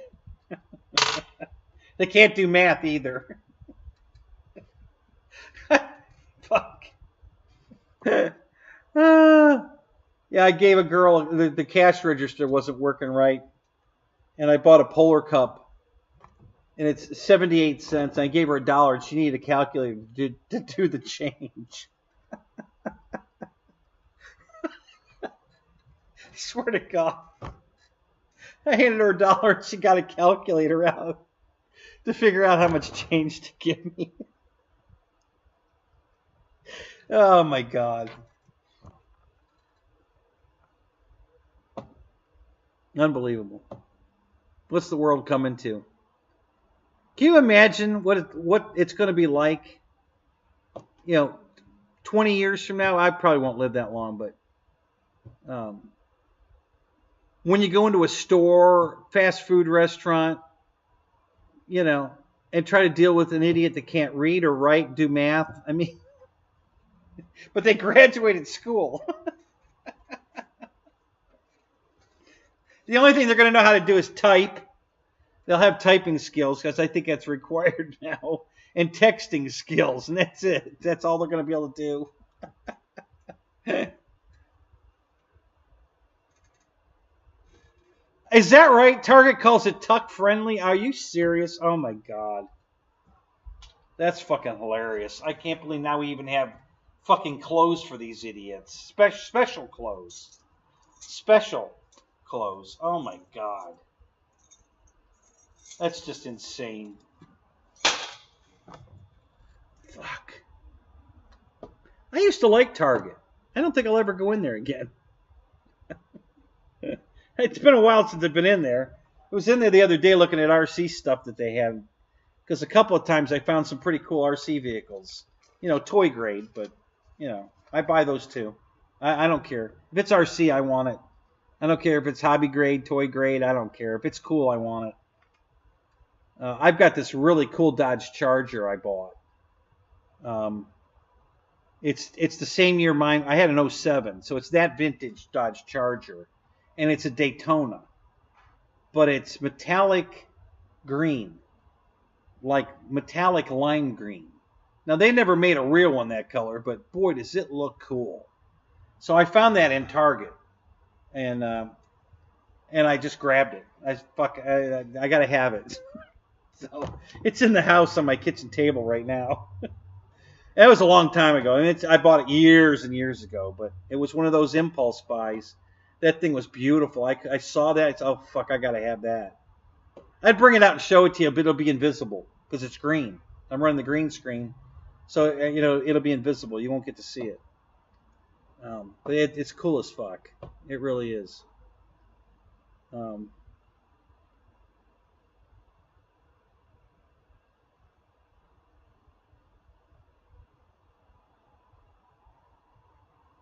Oh, yeah. Yeah, you're totally fucking them up if you do that. They'll just stand there and look at it like, what do you want me? You gave me too much.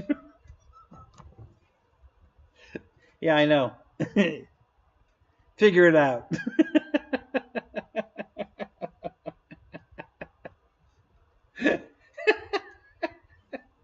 Yeah. Oh, my God.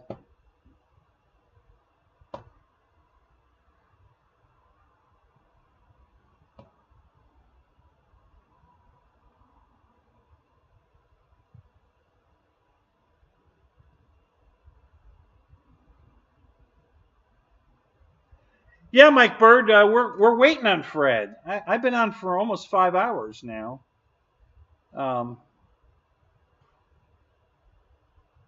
We're right now we're just waiting on Fred, and he hasn't popped in yet. I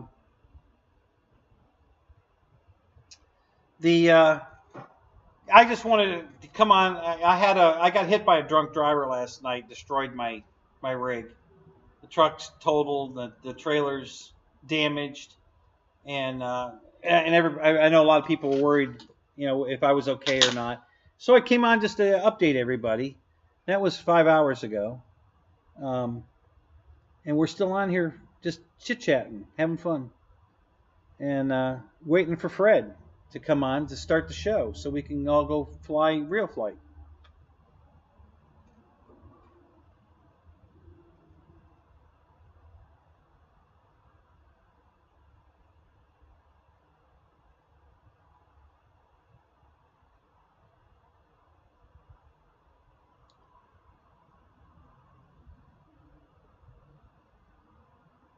Thank you, Mike. Yeah. Yeah, as George Watts said earlier, I dodged a bullet. You know, I don't know. You know, it's hard to be positive, but I guess I'm a glass half full kind of guy, so I am, but it's just tough. Pilot Ryan, what's up? Oh, Fred might still have family in town. Oh, I didn't think about that. You're right. He might. He might not be going live tonight. Well, then I'll start the real flight.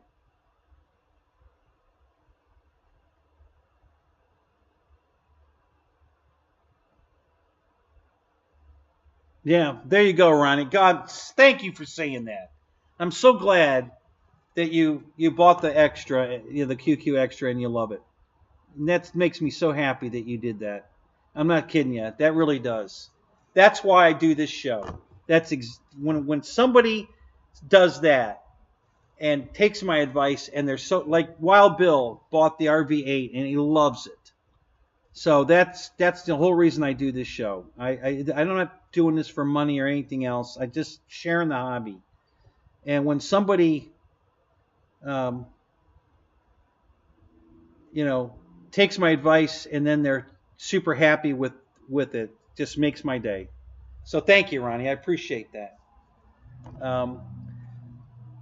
Yeah, Lyndon, that's funny you say that, because when I got hit by lightning, the guy I was at the field with, who had just left, is a preacher, Dwayne, and he lives right across the street from the field. So after the whole hit by lightning, had a flat tire, I needed to get air in my tire, so I drove over to his house, and I told him I just got hit by lightning, and he said, maybe I need to get right with God. Coming from a preacher, he said that, maybe I need to get right with God. And I said, well, I look at it the other way. I think I'm okay with God, because if he had the opportunity right then to take me, and he didn't. So I think me and God are good. So that's the way I looked at it. So, and Lyndon, so your statement's the same thing, the fact that I'm not dead right now, and I should be, because the other guy might be, not the guy that hit me, but he hit another car besides me, and that guy was critical. He went to surgery at 1 o'clock in the morning, and I don't know if he made it or not, so I haven't heard. So, but yeah, I kind of think, I think God loves me, because I should be dead more than once, at least 3 times now. The bus crash, the lightning hit, and now this crash, and I'm still here unscathed. I mean, I don't even have a scratch on me this time. I had a little cut from the bus, but I did that to myself. I bumped a piece of the glass that was jagged, trying to get out of the seat. So I cut myself. Just another train. Welcome to the show. Thank you, man. I appreciate that. Do I know you? Have you been here before? Did you change the name of your show? And you're somebody I've had before, but now the name, because I don't recognize the name, Just Another Train. So, but you're welcome here, and thank you for the, you're glad I'm okay. I appreciate that.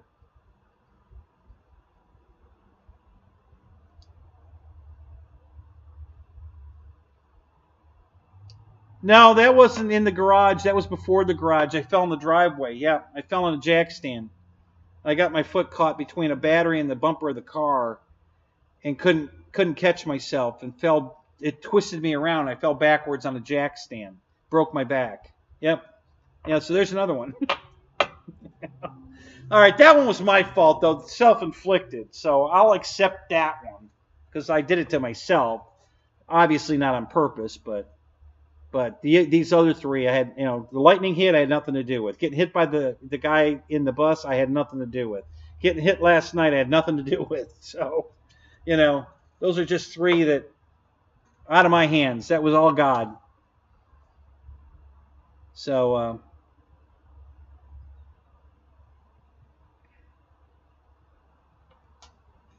thank you, Lyndon, for saying that. I kind of feel the same way. I think God loves me, but he's trying to send me a message. Like, maybe I should go back to church. So I'm going to do that. Message received. I'm going back to church. There's 2 churches here I want to support anyway. One does a free lunch or free dinner on Tuesday nights for anyone that wants to, maybe homeless, needs something to eat. So I want to support that church. And there's another one that has a food pantry. That one's right down the street here. They have a free food pantry that they open up, I think, on Wednesdays for people that don't have money and want to eat. So those are the 2 churches I particularly want to support. So, so I think I'm gonna do that.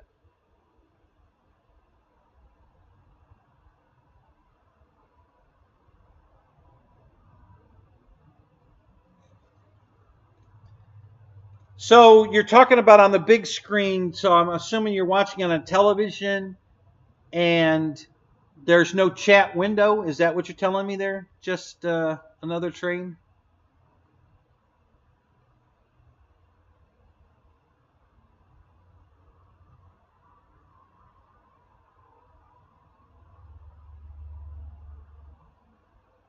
So there's a fix for that. And here's how you do it. Instead of going to the YouTube link that's on your TV, you have a browser link.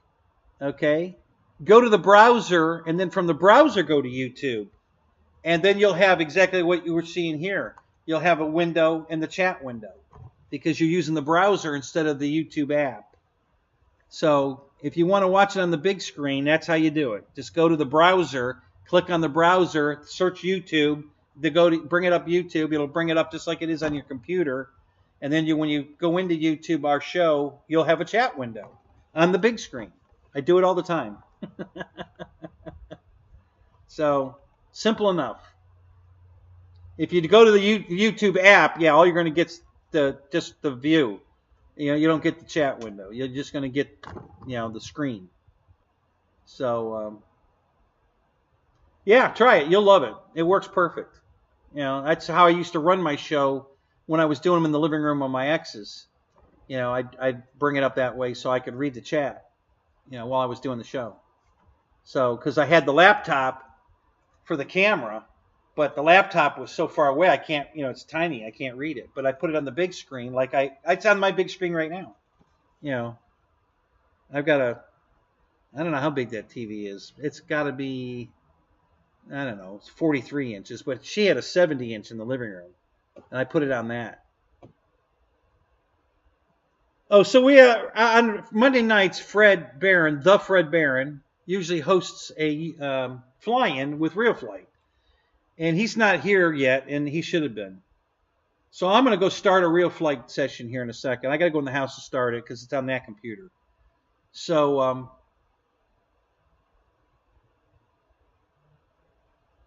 yeah, I'm going to go start it right now. Let me just finish. So you can join in the Real Flight. And I'm going to type, this is going to be the password. 867 for Kenny's Real Flight, and click on it. It's going to ask for that password. Type it in, and then you can fly with all the guys that are going to be in here. And at the same time, if you're on a second window, you can toggle back and forth between chat and flying. So, yeah. So I'm going to go start this since I don't know where Fred is, so maybe he's not doing it. So I'll do it.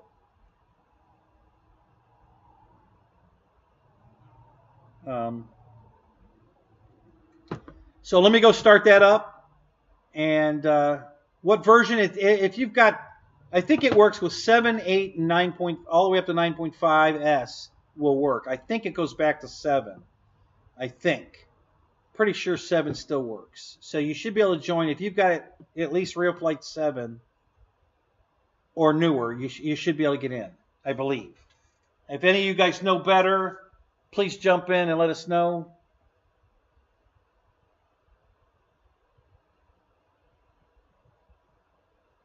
Don't forget to hit the button every 30 minutes so it doesn't shut off.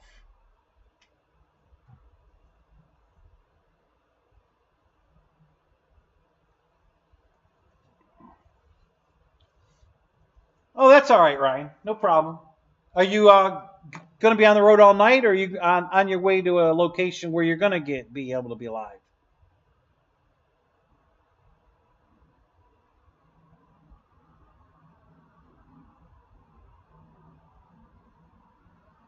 Yeah, I don't think that's going to happen with the Real Flight as long as I leave it open.